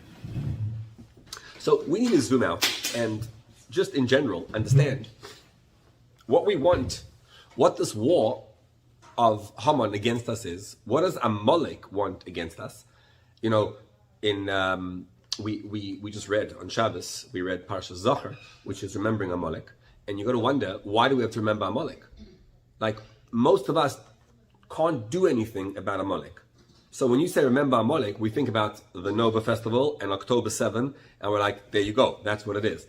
I'm not sure we need to remember that. It's like, I got it. I got it loud and clear. You don't have to remind me of it. So what does it do for me when you tell me to remember Amalek? I get it. What do you have to remember when it comes to what Amalek does? What does it mean to us nowadays? And once we understand what Amalek is and what Haman is, and we want to bring it close to home. So this is not... Moloch is a idol And Aman is a very, very wicked person that wanted to make the Jewish people, I think it was in Persia, yeah, worship him in a statue. And Mordecai would refuse to. He would never do it, and he would hate it. Everyone would bow down to him, but this one Jewish person would not, and he couldn't let it be. He wanted to hang him, he wanted to do this to him, and at the end, he was hung on his own Galilee that he built for him to be hung on. That's Aman. Not the story of... Yeah, that's the story of Esther, you know, Queen of Persia. How you know that the story is true? Persia had a Jewish queen called Esther. Look in history. Way back when, in the days of Purim, a couple thousand years ago. We're talking about the story that takes place here and now. We're talking about the Amalek who attacks you here and now. He's not just in the Nova. I can even pull out the whole movie of that story. There's a biblical movie of Esther. First of all, he's there too. Queen Esther. But he's also inside your head. And he's attacking you viciously and doesn't let you go. And it's pretty biblical. And once we understand what Amalek is, we'll get why to overcome Amalek is only one way. The only way to win the war against Amalek is by getting drunk. Chayavinish levasumi b'puria until you can't tell the difference. How do you celebrate? How do you celebrate Purim? You celebrate by winning against Amalek. It's interesting in Yerushalayim this year. Very interesting Purim. Usually Purim is we do it one day and they do it the next day. This year we all do it over. They do it over 3 days. So actually they join us in reading the Megillah together on Thursday night and Friday morning. They lay in the Megillah at the same time as we do, but they continue going. The Suda, the feast, they have on Sunday. They do it the third day, basically. Can you imagine? We're done by Friday, and then you're Shabbos, and you're done. They're on Sunday, they're having a feast. And on Shabbos they have the laning of Purim. So the laning of Purim, we do the laning of Purim on Friday. They're reading the Torah on Purim about Amalek on Shabbos. And it's interesting because then you have a question of which Haftarah to lane. Because the Haftarah is going to be connected to whatever you did in the Maftar usually. So they do the same Haftarah as last week. They repeat it again. They're learning about Amalek, and they're learning about how Shaul didn't have the strength of character, essentially, to be able to annihilate Amalek. So Shmuel sent Shaul on a mission. He said, go destroy Amalek. And he goes and destroys them. And he comes back, and he kept Agag alive, and he kept the sheep and cattle, and the women. He didn't kill them. And Shmuel says to him, you understand what's going to happen. As a result of what you just did over here, Haman is going to exist. Because Haman came out because Agag was able to create a baby during that time. Wait, go back. This is lore. This is lore before Aman was even born. So they do the same Haftarah as last week. So Aman was born in a result of someone that didn't want to kill someone because they didn't understand what would come of them. They repeat it again. They're learning about Amalek.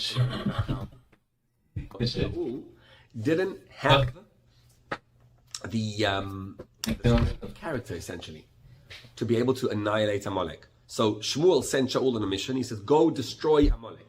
And he goes and destroys them. And he comes back, and he kept Agag alive. And he kept the sheep and cattle and the women. He didn't kill them.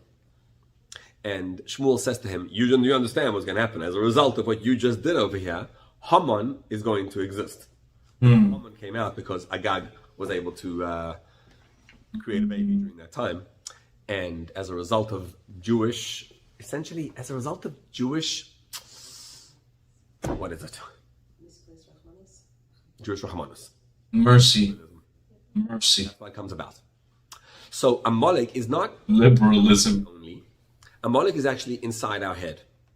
You know, my daughter was just telling me they learned in seminary the other day. So I don't know which war it was. I mean, it was I don't know exactly when it took place, but it was in the War of Independence of Israel. And there were a whole bunch of soldiers, I think 35 soldiers, who were going from one place to another in an attack. And on the way, they met a Bedouin soldier. A Bedouin, not soldier, a Bedouin. And I don't know the exact details, but the point was that this Bedouin, they realized that if they let him go, then technically he could let others know our whereabouts, and then we're finished. But they couldn't bring themselves to kill him. So in the middle of a war, or just somehow, tie him up and lock him up. So they didn't. Jewish compassion. And he, because they saved his life, decided. Many times in history, when God tells us to do something horrific, and we don't listen, something from that come out that haunts us years after. And the fucked up thing is, people that hate my people take those verses out of context. They're like, oh, look how God is telling the Jews, kill the women, the elderly, and the children in this town.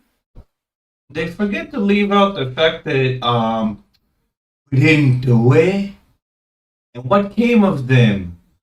The Erev Rav, the Amalek. Go look up the Amalek. Yeah. People are very weird. They always take stuff out of context. To pay them back. You know what we did in response? We try to bring sheep to sacrifice to atone for their sins, which those people could not repent. And he paid they did too much wickedness, too much evil all of them were killed. to be forgiven. And God saw the future that would come from them. And Jewish compassion. We till today suffer from them. And what we want to do is identify the pattern of thought that we have and understand what it is that we want to overcome, and that's the war against Amalek. I remember it vividly. I got a call. Amalek. From a guy whom I happen to have known. And very nice. To me, they looked like I didn't know them well, okay, but they looked like a beautiful family. A really, really nice, normal, whatever that means, family. And he calls me up one day. It was out of the blue, although I got used to those out of the blue calls. And he says, I want you to know that, we have a program for children from single-parent homes. That's why I get the call. He says, can I register my kids in your program? I'm like, what? By the way, you register the kids. The YouTube stream, we're going to play RuneScape in a bit. Just taking a spiritual break. And she didn't just leave. She dropped Judaism. And I was like, what? Like, how does a 48-year-old just drop a mother? No, you don't just drop Judaism, right? Something happened. He says, yeah. She dropped the whole thing. She's not interested.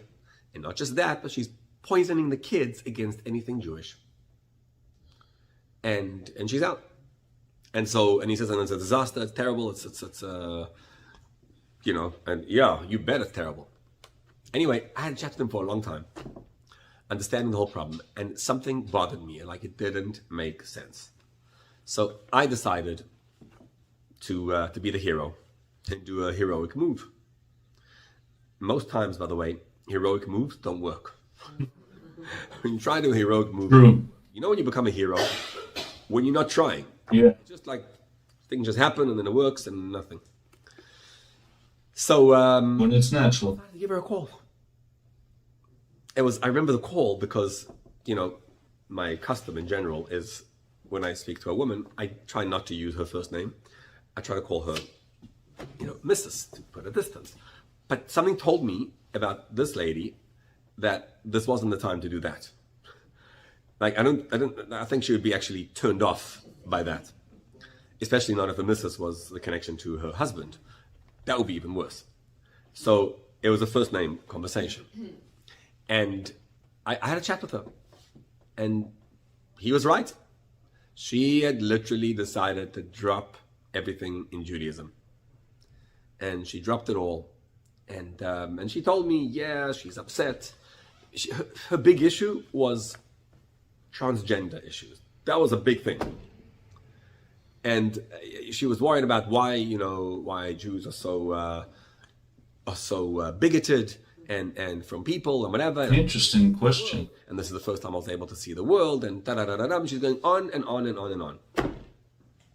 And I'm listening. And I realized something already a long time ago about Jews nowadays. Here's the rule, right? Someone once came to the Rebbe Rayatz. And he said to him, Rebbe, before we begin, I want you to know that I am an apikoiris. I'm a non-believer. I'm an apikoiris. Heretic. And then he started to talk. Or a non-believer, I guess. So the Rebbe looks at him and he says, what? You're an apikoiris? He's like, yeah, proudly. He says, tell me, do you know the whole Torah? Have you learned the whole Torah? No, you haven't, right? So by what right do you even call yourself an apikoiris? An apikoiris, let's get this straight, is Elisha ben Avuya type. Someone who learned the whole Torah, understands everything, and then decides to drop it. You, my friend, have the right to call yourself an Eini Yodeya. Ignorant. Someone who doesn't know. I'm good with that. But don't call yourself an apikoiris. You didn't earn the right to that. Now let's talk. That's the rule. The rule is Jews have no clue. When you see a Jew and they screaming and shouting, what you really want to ask, you might not want to say the words, is who hurt you? Who wounded you? Were your feelings hurt by someone? Because that's when we drop it. We drop it only because something is bothering us. Now, 100 years ago, things may have been different. People actually did things because it made sense.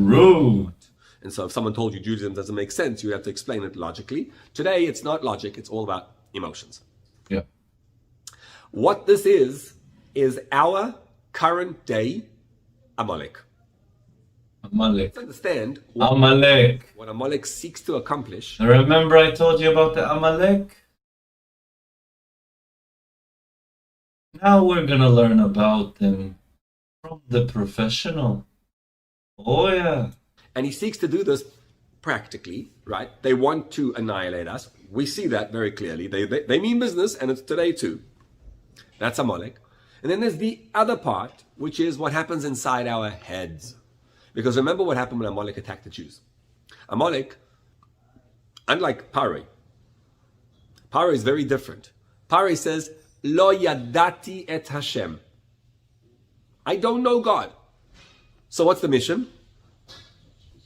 Yadu Mitzrayim, Kani Hashem. Let them know about Hashem. As soon as Pare is going to know about Hashem, what's he going to do? He'll repent. Okay, the reason why Pare had to have plague after plague after plague was because Hashem wanted to punish him. So he hardened his heart. Amalek, though, is very different. Amalek, it says, is Yodea et ribono umitkaven limrod bo. He knows his maker, he knows Hashem, and he intentionally rebels against him. That's Amalek. Amalek attacked the Jews when? In Egypt, after they just experienced blood, frogs, lice, all that, the 10 plagues. And they got out of the Red Sea and all the wonderful miracles, and Amalek saw everything, and he said, so what? And he attacked them. And when he attacked them, that logic permeated the Jews' head. Because the Jews are like, wow, so basically you're telling me that it's possible to see all these miracles, to experience and witness the hand of Hashem, and yet to rebel against him. And that's the key, the core of what Amalek is. When the Torah speaks about Amalek, it says, Ki yad al keis yudkei, milchama Hashem ba'Amalek. The words are, the hand of Hashem is on the throne of Yudkei. Yudkei is Hashem, right? But note how Yudkei is spelled. You spell Hashem Yud, and a Hey. What's the full name of Hashem? Yud, K, Vav, K. Right? When you spell Yud, K, Vav, K, that's the name of Hashem. So the Chazal tell us, Hashem's name is not complete. Ein Hashem Sholem, Ad she'imoche zarei shel Amalek. Until you don't obliterate any seed of Amalek and nothing remains, Hashem's name cannot be complete. So Hashem's name is Yud K Vav K, but the Yud K remains. Amalek blocks the Yud K from coming down to the Vav K.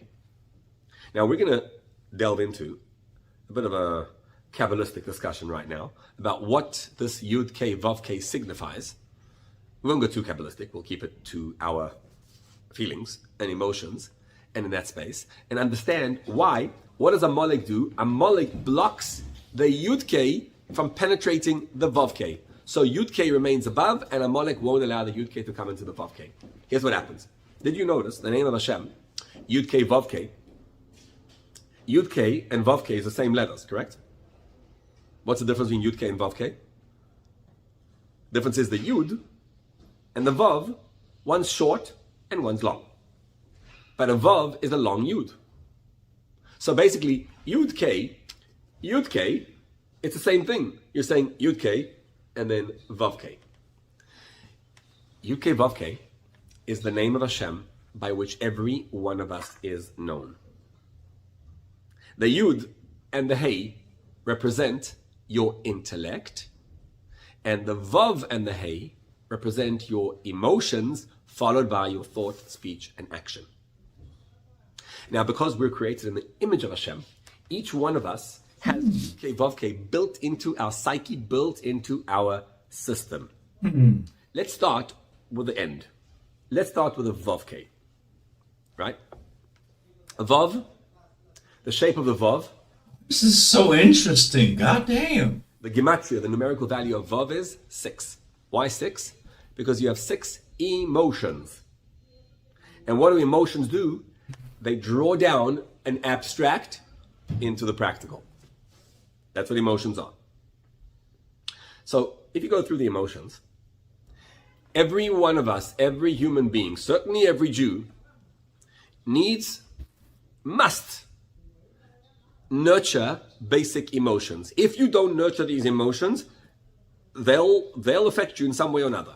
So for example, right, every baby, what does a baby need? You see a baby needs to have food and clothing and taken care of. And what does a baby need more than anything else? His mother. What? Love. To be embraced. God forbid if a baby doesn't get hugged. It's dangerous in life.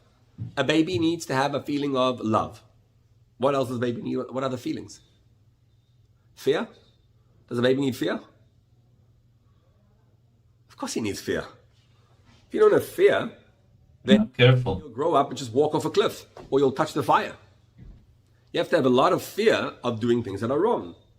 So it's critical to actually nurture a sense of love and a sense of fear. And one more emotion. Because if you have fear, so you won't do anything, you'll just be scared to do anything yourself, you just stay home. It's critical to nurture also compassion. Compassion gets you to do things. Now let's understand what these emotions are when it comes to our relationship with Hashem. And note how, this is how it goes. Every single child that you raise must, by definition, have these emotions nurtured. If you don't nurture these emotions, they will come up in another way. Now, unfortunately, very often today, we don't nurture the emotions. And because we don't nurture them, we suffer the consequences. Right? I just want to real quick give a shout out to this amazing rabbi, because he is speaking facts. Shout out to Mayan Yisrael.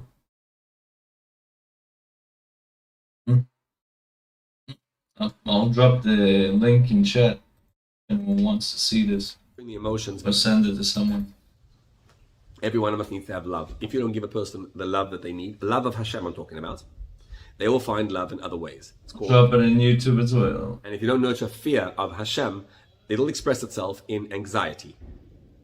And if you don't nurture compassion, it'll express itself in liberalism. Most Jews, the vast majority of the Jewish people today are very, very, very upset. And, you know, they have a lot of compassion for Nabach, the poor Palestinians, and the cause of the Palestinians. It's very sad, right? That the Palestinians are being so, you know, hurt and cruelly suffocated and whatever else is happening to them. And you talk to the Jew and you're like, what? But yeah, that's what Jews are. Jews have a sense of compassion. Yeah. So these feelings must be nurtured because a Jew naturally has these feelings for Hashem. Here's how it goes. Naturally, what do you want? A person's in this world, he yearns for something higher. I'm here, I live, and I want to feel a connection to Hashem. It is natural to want to feel a connection to Hashem. I was on the El Al plane the other day. And I'm not religious, and I still. Guys, they pack seats. I mean, like, there wasn't one. You don't have to be religious to believe that there is a God. And that He loves you. I'm not convinced that you have to be religious and do all those rituals and all those practice in order for Him to see that you're righteous or to be accepted by God. Space that there could be.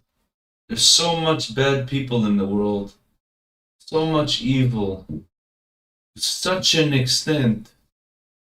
I'm sure me, compared to what they do, I'm a saint. I know it's not smart to compare to other people. You should try to be the best that you can be, but if I think like that, I'm fine. You see that there wasn't. In that kind of mindset, you know, I should be considered an angel in how people be acting today. In fact, on the way back, I noticed that in the, you know, where the stewardesses sit over there, those seats were taken also. And there were people sitting there. They don't go back, they don't lean. There were people sitting there, and the place is full. But, you know, El Al says, Achi babayit ba'olam. So I haven't flown El Al in many years. It was very Hamish, that's for sure. It felt babayit in that sense. And I couldn't help it, but I walked around the plane. It was a day flight. So I walked around the plane. And it's not hard to be nice. From guy, a religious guy from New Jersey, and he's sitting next to another guy. And so it's not hard to be nice. And a young boy, must have been like 17, 18. And I said to him, did you put on tefillin? He said, no. Would you like to? Of course. He says, yes, I'd love to. The from guy next to him says, wow, you serious stuff. Like you actually, he says, I feel bad that I didn't ask him. Like I'm sitting next to him. Can I do it? I said, absolutely. So he took out his tefillin and he put tefillin on the guy. And I thought that was beautiful. It was just incredible to see.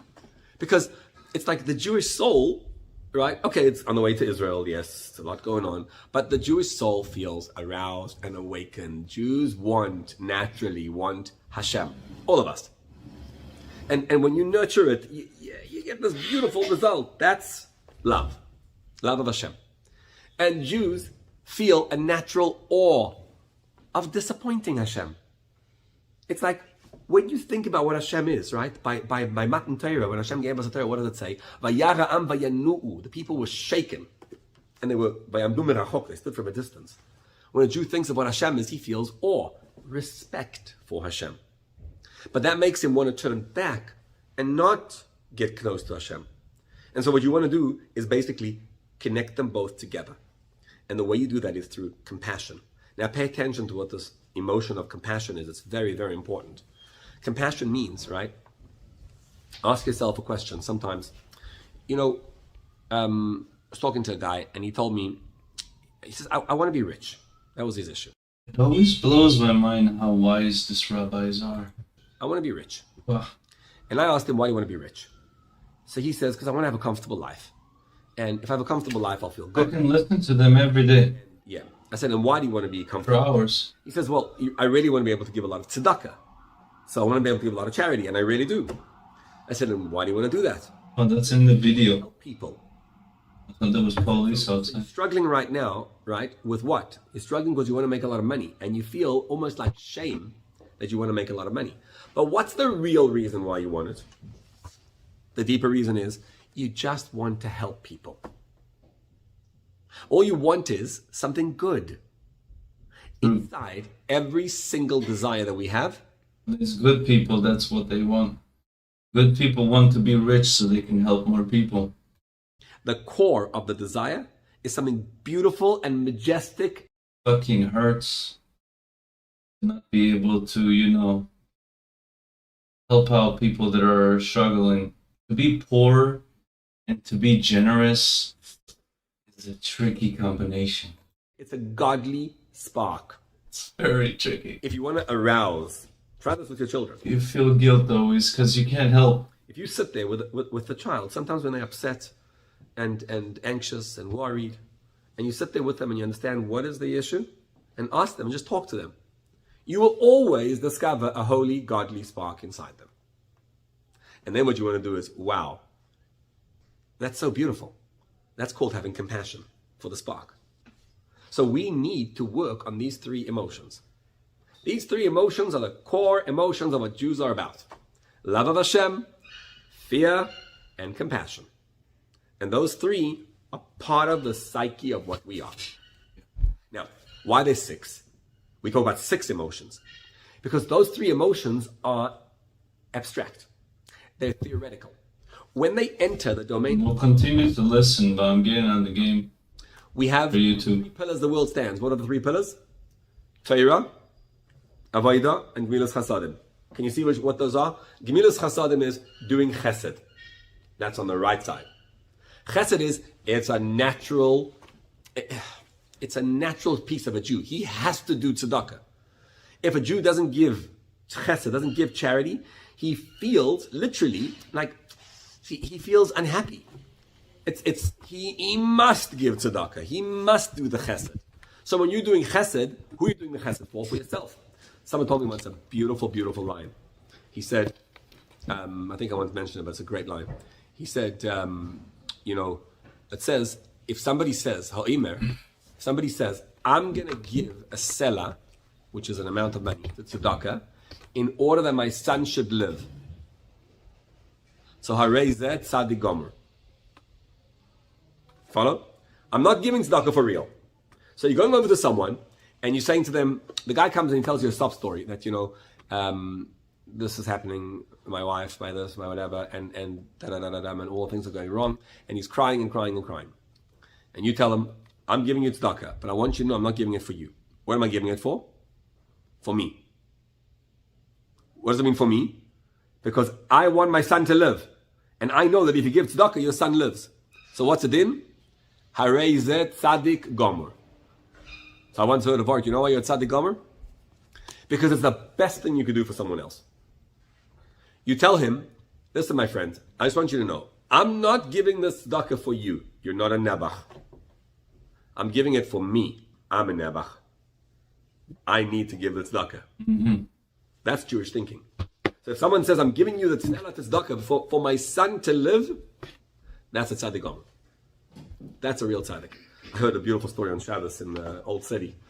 Rabbi Bukit from Boca Raton was there. So he told the story as follows. He says his father, Rabbi Bukit Senior, Alav Shalom, was a Rav in a shul in East Laposh. It was called Oineg Shabbos. And a guy came into him once. He was there for many, many years, and after a while they didn't have a minyan already, but he still stayed. And the guy came in a Meshulach, and the guy was looking for money for his daughter's wedding. And he told him, I have 10 kids, and I need money for my daughter's wedding. So can you help me, whatever? He said, yeah, he's trying to help him, very kind and nice to help the guy, an Israeli Meshulach. And then he told him, I recommend you going to Lubavitcher Rebbe to get a bracha, and hopefully it'll help you also. So the guy said, sure. It was in the early years, so he didn't understand you're going for a bracha. He went into fundraise. He went in to ask for money. So he came inside, and they told him, when you come in, you have to write the names of all the people you're asking for a bracha for, write them all down, and then you come in, and then you ask. So the guy comes in and he writes down all his 10 kids. And what the Rebbe would do when he would read, he would read the thing. He would read the thing, and like you could write a 4-page letter, and he read the whole letter and answered all your questions in the space of 8 seconds, like scanning. Like a scanner. That's how he did it. So he's reading the things, and he gets to the names, and he looks at the guy, and he sees a name, and he says, "Who is this?" Like to that line, and the next kid, "Who is this?" Like who? You understand what happened? The guy basically walked in and made up that he had 10 kids. He had 2 kids. And he made it up. So as he was reading, he was scrolling, and like the name is trying to express a neshama. Now, if you tell me a name, I wouldn't know if there is a neshama behind it or not. But I guess you have to be a Rebbe to understand. So the Rebbe looks and he says it's not there. So the guy stopped what's going on. He's like, oh, this guy actually, there's a holy man. So he ran out of the room. And he escaped. He ran away. Anyway, the Rebbe calls him the secretary. And he said to him that this Jew came in here. Could you find out who he was and how he gets him? Because he was asking for money for his daughter's wedding. And that's evidently true. So for some reason he had to make up the 10 kids because it made it sound better that he doesn't have money for the wedding. But can you find out? So they called up Rabbi Bucket, they found it out. And then the guy who lied, right? He ended up giving him some money because the guy came in to get some money. So he gave him the money for the wedding. That's the Jewish midah of tzedakah. Tzedakah is like it's just something that you are. It's what you do. It's you have to do tzedakah. If you don't, you feel bad. But then you have also the midah of the avoida. What's avoida? It's the opposite of tzedakah. Tzedakah is chesed, using the right side. You got to use the left side also. What does that mean? That means that you have to fight against the Yetzer Hara. The Yetzer Hara is constantly trying to bring you down, and the work is to fight. The Yetzer Hara is like the Satan. Against the Yetzer Hara. The evil inclination. And to win. And constantly to not look where you shouldn't look. Right? To not allow emotions to control you. That work is called avoida. That's the avoida of the left side. And then in the middle, what do you have? Torah. Torah is the blend of both together. Torah is a Jew coming into this world, taking the world and transforming it and making it holy. Here's how it works, basically. Every one of us has 6 emotions. Those 6 emotions means you have chesed on the right, gvura on the left, so you have kindness and withholding, love, fear, and in the middle, compassion. And then they express themselves down in the world in the form of gemilut chasodim, the need to do tzedakah on the right side. On the left side is a need to refrain, and in the middle is Torah. When you have all these 6 together, then what happens is the result is your thinking is correct, your speech is correct, and your actions are good, because the emotions and the the emotions flow into the thought, speech, and action. This is represented by the Vav and the Hey. A Vav is the 6 and bringing down, that's the emotions. The Hey is the thought, speech, and action which come from it. Now, let's go back. Where do Vav K come from? Where do emotions and intellect, where do emotions and thought, speech, and action come from? Ask yourself, where do your emotions come from? And this is the question. Where do your emotions come from? If you read the news today, you'll discover that something very powerful happens when you read news. It creates a real deal feel of usually, what feel usually? Anxiety, yeah. And we want that feeling. We actually, it's an energy, and you feel good that there's like this feeling that it's an energy. It's like when you feel dead, you read the news, and something comes, it's alive. Even though the life is not a great life. It does. It wants to kill us, basically, but it feels good to feel that feeling. Here's the question. How do you generate emotions? The way to generate emotions nowadays is we actually have a multi-billion-dollar, trillion-dollar industry which is designed for one thing only, to create emotions by people. How do you create emotions? Go to a movie and watch. Every single scene is creating emotions. You know, yesterday I decided I'm writing a little book. So started writing my book yesterday. I sat for 2 hours in the morning. I wrote my introduction. I wrote the whole thing. And then I was reading it and I said like, yeah, it's a little bit boring. So I went to my friend, I think it's she, and I asked her, I haven't used her too much, I got to know her. Her name is Claudie. Do you know Claudie? She has a website. What? Yeah. Claudie.ai. So I put it into Claudie and I said, could you tell me, like, I said, what do you think of this? So she compliments me, it's amazing. I said, no, tell me the truth. I'm not looking here to get compliments. And she's talking to me. It was fascinating. It's a free version, so you actually, but it looks like it's worthwhile paying for, actually. Then I said to her, I told her what my persona is and who I'm trying to be and what I'm trying to express. And she said to me, okay, you want to know the truth? There's a few things you're missing. She said, you didn't create enough tension. In other words, you were solving a problem without showing me the opposite end and the tension which led to the problem. And so I didn't see the absolute contrast between where you were and where you got to. I said, okay, you do it. She said, sure. I tell you, I was blown away. She rewrote it, and it was, it was like a masterpiece. It was unreal what she wrote. And she told me, she said that story, I gave a little story over there, she said, the story's not... Pause it for now. Focus on me.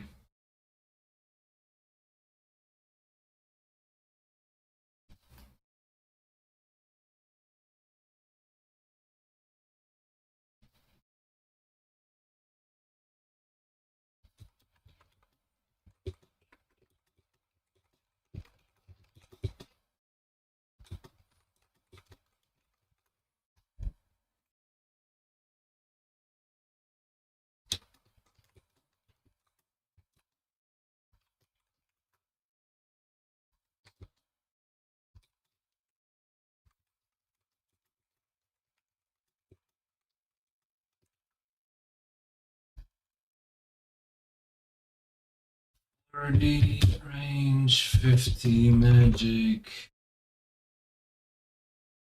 53 fishing, 50 wood cutting, 49 mining.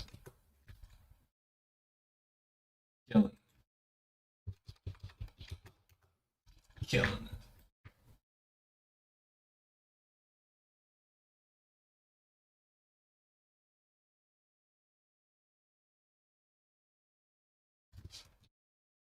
Oink.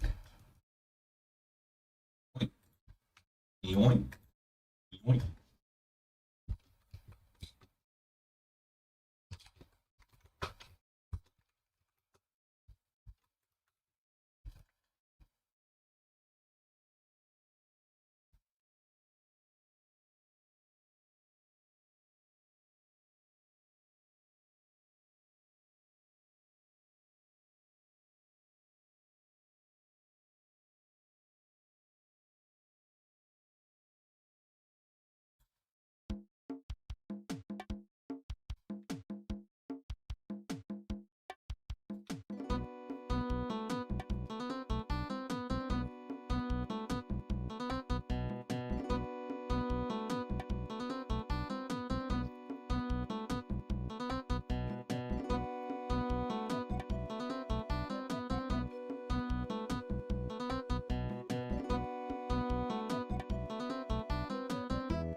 You're bugging.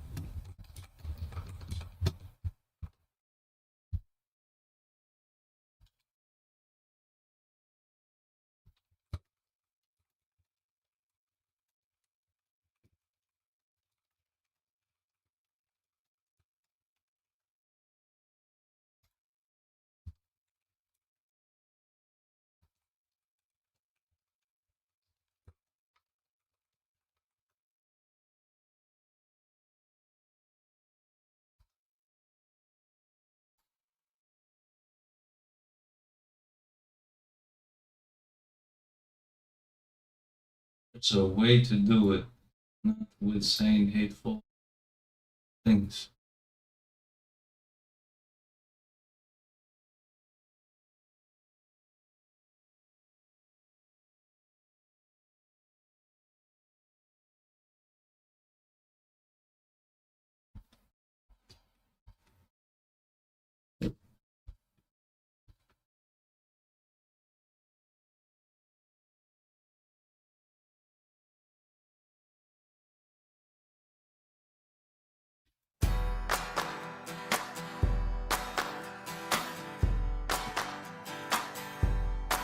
Bones.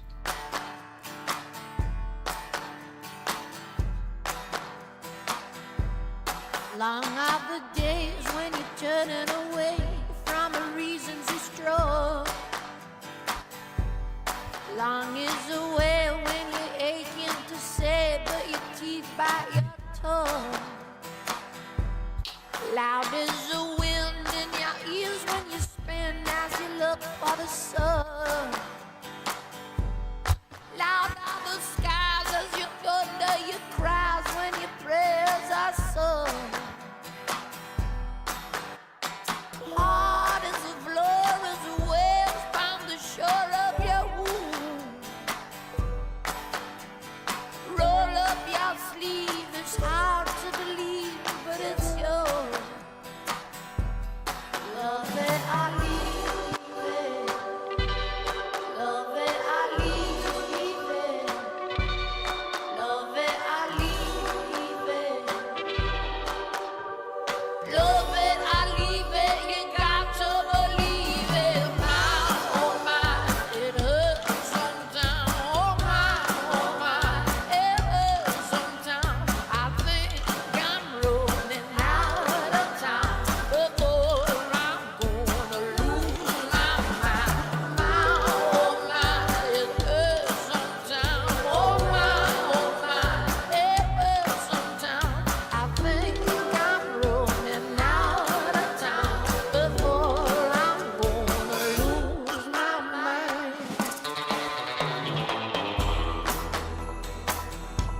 Slow is the night when you reach for the light, but the dark lingers on.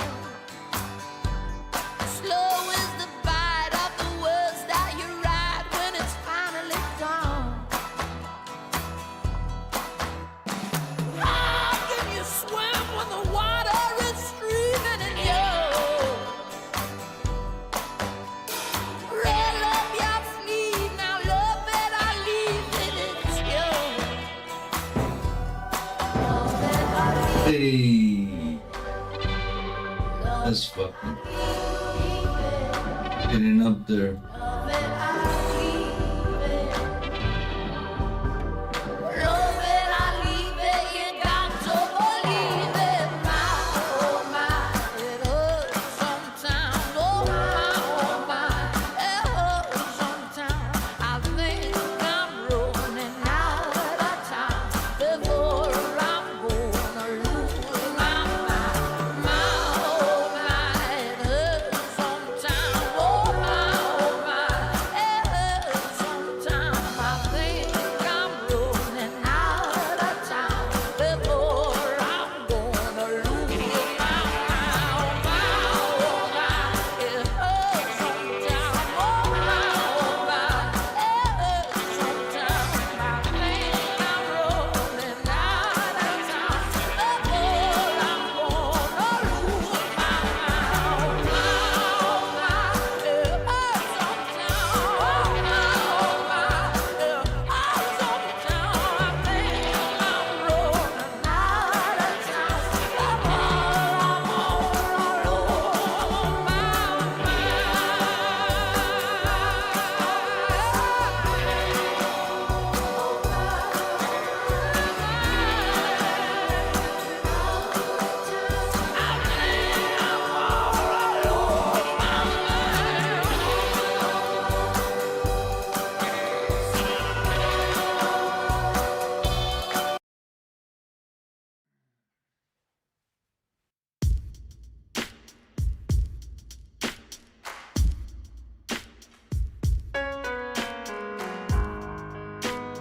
That's right, we're gonna get all the prayers unlocked. Bones! Yoink, yoink, yoink, yoink.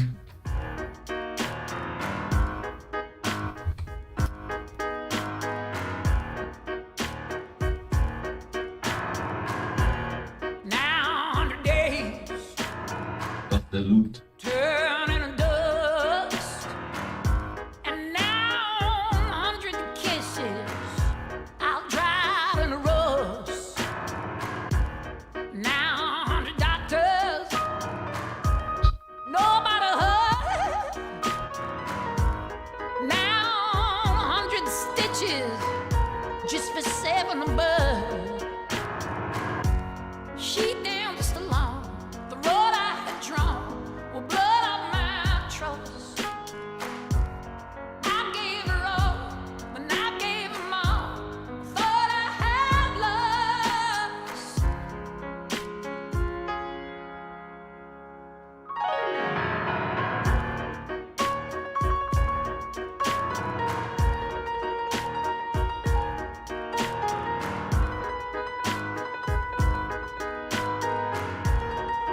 Hey, moron. What's up? What's up? 100 days to try to forget. There are 900 kisses to How you doing? regret. Everyone knows that everything grows back to the ground. Everywhere grows what everyone sows. Look what I found.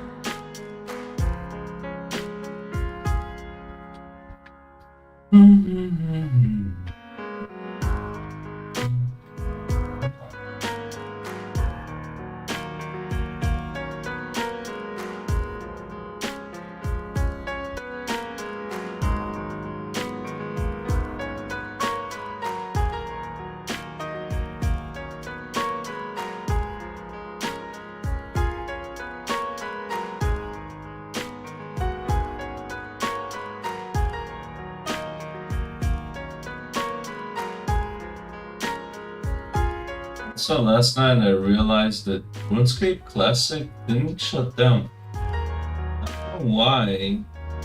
When Scape 05 shut down, I remember seeing on YouTube the video, the title. I didn't watch it, but I remember the title and the thumbnail. I couldn't find what I remember, but yeah. Apparently that shit's still up.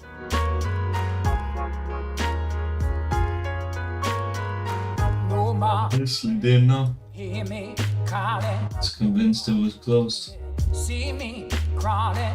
I know you know what my feet It gives more hope that this server will not go down. calling. It didn't go so crazy. See me crawling. I know you know what my feet are. No more. Can you hear me calling? No more. Can you see me? It's thanks to a YouTube commenter You know what my feet that are. I realized that. Can you hear me calling? No more. Can you see me crawling? I know you know what my feet are. No more. Can you calling? No more. Can you see me crawling? What my feet are. No more.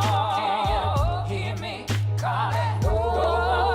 Can you see me crawling? I know you know what my feet are.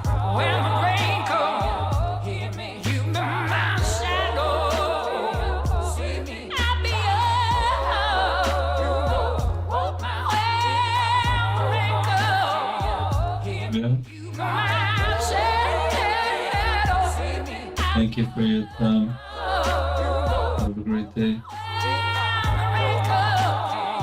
Hear me. You be my shadow. I'll be yours.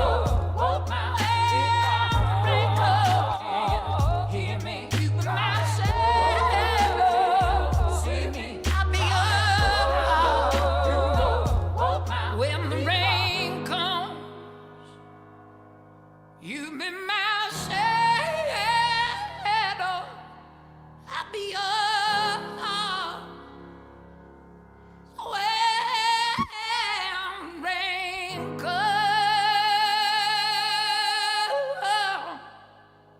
Take it, dude. That's good. I'll be yours.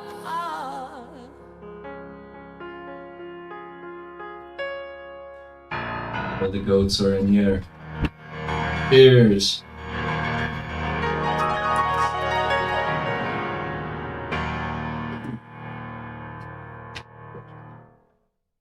Good shit.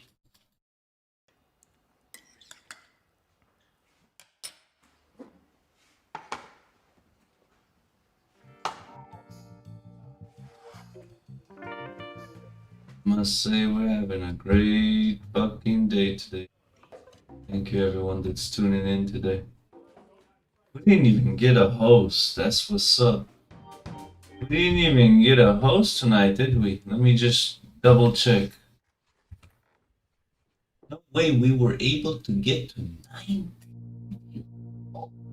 So, oh shit. Yeah, today is a good day.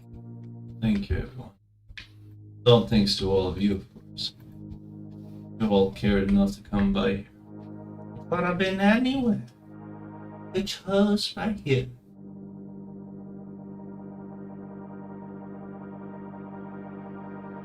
Appreciate that.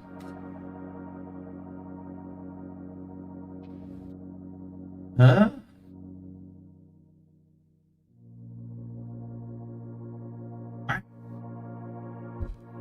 You what, mate?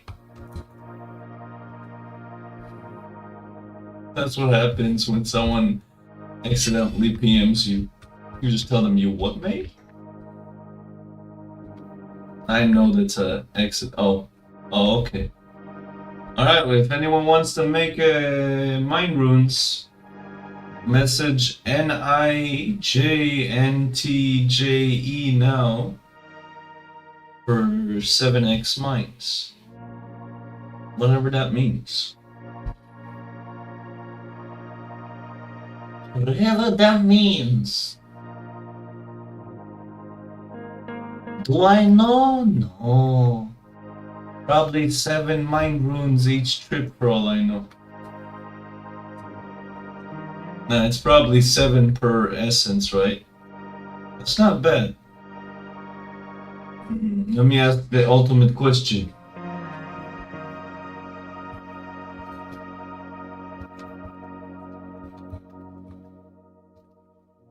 This is the ultimate question. Do you supply the essence? I ain't got no essence.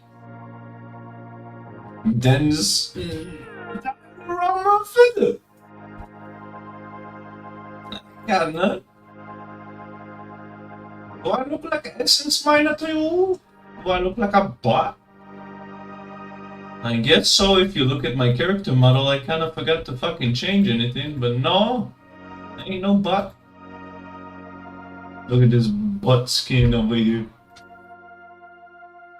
The story behind that is, I logged in to see if it's one of those private servers that shows your IP when you log in before I show it on the stream, and then I logged out when I see it's good, and then it didn't let me change my character model. I'm Bob.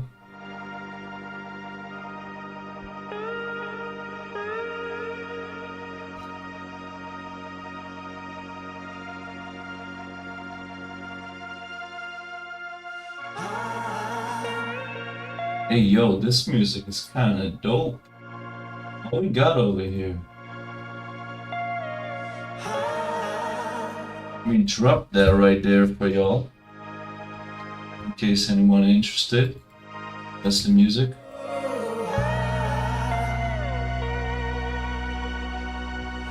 When I hear good music, I drop that shit in chat.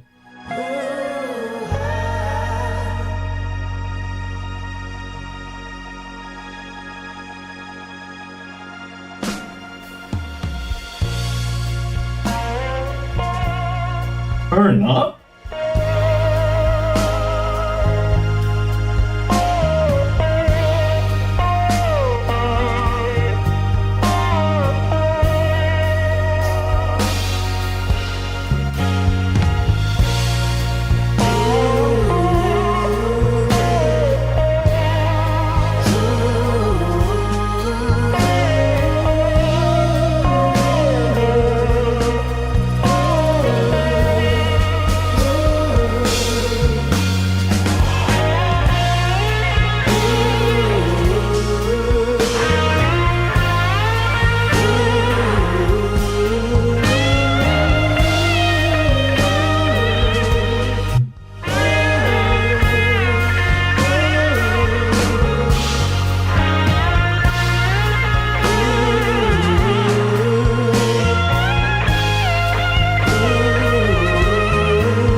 this rate, we can get verified. Let's fucking get it. Let's give me verification and show them what's up. This rate, we can lock in and get that shit easy. Me to go from 8 to 17 be huge. I'm happy, damn it. Not 50 just yet, but it's a lot of progress. And cheers to that.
Maybe this time I can be strong. But since I know who I am, I'm probably wrong. Maybe this time I can go far. But thinking about where I've been ain't helping me start.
every day to play away.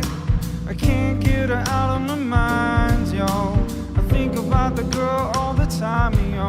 Ooh, east side to the west side, pushing fat rides, causing no surprise. She got chips in the stash, stacking up cash, fast when it comes to the gas. By no means average, someone she's got to have it. Or maybe you're a perfect 10.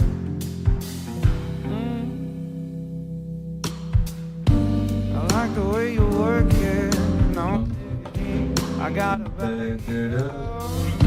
I like the way you work it, no diggity, I gotta bag it up. I like the way you work it, no diggity, I gotta bag it up.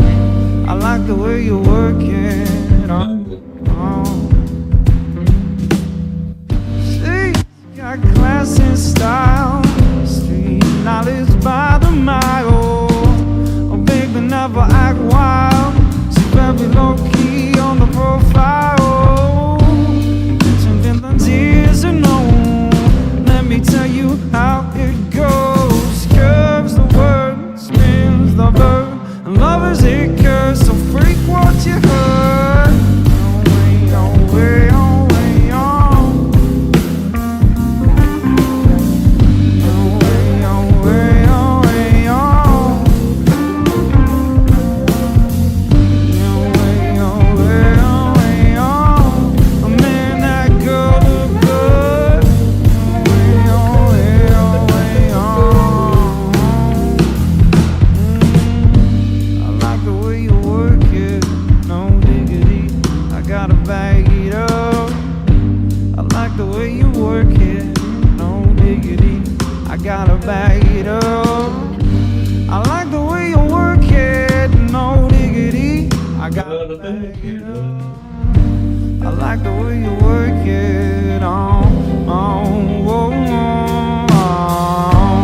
like the way you work it, no diggity, I gotta back it up.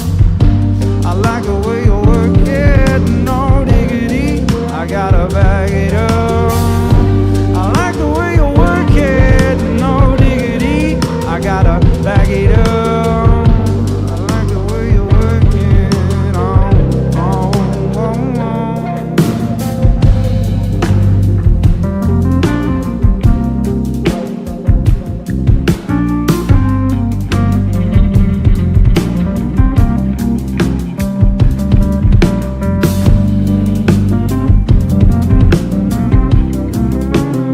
I love when you make a smoke ring and it goes back and make another one. It's just dope.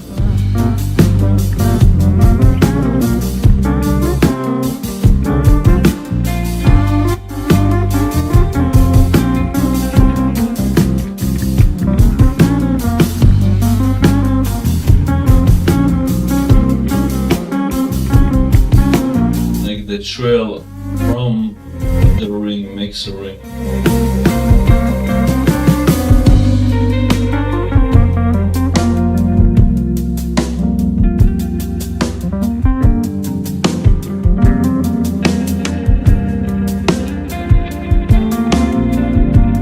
Smokers know what I mean.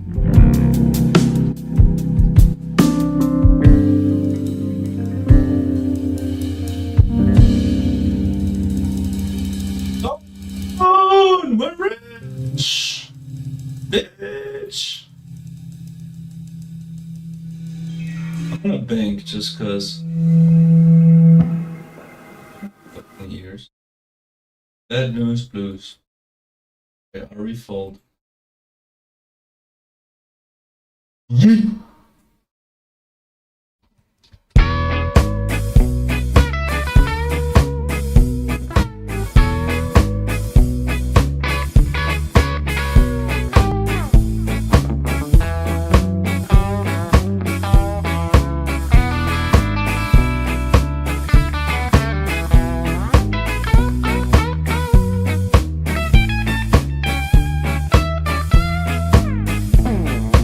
Wake up in the morning. Wake up in the morning and roll up good.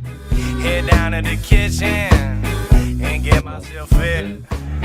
I open the paper and start to read, but all I can find is violence and greed. The stock market's down, our country's at war. The rich are still rich, and I'm still poor.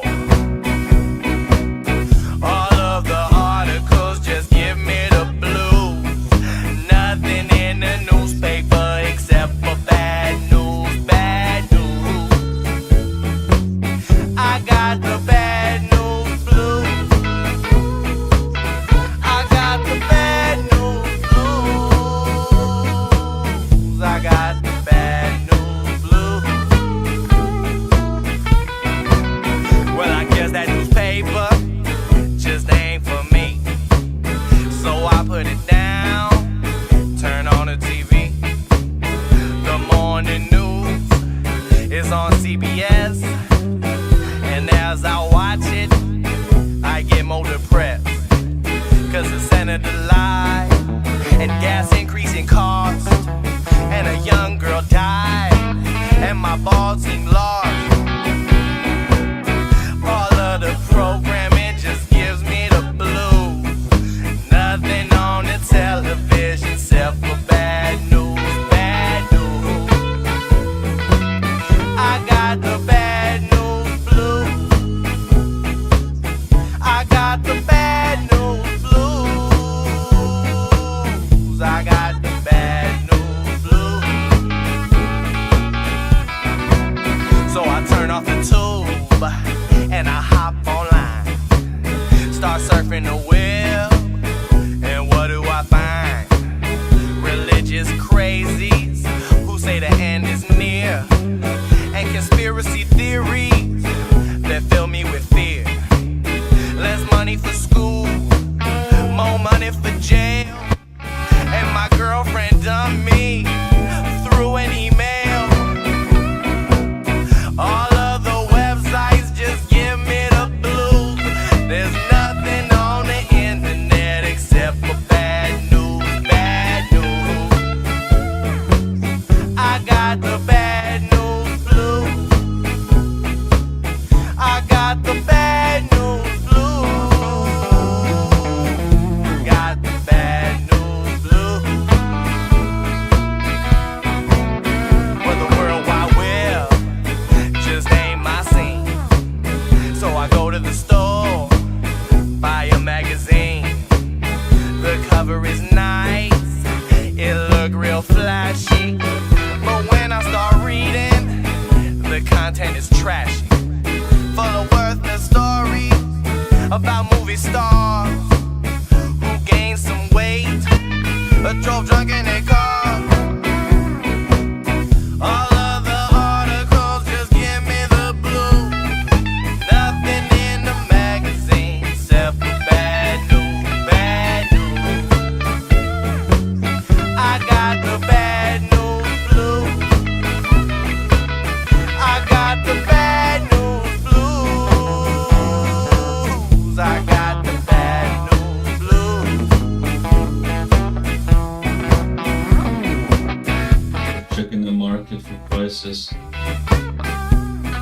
Red skimmiter, it's worth it. But I don't think it's worth it.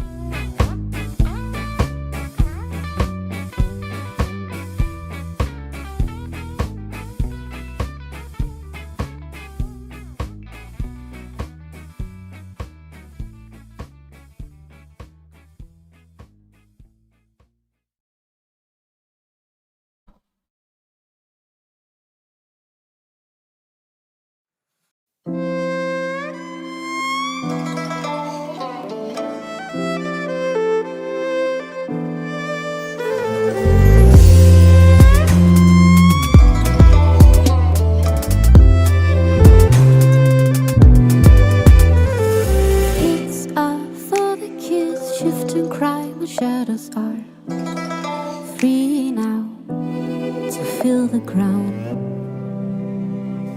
I'll took slow face down so you might come around. The smaller words to better construct a sound.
fisherman is probably like, what the hell is he doing? Ah. The next day, the fisherman does that strat to go to bank.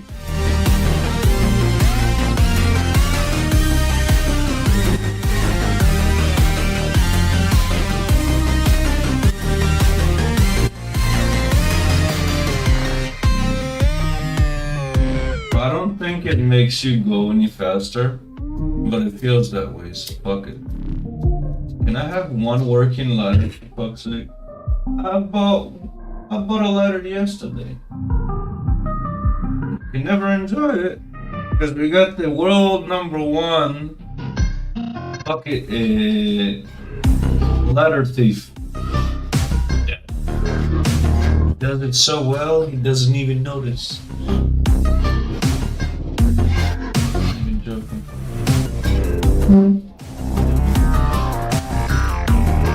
Let's see.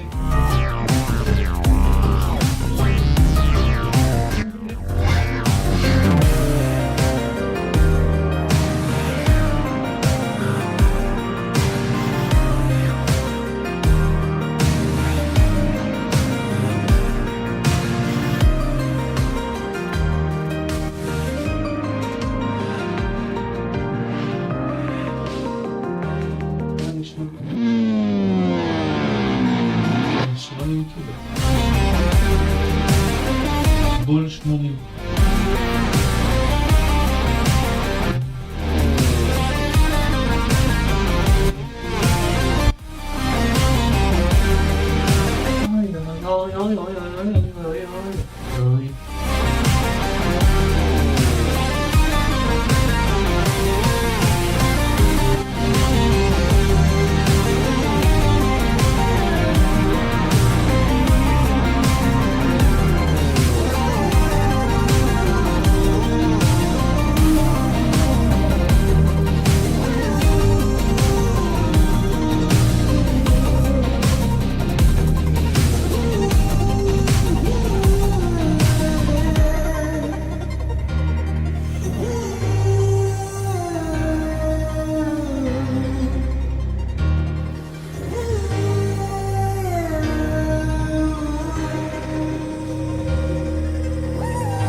And I wish there was a munchies right now. Jeez. As soon as I go to America, ooh-wee, I'm gonna order me Chinese food every time I get this feeling. The Chinese food shop is gonna get rich from me.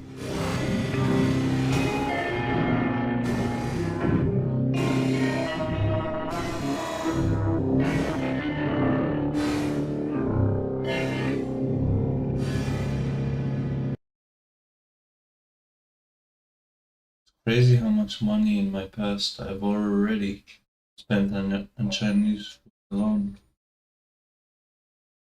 I could have saved up a fuck ton of money. I don't even know how much, a few thousand. Just on Chinese food. Do the math. 1 up to 3 times every week. Years, like 5-6 years. Around 1 to 3 times. Every order is at least 6 to 15.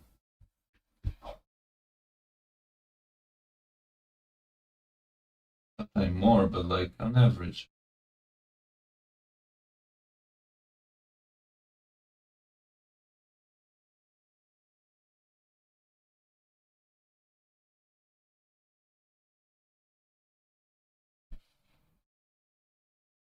Six, because sometimes I would just get myself some good ass soup. Soup is amazing. Noodle, no one can make better noodle. Or broccoli. A big fan.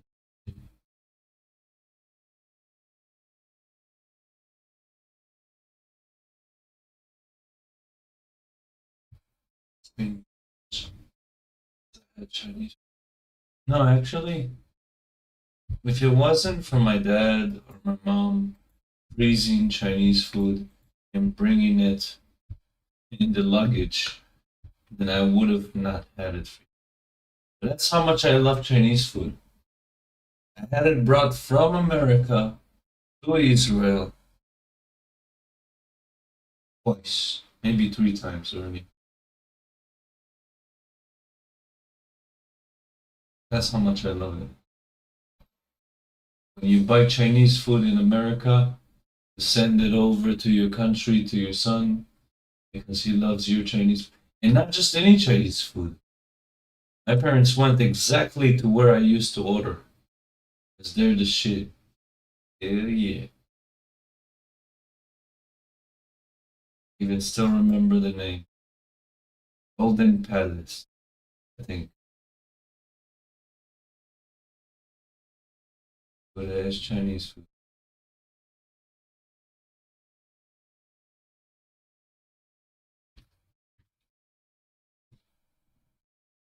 Like McDonald Avenue. Like Kings Highway. No, not Kings Highway. I've been there. Hold on. This guy has sent me a unique account build, right?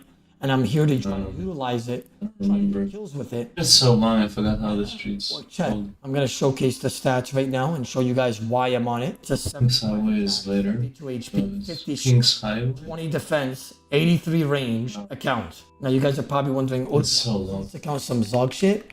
It's 66. In my mind, I would know how to get The there. reason why this account has potential is because you can Ancient Godsword, Knife, and then Morgan Throwing Axe and try to time both of the damages together. I haven't really seen a build like this with Morgine. I probably have seen this on a low-level peer that has 75 attack and maybe like 75 range, but I've never seen an account like this with Morgine. So we're going to try it now. We're going to see what it's capable of.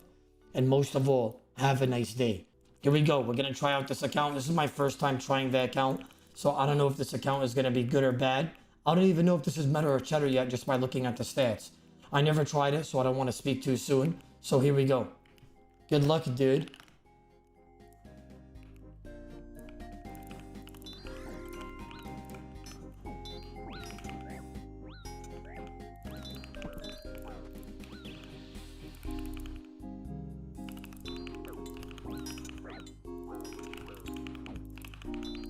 Should I Morgan Javelin right after the Ancient Godsword to time it with the heal? Maybe that's the play, instead of throwing another knife.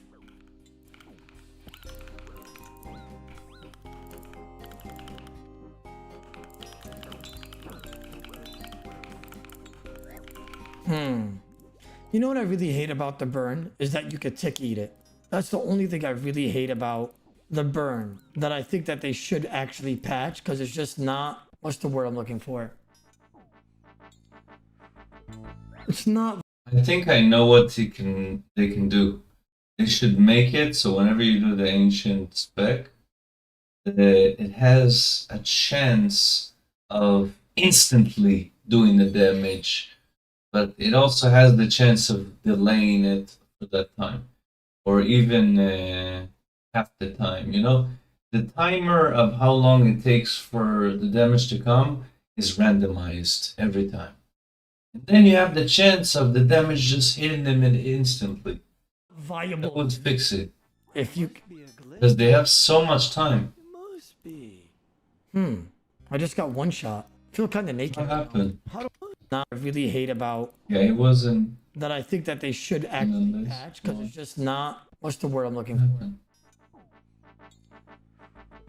It's not viable to use it if you. Oh wow, he hit a hard hit. I just got one shot. I feel kind of naked right now. How do I feel about this account so far after fighting 2 fights with it? I'm gonna say that this account is. I think it's alright, right? But I think if you fight anybody decent, you won't kill anybody that's above average at PvP. I think that's the best take that I could give you on this account so far. So like you'll be able to kill people, right, that are below average and maybe average at most at Bounty Hunter. But if you fight somebody that's decent, they know that you're gonna just Morgan Javelin spec right after you Ancient God Sword, and they could just eat up to full. I'm gonna have to say this is kind of cheddar, but I'm still gonna get a 5 kill streak on it. Yeah, or maybe even a 10 kill streak, we'll see. Auto block. You can do it even in doggy shit. No. My man's dancing. I'm done. He knew what I was doing. Does that make sense? He knew what I was doing there. So like even if I did go for it. It must be. Yeah, I can't survive that. There's nothing I could have done differently. This HP is only 72, which means I die either way. It was a 21, 38, 21 all on the same tick, right? That's like a 90. Yeah, even if I'm overbrewed, I still die, I think. Yeah, I'm gonna say that I think the owner of that account knew that this account was dog shit, and he gave me like I wouldn't say an impossible challenge, but he gave me an interesting challenge. It's kind of interesting, I'll give you that. It's kind of interesting. I think I'll be able to get 5 kills in a row though. It can't be 2 sweats. Like the guy that I can't fight anybody with like Javelin double mole or Ballista double mole. Yo, the guy that gave him the account has a 7 head. He's like, I'm gonna make a Picane account. It looks like it's good to fight, but it's so shit that Autoblock will use it. Put his money there. Send all my goons to kill him and get for the easy kill. Putting it out there, this is a theory. Or any of that. Because if I do, I just die right away, right? Because he's known about going to other accounts and testing it out and trying it. What's the chances that someone's not gonna send him a trap account where he's gonna, you know, not be able to get easy kills? Impossible mission, like impossible. Told you guys that they could just build. eat full if they know where they're coming, which means he was just trolling and like playing around. Listen, bro. I think that this account is unique. I think that this account has a cool concept to it, but I think you're just better off just getting 99 range and no attack levels. But we'll give it a few more tries. Like this guy's level 61, the guy that I'm about to fight, which means that you got 5 combat levels on him. Let me see his stats. He has the same HP, so we'll probably kill this guy, right? You know what would probably work better, in my opinion, that you could probably, you know, do on this account to make it work better? I would suggest maybe like deboing after an Ancient God Sword spec with Bounty Hunter debo. And I know you're probably going to say that they changed that and it's 55%, but maybe you just timed that.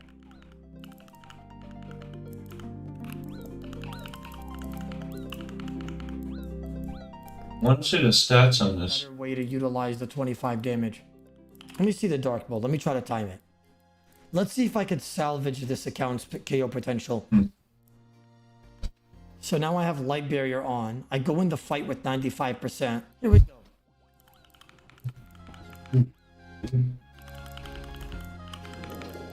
Sometimes said you tell me that ketchup. That was better. That was perfectly timed. That was good. I think that had way better KO potential than the Javelin. I think that's better. You just gotta time it right.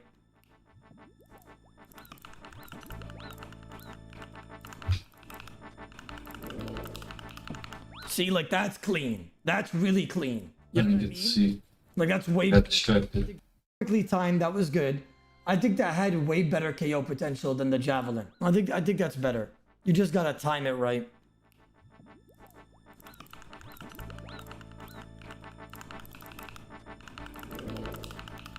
See, like that's really clean. You know what I mean? Like, that's way better than the Morgan Javelin. Dog in a bun. Like, I gotta time the spec correctly with the light barrier ring. Dixby Flop it. Thank you for the sub. I appreciate that.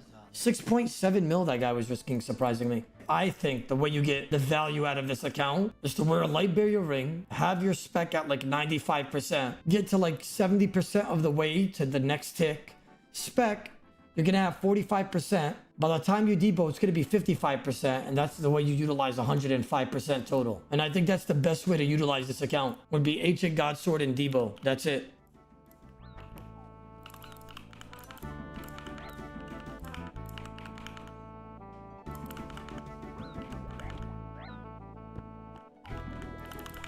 Hot dog in a shirt. Well, you could go on my account. It's like a low HP range peer. I never finished. Got decent GP. You can risk it all and keep it. Thank you, brother Break Gambles. Thank you. I'll see about that one. Maybe we can make something happen. I think I am getting tilted by PKing on this account. I'm not gonna lie. This account is so squishy. Maybe that's the word I'm looking for. To the point that you just need the right timing every single time in order for you to even get a chance at a kill. Doesn't have Quiver either, and Quiver would give the Debo a double max hit. Kick Ben, you gotta buy Quiver on here. I know. Listen, Kick Ben. After you telling me to DD under them, the Ancient Godsword spec, I just know. Like, I know it's effed up for me to say this, but I just know you didn't get these Morgines and the Morgan throwing axe and javelin yourself. Like, you definitely paid for that shit, which is all good, right? I'm not talking shit, but you gotta pay for a Quiver as well. Because if you're gonna pay for one thing, you gotta pay for the full package, okay? Because you definitely need a Quiver.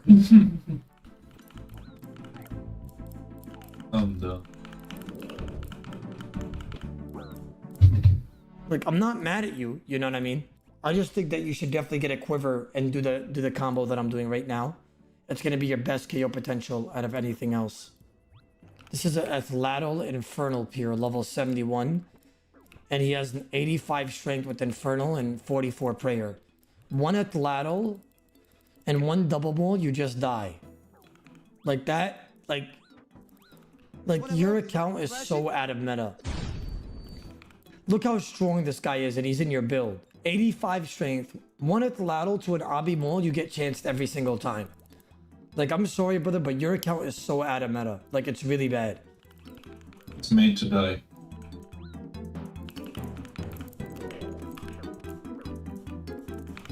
Yeah, look, he just ran away from the Ancient Godsword as well. Ran away and then just dipped.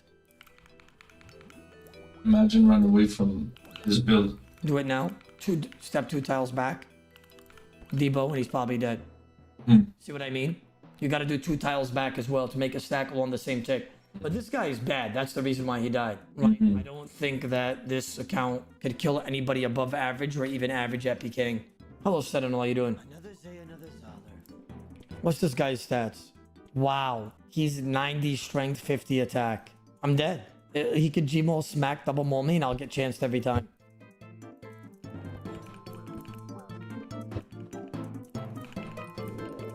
Boom. Good fight. Yeah. See, it's a pretty cool combo, right? But I don't think it has enough KO potential to kill anybody above average or average. By the way, Morgan Javelin would not be a play here, King Ben. Like, I'm so surprised you told me to use Morgan Javelin. I need to call this guy. I need to call the owner of this account while I do this. I'm going to ask him a few questions. So, you care to explain that, did you get kills with Ancient Godsword Morgan throwing, Morgan throwing jabs? Yeah. Against, like, real people? Sometimes RNG against the big boys, like, just, yeah, it is what it is, you know, like, sometimes I get good RNG. I asked you about the Ancient Godsword Debo. You said it doesn't work, but it does. This would probably be your best KO potential if you think about it. I'll try it. I mean, I always thought it was like a bit too difficult, but you know, I'll try it. I mean, I just got him. Yeah, look, every kill has been Ancient Godsword Debo. This is your best KO potential on this account. When I asked you, hey sir, when I asked you, hey Mr. Kickben, why don't you do Ancient Godsword Debo? You said it doesn't work anymore. That's what you told me. I said it's too difficult. I didn't say it didn't work. Okay, well, it's difficult for me. 4 kills in a row with it. 1 more kill and that's a 5 kill streak. I mean, I'm gonna be honest with you though. I think you should take my advice on what I told you to do with this account. Or to please get off this account. So smart. Whoever's listening back at home right now, We had people complaining like crazy about me being on this account. We all need to calm down, right? We've already got about like 5 kills with the Ancient Godsword Debo. You guys are probably wondering, hey, Oda Block, how are you actually getting kills with the Ancient Godsword Debo when, you know, the Debo bounty hunter thing got nerfed? It's because I'm timing it with a light barrier. I'm specking with 50%, waiting till 95%. As soon as I spec, it's 45%, and then I spec with the Debo as it's going to 55%. So now that we're all on the same page, I'm going to show you guys how it's done right about now. The Ancient Godsword there. I'm going to take 2 tiles back, and then I'm going to Debo here, and then he should be dead here. Goodbye, my brother man. Just like that, gentlemen. Just like that. And that is our 6 kill streak on this account, even though it's a really bad account. Don't recommend an account like this in the making. There's going to be a lot of tweaks, a lot of things that need to be done in order to salvage this type of account build. Yeah. This guy's level 70, which means he has 4 combat levels. Let's see if we could kill somebody named Steroids. Bismillah ar-Rahman ar-Rahim.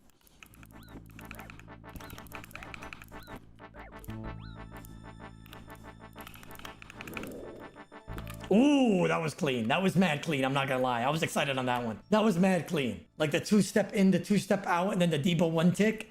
Nah, bro, that was like 89 damage or something. Another Zay, another Zoller. Let's try to get another kill here. A guy called Sit Dog. I'm dead. I'm dead. He's 31 player, 90 strength, 50 attack. Like, as soon as I die one more time, I'm off this account. Right? As soon as I die. As soon as I die one more time, I'm off the account. I'm off. No questions asked. Off the account. But we're gonna see what's gonna happen. It must be a glitch. Yeah. Yeah. It must be. Yeah.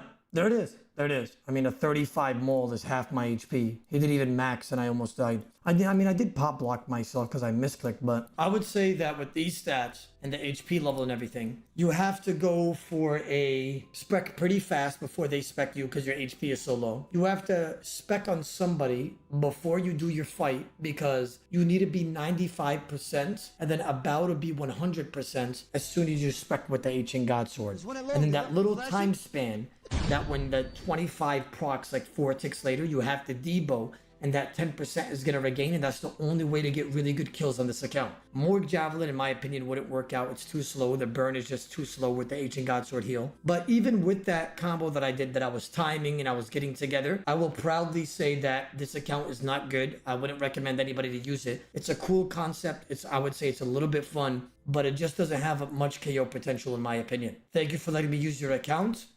I love the videos that Oda Block does. He is genuinely the best PKer, hands down. No one can even say anything about it. People need to know their place when it comes to PKing. Video. Are you guys ready? It's been 2 to 3 years. Oda Block. PKing on 2200 to 2000 total worlds. Ah, yes. You know what I mean? Do you know what I mean right now, though? So, because this account was completely maxed 2277. So I'm going to go to random spots where I'm going to go in TB motherruckers, right? TB the ruck out of them, and then I'm going to kill them in front of all you brothers in this. Respect is earned where it's deserved, god damn it. 2000 worlds. We might go to 1750s if it gets dead, right? We're going to see what kind of people that we can find. Here we go. We're going to check everywhere. Orcs. We're going to start with high level rev caves here.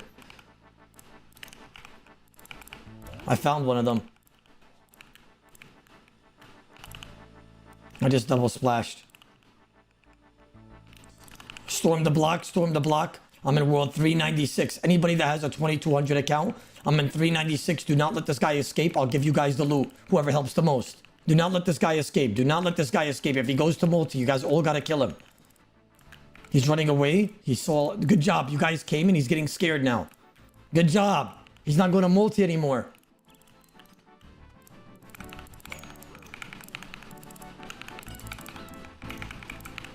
Good fight, sir. Yeah, you're not. Good job, guys. You guys all just did that. You guys just all just did that. You guys just all just did that. I swear to God, that wasn't me. That was you guys. Swear to God, that was you guys, not me. That was you guys. Good job. Because he would have went to multi and he would have thought he was escaped. But when he saw you guys, he was like, hey, I don't want to go to multi.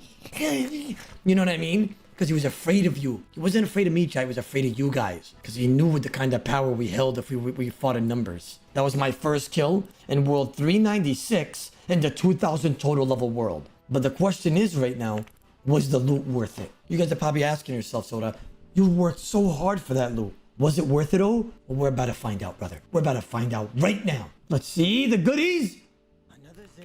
2.48 max cash, but in Ks. Yep. I mean, 2 mil, I mean, that's more than what usually people risk in the rev caves, I feel like. So you know what? We'll take it. We'll take it. Good work, guys. Good work. I'm going back out there. We're going to see what else we could find up there. If I call for backup like that again, I need all the boys that have a 2,000 low, 2,000, maybe a 2,200 account to be ready. Because we can't let these guys escape. These bots, these people that wreak havoc onto our game. We got to show them that we control this stuff, not them. Found somebody.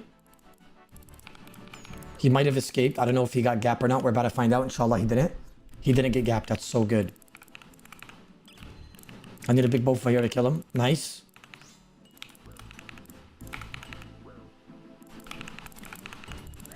I should have just went for the claws. I got greedy. I don't think the half TB kills him. Unless... Oh my god, we headshot it. Beautiful. Beautiful, gentlemen. Beautiful. What world was that? That was world 450 in a 2200 world. Let's see what kind of goodies we got from that. He probably had like 30 seconds left to tank. 2.6 mil for the next kill there, gentlemen. Yep, yep. 2200 worlds are paying on right now. Wait, there's a guy over there. What is that?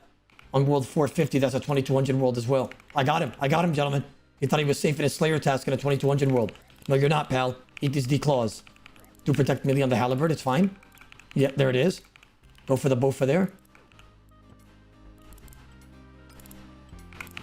Go for the one-shot Karasi. Good fight, my brother, man. Wait, I just scouted a guy on an alt account called Twin Sun. And that means that he probably has a main account in there on a 2200 total world account. But the question is, I gotta ask you guys something. If I go in Callisto in a different world and hop, does that get me out of the cave, or do I hop right next to him? Because that's his alt account. You're seeing if anybody's gonna log in. You need it puts you outside. Do you think I try to get that guy or no? Because why does he have an alt account? That means he must have like a decent amount of risk, no? Or he's scared to die or something. It might even be a hardcore. I'm gonna try it. 71k from that. From a 2200 world. Are you kidding me? Like, what is that? That's so embarrassing. 71k. 71k for that guy doing a Slayer task. Are you kidding me? If this guy's watching the stream, then he's probably going to be gone by the time I get here. But it's worth a shot. We're going to spam click this, go in, TB immediately.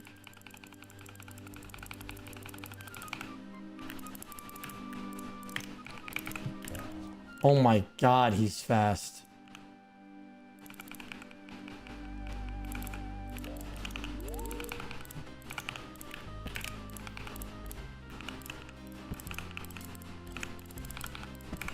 I'm in psych, you idiot.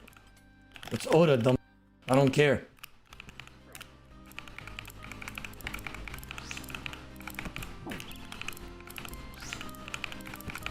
Thank you. Thank you. Bro was telling me he's in Iliop's clan. Keep that clan hidden, bro. Thank you. VGP, kid. Oh, look at that. Look how easy he died, and he's in a clan called Psych. Stick to multi, bro. Don't ever come to my singles ever again. This is not Greg, bro. Just because I'm on his account, that doesn't mean I'm off you. Like, maybe if he didn't call me an idiot, I would have offed him just for the sake of, like, because it's Greg's account. I don't want to get Greg in trouble, right? But because he called me idiot as well, had to put him down. Had to put him down like the dog he is. Had to. 61 mil? Yo, what? This guy had 61 mil risk? What? Webweaver, Dins, Guardians, Trailblazer, Reloaded, Bulwark, SERP, 17k Ether. What world was this? 415, 2200 total world. What was the idiot now? Storm the block member, kill Psych member for 64 mil. Woof, woof. Toasty Torch, you're mine, brother, sorry. Whoever's in any 222 world level, whoever's in these worlds are automatically dead. And they have to die for the sake of this YouTube video and to show the brothers what kind of loot they're going to be getting. Good fight, my brother, man. Don't even pull out the mage. Don't worry. I'll kill you before that. I'll talk to you later. 400k was a Slayer task. You know, he just wanted to kill a little bit of revs and... It's over for you, Mr. Sketchy.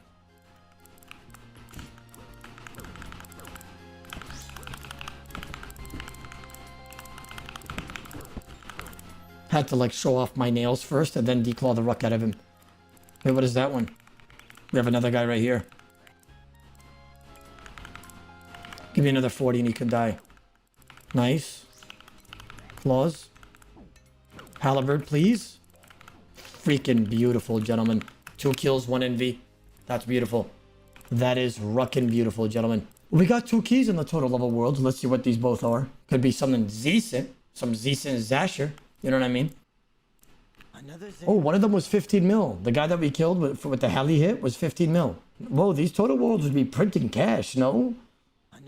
The other one was 5 mil. 15 and 5. I've just PK'd a 64, and then I PK'd a 2-2. I'm at like almost 100 mil in like less than 45 minutes. Honestly, not bad. The total worlds are kind of printing some Zash right now. A little bit of Zash, just a tad bit. There's a guy over there. Okay, I got an idea. I'm gonna hop under that guy that we just saw.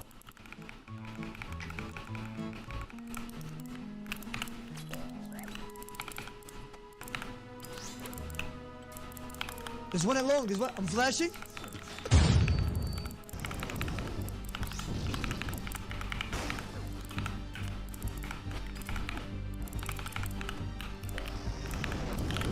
Good fight, brother. All right, who called 527 there? One of you guys in the chat called that, so it's your loot. All right, whatever the loot is, you get. So good luck, J No Lucky. Meet me in World 527 Edge. Honestly, that's probably one of the worst rev loots that we could have seen. With, judging by the gear that he had on as well, you would think that he was there for like at least 30 minutes, but it looks like he just came. J No Lucky, only 400k. Womp, womp, womp. He probably wants me to keep that shit hidden, I'm assuming. All yours, though. Yeah, yeah.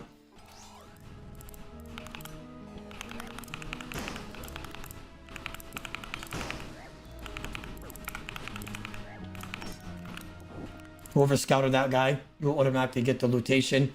I'm not gonna check what the key is. Let's see what this key was. The guy that scouted that world, you got 2.5 million in your bank for scouting that world for me. Yeah. What world was this? 428? I believe this is a 2,000 total level world, right? Yeah, 2,000 total.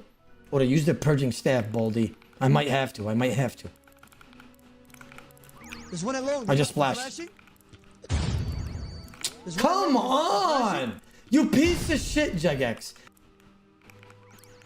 Of course, I don't splash on the one guy that has no skull, right? I'm killing you now. I'm putting all my anger into you. Do you understand me? Every single piece of anger is going inside this guy right here. He's escaped. He's escaped if somebody... It's a white dot over there. Pineapples? Pineapples with the ancient broadsword? Goodbye, my bad man. You did well, but we did better. The key is gonna pop up my envy in 3, 2, 1. Ka-ching. 600k. Stop right there, Mr. Squidward. It's over for you.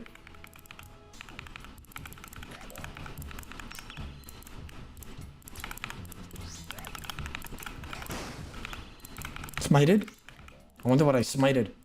1 mil. 1 miller. I mean, listen. I want to know where you PK'd Black D-Hide. No, brother. I PK'd Black D-Hide in a 2200 skill total world. Now it's worth it if you think about it. 1 miller. Okay. Thank you for the 1 miller, sir. I'm gonna check different locations now. No, there's no way you were that fast. I don't believe it. I literally did that in like 1 tick. No.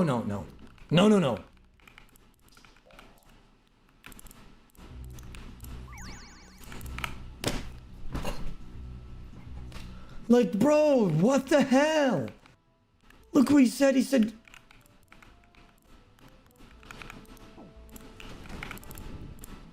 Come on, Auto Block. Come on, Auto Block. I finally got somebody. Bro, Spindle's cancer. What is this?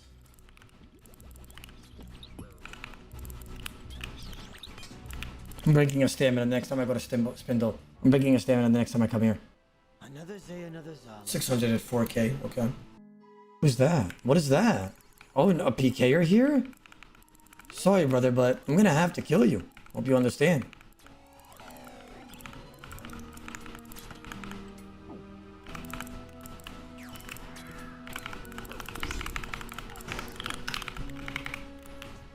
See the movement there? Because if I go 1 tile next to him, he has a chance to Abyssal Dagger me. You know what I mean? Because he's frozen. So I 2-tiled out and then 2-tiled back into 1-ticking with the Karasi. You can't teach that. Nobody teaches that. Nobody. Yeah, but it's different. It's different. You know, I think the claws are really butt. Like, that's no wonder why nobody uses them. Anybody feel me on that or no? Like, damn claws are some butthole. Like, they just always, like, not hitting some damage. Let me see how much that loot was. Show me something. Show me something for that beautiful kill. 8.5 mil, I mean, not bad. Not bad, we'll take it.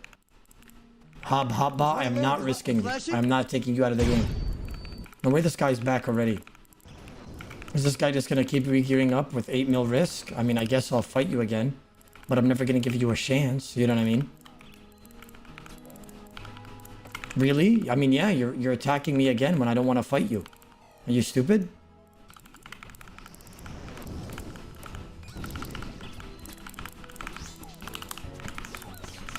Thank you, idiots.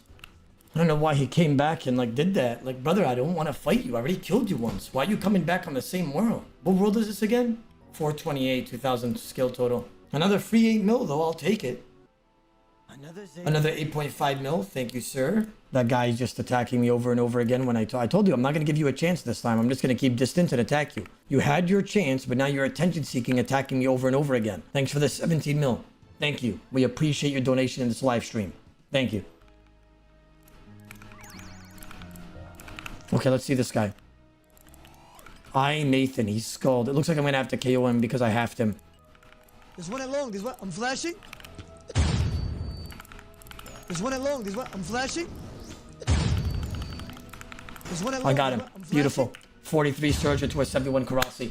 There's one at long, there's one. I'm flashing. One at long, there's one. I'm flashing. That's a big kill right there, my brother. Flashing. Congrats on winning the Streamer of the Year. Flashing. No way, Brother Dubby just came in here dropping 100 gifted saying congrats. I need all the boys to check it out. The reviews on it are amazing. Only positive feedback. If I'm lying, I'll get under 5 mil right now. Told you. See, I just gambled that 50-50 right there. And if it was under 5 mil, I would have looked like a dummy. But there it is. 5.4 mil, gentlemen. Oh my god. Oh my god. I could smite this guy for the blowpipe, I believe. He looks like a noob. We're gonna try to smite this guy. We're not gonna kill him. We're just gonna really try to smite him here. There's one at long, there's one. I'm flashing. There's one at long, there's one. I'm flashing. Good fight, my brother, man. Another day, another 275k, that was kind of bad.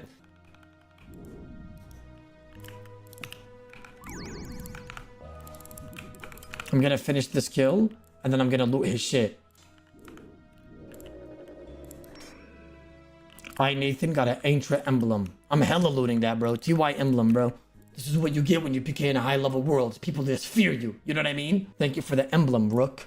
Don't mind if I do, Mr. Squidward. Don't mind if I do. Where is it? Come on, emblem. Let me yoink that. It's mine now. Wait, is he coming back? Whoa, whoa, whoa. Stop right there, Mr. Squidward. This emblem is mine.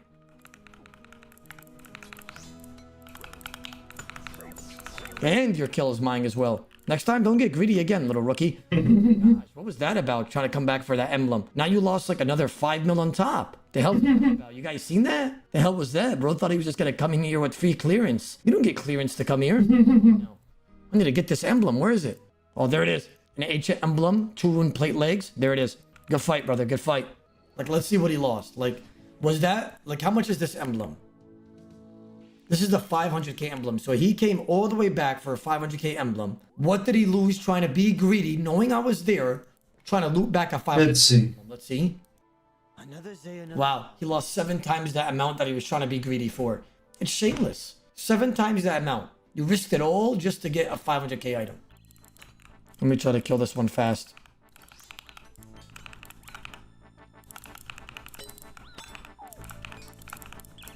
He's begging me. He said, please. Who is the best streamer in the world? Answer honestly, and I'll let you live. Greg. You piece of shit. I want to see the chat.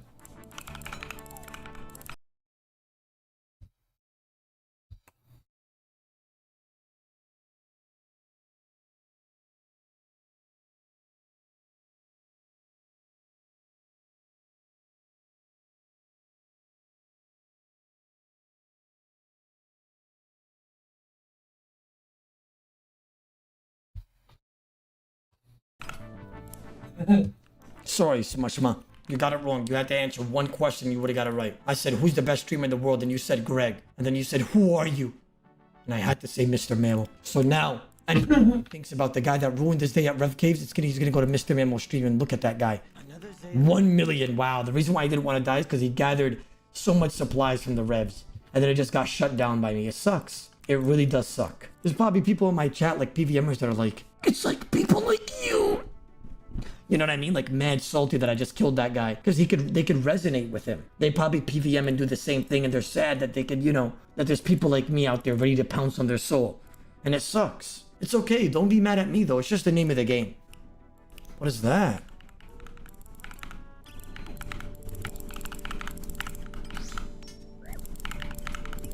I just changed this guy for Max.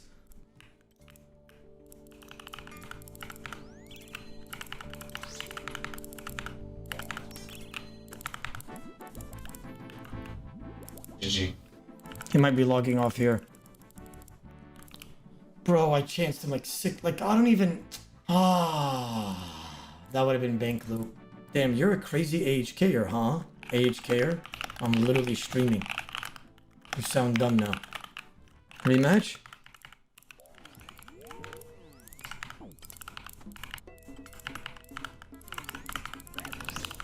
No way, chat! No fucking way! Nah, that's crazy! Somebody clip that! No way!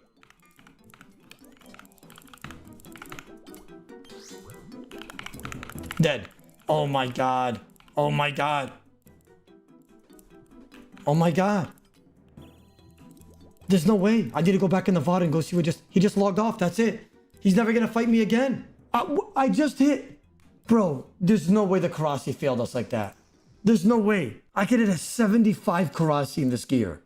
I went for a Karasi, a 25 with max strength, alter ring, 25 on 85. I said, okay. Okay, let me go for the TB here.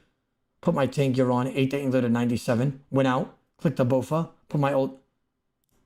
Oh my god. Oh my god, chat. I hit a 41. I put my Void Waker on an altar, a 25 on 34 again. I'm with max. I could hit a 75. Wallah, that hurts so fucking bad. For 500 mil plus. No, that's crazy. Like, watch this. Like, what did I need? A 34? Watch this. Somebody come spec me twice with Void Waker and 450. 59. 36. Look, he doesn't even have Infernal, no boots, a Glory, a Dragon Defender, and he's not Void Waker.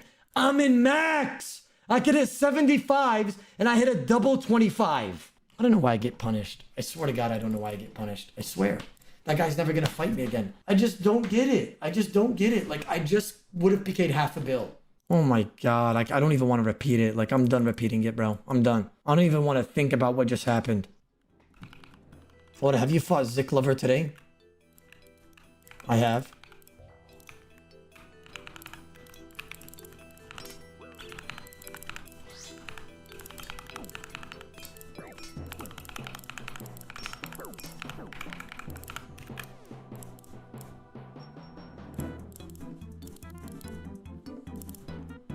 I think I'm done. I think I'm PKing on the. I think I'm done PKing on the 2,000 total worlds. We probably spent about total an hour and 30 minutes on this account total, and the loot is gonna be what I'm about to show you guys right now.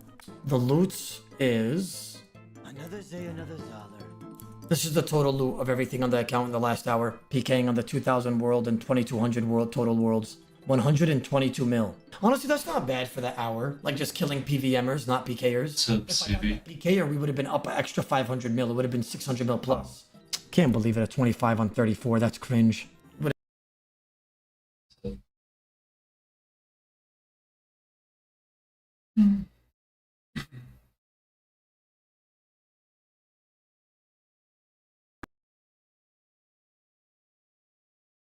Good.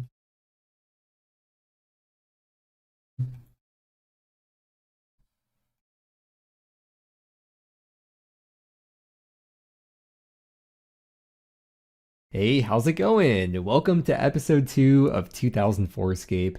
If you missed episode 1, make sure you go back and check it out so you know exactly what's going on and how I got to this point. Otherwise, you may be very confused. So I've spent the last month pretty much solely in Drainer Village chopping willow logs with an Addy axe. and I'm getting very, very close to reaching the 100k willow log milestone. Here, let me start woodcutting while I'm talking so I'm not just standing here doing nothing. Over the last month of playing this game, since all I've been doing is woodcutting, you can imagine I've picked up on some tips and tricks here and there. I've noticed things, I've kept track of the XP per hour, and I've overall learned a lot about woodcutting in 2004, and I want to share some of that stuff with you. The first thing is the Tree Spirit random event. The Tree Spirits have a 1 in 32 chance of dropping the Rune Axe, and what I've been doing is I just have my Rune Sword equipped, and when a Tree Spirit spawns, I just lazy flake prey melee, and that gets the job done. But if you're a lower level, something you might want to consider would be bringing a staff and some runes so that you can mage the Tree Spirit, and I believe you're able to mage the Tree Spirit over this rock if you run it over here. I haven't done it myself, but I saw other people doing it here, so that should be possible. I got another tip for you, which is a way to bank faster. If you keep your mouse kind of on the second to last row of logs, right in the middle of the second to last row, you'll see you can quickly bank like that, right click, left click. I talked about this in the last video, but I'm going to reiterate because it is very important, especially if you're AFKing. You want to have the effect volume or the sound effects turned on, so that way you can hear when random events spawn. And not just for random events that spawn, but also for the random event where your axe head flies off. Because if you're not paying attention, your axe head flies off, it will despawn after like 1-2 minutes maybe, and you've essentially just lost your axe. And if you have a rune axe, that could be pretty detrimental. But with the sound effect volume on, you will hear when your axe head flies off. Something I've seen other people do, but I haven't done it myself because I'm here to AFK, but I've seen other people kill the dark wizards whenever they spawn. There's only, I think, 2 of them that spawn here. Yeah, you can see this person is doing it right now. These dark wizards drop pretty decent loot. They drop like nature runes and other kinds of runes. And maybe in the future I'll test out like an hour of Dark Wizards to see what the profit is like. But hey, if you're here anyways to woodcut, especially if you already have your main hand melee weapon equipped, may as well feed 2 birds with 1 scone. Something I've heard but haven't seen personally is that you can use a rune axe at level 1 woodcutting. I don't think you can equip it if you don't have the attack requirement. I think you're still able to use a rune axe with level 1 woodcutting, which if that's the case, from what I've heard, that is not a bug, that is a feature and authentic to how it was in 2004. I was thinking again about the random where your axe head flies off, and there's a habit I've gotten into where if I'm about to log off, I don't log off while I'm woodcutting. I step away from the tree and then log off because I feel like there's a chance where I could log off on the same tick where I get that random that causes the axe head to fly off, and like I won't have known that I lost the axe head until I log back in. So just to be safe, I always do that. Same thing before a game update happens. Like if there's the countdown timer for the system update, I'm going to step away from the tree a good like 30 seconds in advance and just log off because I don't want to risk losing my axe head. I don't care so much now because AHI axes nowadays are so cheap and money's a lot easier to come by. But once I get a rune axe, I'm going to care a lot more about it then. I'm just a few inventories away now from getting to 100k willows. Let's take a look at my woodcutting XP. I have just over 7 mil woodcutting XP. And my average XP per hour that I've gotten with the Addy Axe at Willow Trees in Draenor Village has been about 35k XP per hour, which means I have spent over 200 hours chopping willows. Each willow log gives you 67.5 woodcutting XP, and if we're going by 35k XP per hour, that means the amount of logs I get per hour would be 518. The reason why I've been using the Addy Axe instead of a rune axe is because the rune axe was really expensive. For the longest time actually, it was the most expensive item in the game. It was like 200 to 250k back when the average moneymakers for the average player was like 10 to 15k GP per hour. It was only very recently that the rune axe came down to a price that I could reasonably afford, but by that point, or by this point really, I've gotten so relatively close to... What are you doing in the game though, CV? Want to get to a... Also, what's your name in game? It'd make a cool title for a video, knowing that I got all my willow logs with the Addy Axe. But once I reach my 100k milestone, or maybe tomorrow, I will get a rune axe. It's come down in price quite a bit. It's currently 45k. Just earlier today, it was like 50 to 60k. But once I deposit this inventory of willow logs, check it out. It is now a yellow stack. Every stack is yellow, but this one is still also yellow. But it's 100. What? It looks so... What was that? Cool. It's been 200 hours in the making. The current price that people buy willow logs for is 25 GP. People are trying to sell them for higher, and the price has been going up quite a bit, so I wouldn't be surprised if in the coming weeks it does go up to like 30, 35 GP, because man, all skilling supplies in the game have been going up recently. But I don't plan to sell too many of these willow logs. Like, I'll sell them as I need GP if I need GP, but I'd like to keep them for fire making and eventually for fletching when that comes out with members. For now though, I'm actually going to keep on chopping because I have to edit the previous video, I have to eat dinner, I have to get the video uploaded, so I'll be chopping for a while longer. Should I just buy the rune axe now? Because like, what am I waiting for it to go down like 5 or 10k GP tomorrow? Is it really worth it when I could get 17% more logs? I don't know. Alright, I'm doing it. Oh, my sweet, sweet, beautiful cash stack of 100k. Alright, rune axe, 45k accepted. No, I just got 100k too. I was doing some math though. Hold on. Right now, say I'm chopping 500 willow logs per hour, which I think is pretty realistic, and they're worth 25 GP each, which is probably just going to be going up over time, but let's say 25 GP each. That means I'm making 12.5k GP per hour. Now, if we were to increase that by 17%, I would go from 12.5k to 14.6k. That is about an extra 2100 GP per hour because I have the rune axe over the Addy axe, not to mention the extra XP per hour, and XP is just as important, if not possibly even more important than GP. The point I'm getting to with that though is that if I chop with a rune axe over the Addy axe for 10 hours, I'll be making an extra 21k GP, which already more than pays for itself. If we're saying like the rune axe is theoretically worth like 20 to 30k, after 10 hours I will have already made up that surcharge of doing woodcutting that I'd be doing anyways, plus the extra XP on top of it. Oh man, episode 1 is going live in 30 minutes. I'm super nervous to see how people are going to react to it.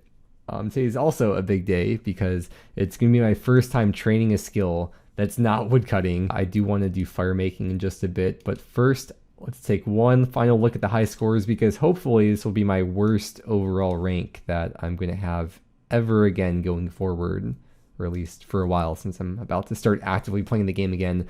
I'm rank 188. I'm surprised I'm still in the top 200. I really thought that by the time I'd get back I'd be like 200 to 300. I'm really close to getting a woodcutting level. I'm 10k XP away, so I'm going to wait till I get the level and then we'll move on to fire making. Or maybe I'll wait till XP away. 188. Until I get the level and then we'll move on to fire making, or maybe I'll wait till the video goes up just because I'm anxious about it, and then after a little bit then we'll go on to fire making. Oh, another thing I haven't pointed out is that there's no commas. There's no XP to next level and there's no commas, so once you get like past 1 mil XP you got to think a little bit more about where the numbers are. One more log, 93 woodcutting. What better way to break the seal of gaining levels than with a woodcutting level? Yeah, not bad. Just a casual 740k woodcutting XP to the next level when I'm getting 35, maybe 40k XP per hour now. Not bad at all for one level in 2004. Let's do it, man. It is time. It's time to finally play the game, start gaining some levels, doing something besides woodcutting, depositing the axe into the bank, or deposit all my gear into the bank. Grab out the tinderbox. Move the logs over here so it's a bit closer. Move the tinderbox there. All right, let's do it. First time gaining XP in a skill that's not woodcutting in a long time.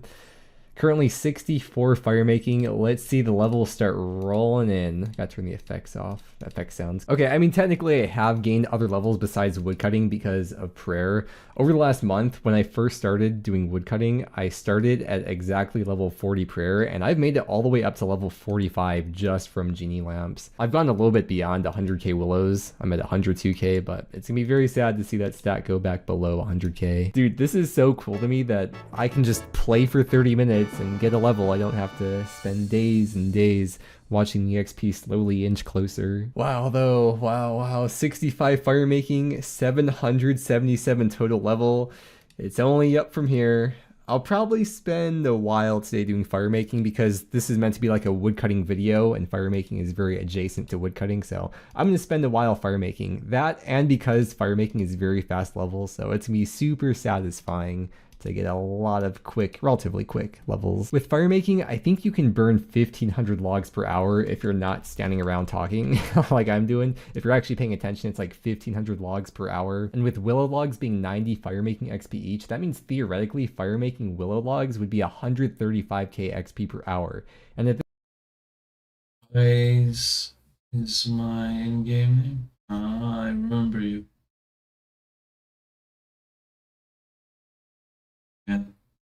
Say that today streaming. it's still like only 50k XP between levels, so yeah, it's like under 30 minutes per level. I've noticed as I'm running back and forth to grab the logs out or run back to the bank afterwards, my run has very slowly been going down and not recovering back to full. So what I can do is when I have the inventory of logs, I can walk to get to the fire making tile start spot and then run as I'm going back to the bank with my empty inventory. Or I could also walk the whole time and not even have to think about it. Like I talked about in the last video, run is very important to ration out for so many skilling methods throughout the game, and here's the very first example I'm able to show. And I'll be very curious to see when members comes out and we're able to train agility to see how much of a difference agility truly made for a run in 2004. Training agility is going to be insane though when members comes out, because I think the only courses in the game, at least that were there in May of 2004, I think it's just the Gnome course, Barbarian Outpost after you do the bar crawl, And the wilderness. and I think that's it. The Brookhaven course did not come out until July of 2004. Oh no, I recorded like a second too late. I just got 66 fire making. Let me show you the two rows that I've been using, or the two starting tiles I've been using. So the first one is this one right here. Just next to between the fence and the tree, and I'll show you where you end up after you light 27 logs. You end up perfectly right at this tree, and in fact, because it's the last tile, you move a tile east, so it actually gets you closer to the bank. And then for the other starting tile, it doesn't have to be specific, it's just anywhere on this row around here. You end up right here with a little bit of wiggle room in case you want to start slightly to the west. No, I can't believe someone else has taken my super secret spot that I've claimed for my own that no one else is allowed to use except for me. I'll hop world. I'm gonna get it this time. I'm gonna get it. There's level 67 fire making. When you start from this tile, sometimes the jail guard will come up and attack you, but he can't go past this tile. So at the very worst, you'll be lighting just a few fires on that side before you get there, or you can just run to this tile and start making fires. With my stats though, I can very easily tank him, and you can light the fires while he's attacking you. It does not interrupt it. This is why you should not AFK though, or leave the computer, because if you just run to the start tile here, or you light a few fires and you leave the computer, especially if you're a lower level, this jail guard could come out of nowhere and steel mace you. I was gonna say declaw spec, but steel mace is more fitting. What's crazy to me is that I feel like I haven't really even done that much fire making, and it's my second highest or second best rank account behind woodcutting. I'm in the top 50 already with just level 60. And I went to the fire making high scores, and if you go to rank 1, the rank 1 person isn't even 99 yet, and even if you're just using willows being 135k XP per hour, it's 100 hours to 99. You would expect that after a month and 10 days of the server being out, you would have thought that one person by now would have 99 fire making, but no one's gone for it, or no one's done it yet. I think the only two 99s in the game are 99 woodcutting and 99, oh, there's two 99 cookings now. And I know 100 hours is a lot of time, but it seems like every skill has at least one person, if not multiple people, that are specializing in just doing that one skill. And you would think, especially with how fast fire making is, that there'd be at least one person, if not multiple people, rushing fire making to get to 99 because it's so fast, but I guess not. Maybe it's the cost of it, because now if you wanted to buy 100k willow logs, because they're 25 GP each rather than 5 GP like they were a few weeks ago, it would be very expensive if you didn't chop the logs yourself. I mean, the 100k willow logs would be 2.5, maybe 3 mil GP, and that would only be 9 mil XP. That wouldn't even get you to 99. And you'd have to find enough people collectively to get 100k willow logs from, because I don't think there's a crazy amount in the market. Like, you're probably just buying a few thousand at a time from people. 68 fire making. Going back to what I was talking about before with running versus walking, if you have your run on and you hold down control, you still run. But if you have walk turned on and you hold down control, you will run. So that could come in handy when if you want to keep your run off, you can just walk to the spot you're going to light the fires at. And after you finish your inventory, you could hold down control to run back to the bank and use your run then. Oh, Wait, I wanted to mention this because I noticed this a couple times. There's this tree here. I've misclicked it multiple times and it's like my character is trying to chop the tree. Let me test that out. Can you actually chop that? Can you actually chop the tree over the fence? No way. 2004 is awesome. Is it just this tree or does that work with every tree in the game? Like there's another one over here that's just right next to the fence. Can you...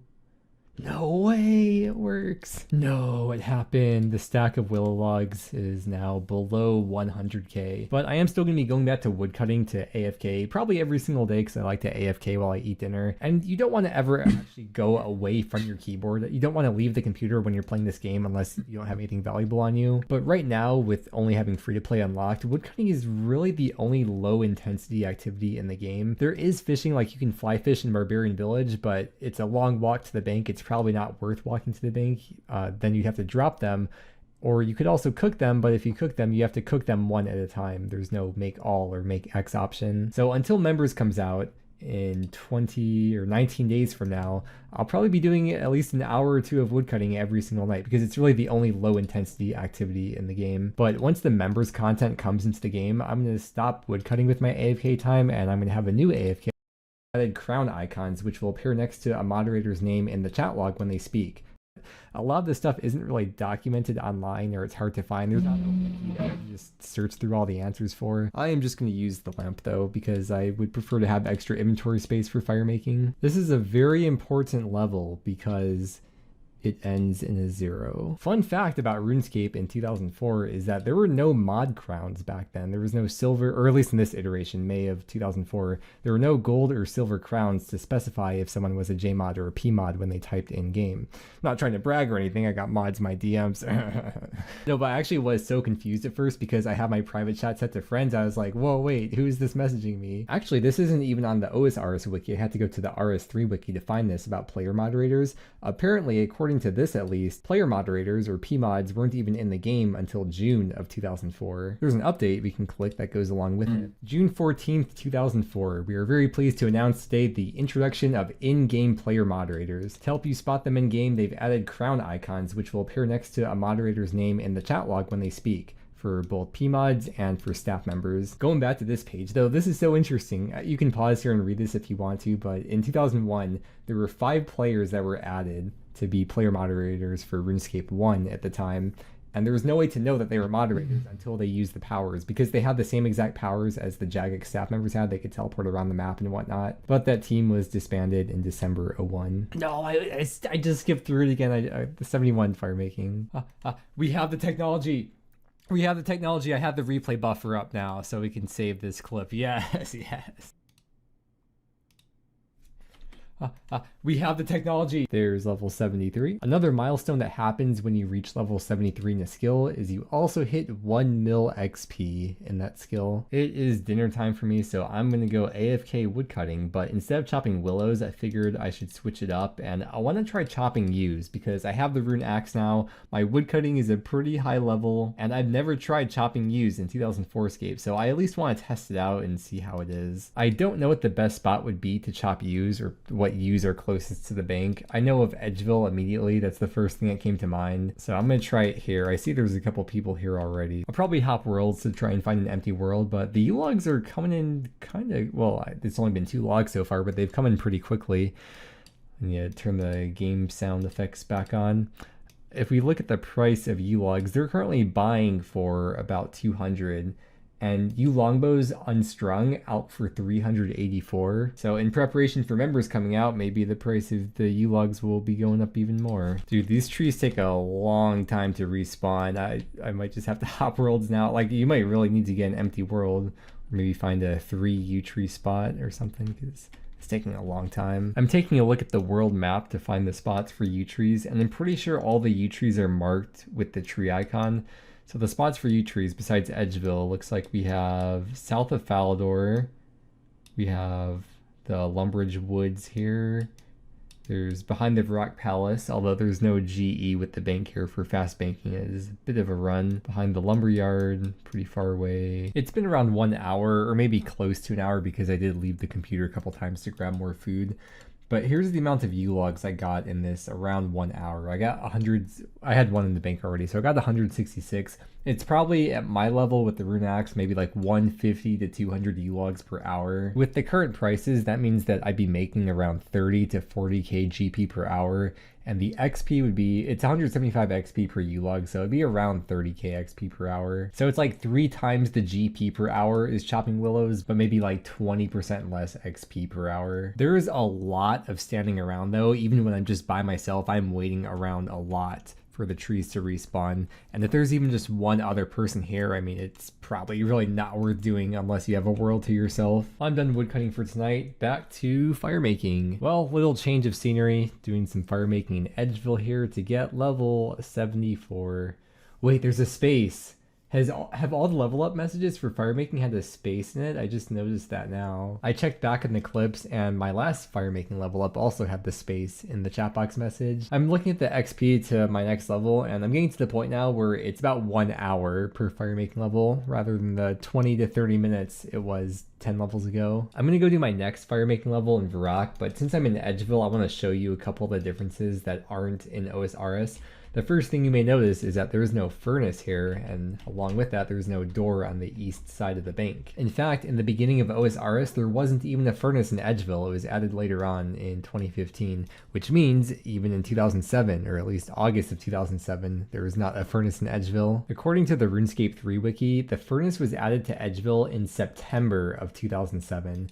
So it's just a month after the old school backup was taken from. I just noticed in the chat box as well, there's also a space in fire making, but when you go to the skill, there is no space. And of course, I can't leave you that when you start going north, you get this message about the wilderness, and there is no wildy ditch. You just keep going straight north, and eventually you will get into the wildy. Okay. Off to Varrock. I don't know why I'm walking there. I'm at the point now where I can easily afford the law runes, which are like 400 or 450 GP. Furnace? And it's definitely worth using them. But it's also kind of nice just strolling around the game, taking in the scenery. I know that Lumbridge didn't have any bank, if that's what you're talking about.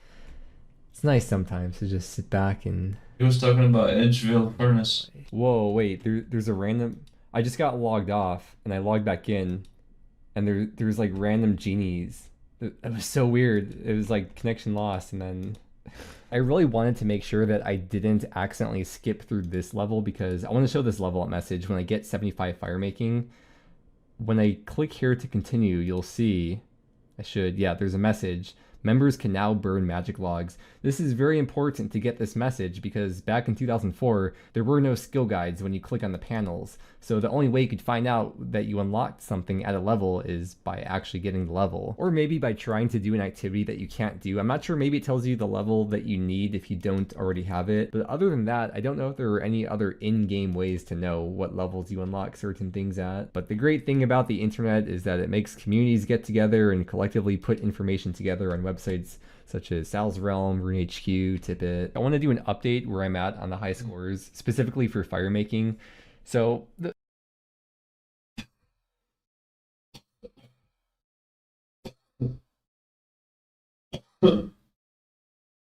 Man, I've been fucking training so much. Nearly 50 defense.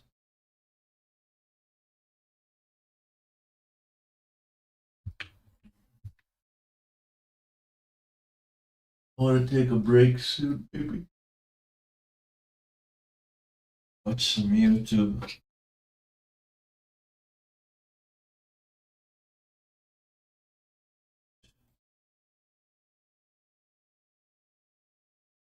Watch something.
Yeah.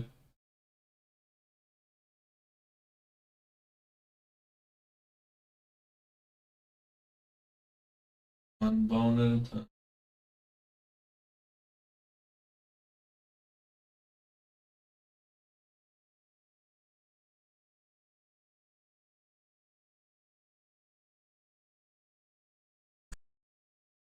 Okay, so I might have lied. I was playing this game a little bit the other day. Even somebody randomly in here was like, I thought you said you were gonna stop. But I don't think I'm gonna be playing this long term or anything. But it's pretty addictive, man, and I've just been AFKing. We're up to 26 woodcutting and 20 fishing. I wanted to get my fishing up. I don't know what the hell is happening to my character. But I want to get my fishing up a bit so I can train some combat. This is honestly more of a history lesson than anything for me, kind of getting to see what it was actually like back then. And as you can see, the game was extremely difficult. Like, I'm not sure. is very easy, and it's just very annoying having to click back and forth. And there's so many things like this. People have no problem, I'm pretty sure, with people giving stuff or helping people out. Just don't do giveaways that would be like you got to sub to participate or sub for giveaway type of thing. You do a giveaway. When I give away stuff, I just, I tell people to type something in the chat to join the giveaway, and I just pull out a winner and they get it. Not for anything. Everyone can join and do it. And it's just interesting to see. I know, honestly, no. So this is what the bank is looking like right now. Somebody died and I picked up their coins and some of their runes. That's why I have like 2 of everything, like a fishing net, pickaxe. Very nice, actually. So I'm going to take some of these shrimps, all the food that I pretty much have in the bank right now, and start to train some combat. Literally with a bronze sword and a wood train a bit more before mithril scimitar for, and also a brass neck. Gains on gains really make it so that we can kill wood cutting this way. And this is, you examine the first time, that's all. Yeah, right. I really don't think so.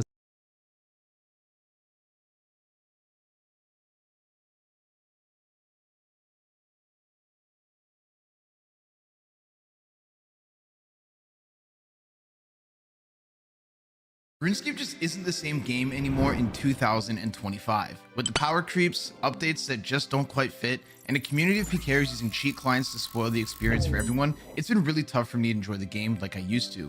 Over the last year or so, it's felt like a shadow of the game that I once loved and enjoyed playing with my friends. Back in 2004, when I first jumped into RuneScape after discovering it on Miniclip, this is the game that I thought that I would always be playing. I loved building a simple account, learning how to PK, and just hanging out with my friends in a world that felt fun and rewarding.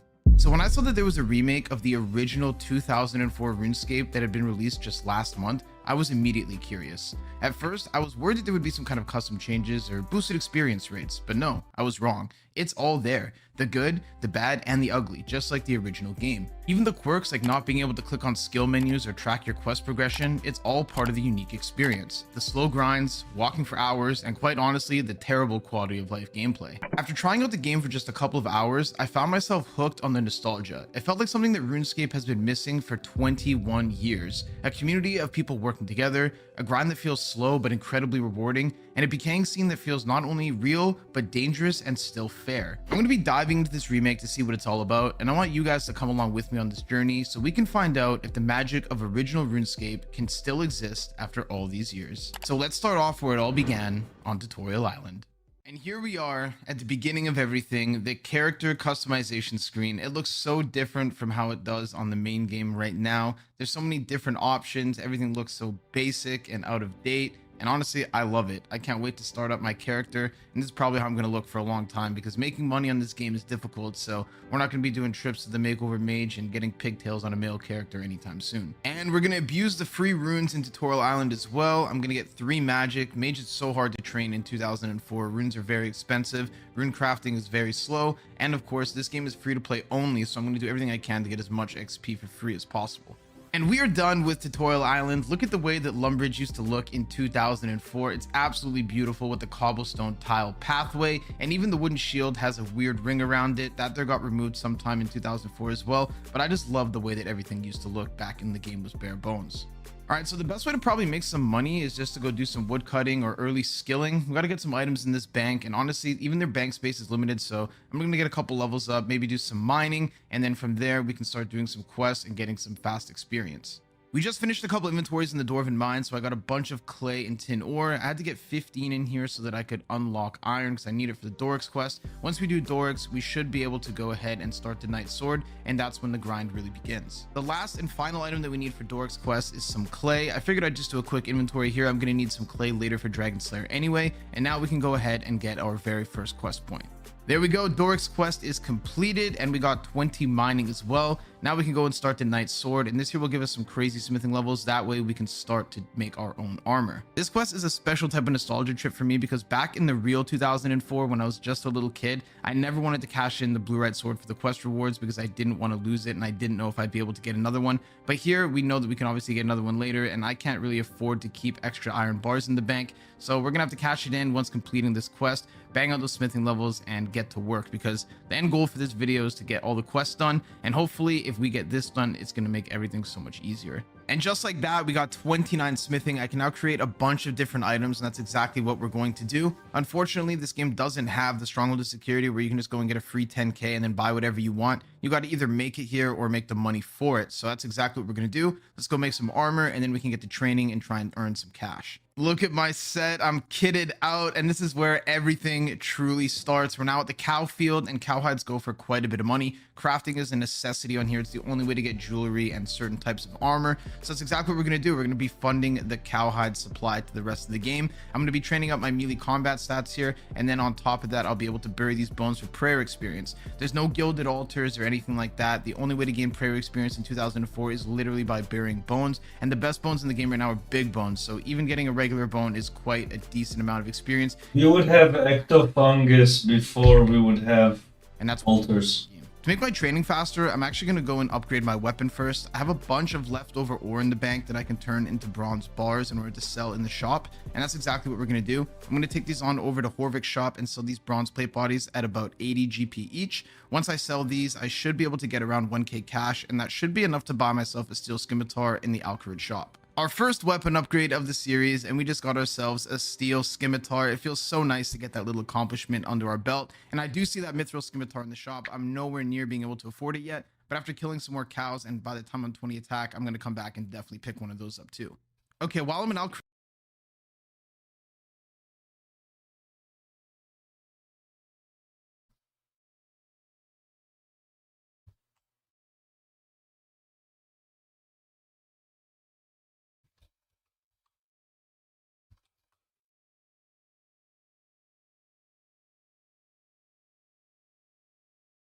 I'm definitely going to go and stock up on some kebabs as well. 1 GP a piece is huge for kebabs. These guys can heal up to 10 HP, and on top of that, it takes so much less time having to woodcut, make a fire, cook my own food. Some of them will burn, so I'm going to do a couple inventories of kebabs and save myself a ton of time as well. Believe it or not, the cow field is actually super packed right now. Everyone is trying to get cow hides because they're about 50 GP each, which is massive in this. So I decided to train up my combat stats over at the Monastery Monks. Also, a bunch of imps walk around over here, so I can kill these guys once in a while and then eventually get enough beads to do the imp catcher quest. Imp catcher completed, and we got 9 magic just like that. We also got an amulet of accuracy, so we now have some extra bonuses. 9 magic is pretty huge because at 13 I can use fire strike, and then I'll be able to do 8 damage, which is massive at early game RuneScape. Another quest that we can do for some crazy early game experience is Vampire Slayer. It's such a short quest, and the attack experience that we get is going to save me probably about an hour of training. And there we go, Vampire Slayer completed. Beautiful attack. Count Draenor was so easy. I totally should have done this earlier. It would have saved me so much time. While I'm here in Draenor Manor, I'm going to go ahead and finish Ernest the Chicken as well. Getting around in 2004 RuneScape is a massive pain. There's no teleports, minigame teleports, home teleports. Everything you got to do is by foot. So instead of walking around the game only to come back and complete this quest, I may as well just do it right now while I'm already here. After walking around Draenor Manor for 10 minutes, we have completed Ernest the Chicken. And to be honest guys, the owner of 2004 RuneScape Remake, Mr. Pizzazz, has really outdone himself building this project. It feels so intricate and perfect to how it really was back in 2004. Even the lever puzzle in the Draenor Manor basement is coded correctly to the RuneScape Classic solution before Jake's changed it to the version that the main game Yes. So many people didn't even know that this was a thing. Yes, this is awesome. I like this content. But it was really interesting to try and figure that thing out because it's not exactly how it is on any quest guide that's currently listed. All right, that's Witch's House completed. We just got another. This place here too. Heading on over to Lumbridge, and we are now going to complete the Restless Ghost for some extra prayer experience. We are now 12 prayer, and now we're going to head on over to. That's why I got on. I saw Biz playing here, and I'm like, yep, I gotta get on. 2.5k cash. All right, I just spent about 2 hours in the cow field collecting hides. We got about 200 hides, and like I said, they're selling at about 40 to 50 GP each. We made 10k cash, and now we can pretty much buy whatever we want in order to train, but we got to use this money sparingly because it's not going to last very long. If you've watched this far into the video, you're probably wondering, what's the point of all of this? Are people even PKing? There's hardly any bosses in 2000. Why would I waste my time? And the answer is the PKing scene on here is more active than. If I'm online, I'm live. If I'm awake, I'm live. There's not a moment that I'm not live. I've ever seen on any server. They're Yeah. I like Abyss more. Vent kind of worries me. I don't think Vent likes Jewish people. Straight up. Huge clans. I don't believe it for a minute.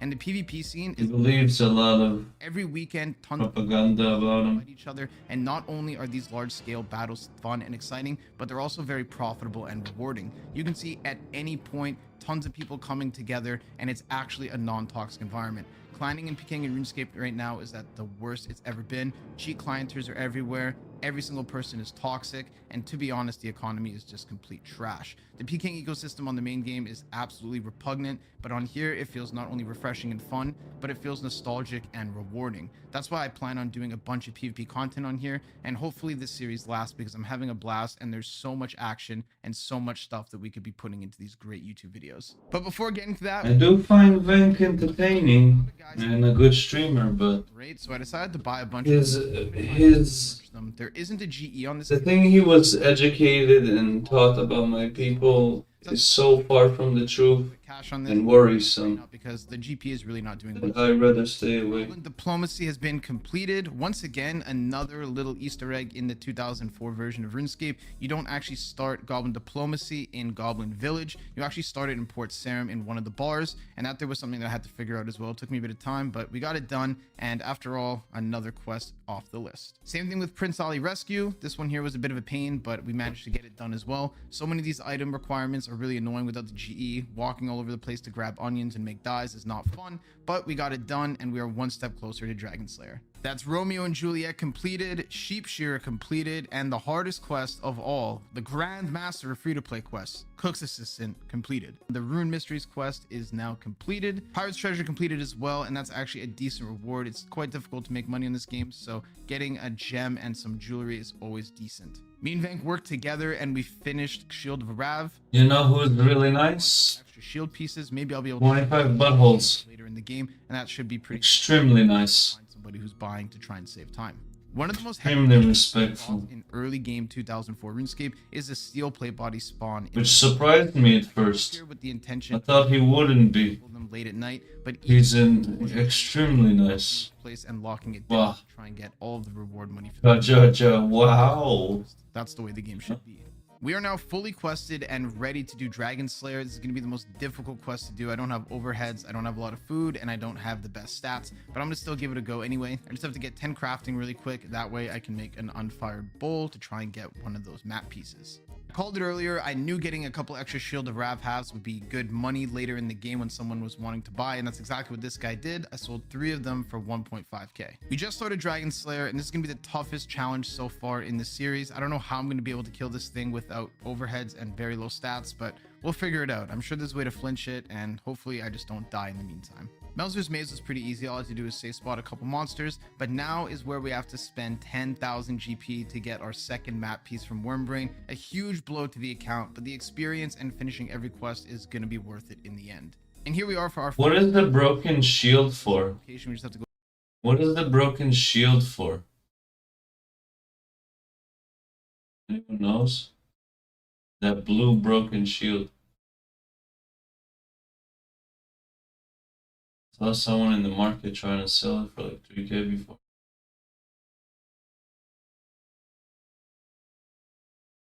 Someone is trying to sell fucking skimmy 60K. Crazy. Not 60K anymore, brother. Damn, Rune Battle Axe is kind of wild.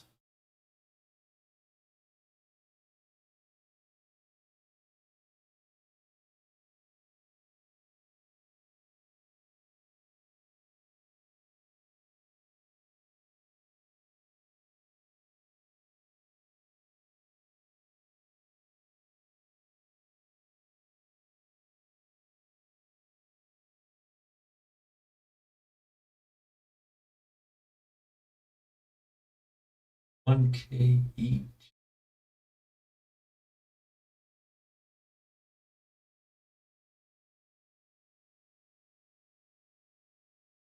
Why are people selling so cheap? It's not cheap, but like, you can ask for so much more.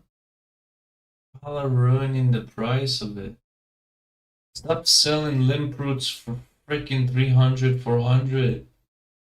Start selling it for 1K, 1.2K, guys. Come on. Membership is around the corner. Ruining the fucking prices. Yeah, but like, chop chop. I don't know the real worth of this.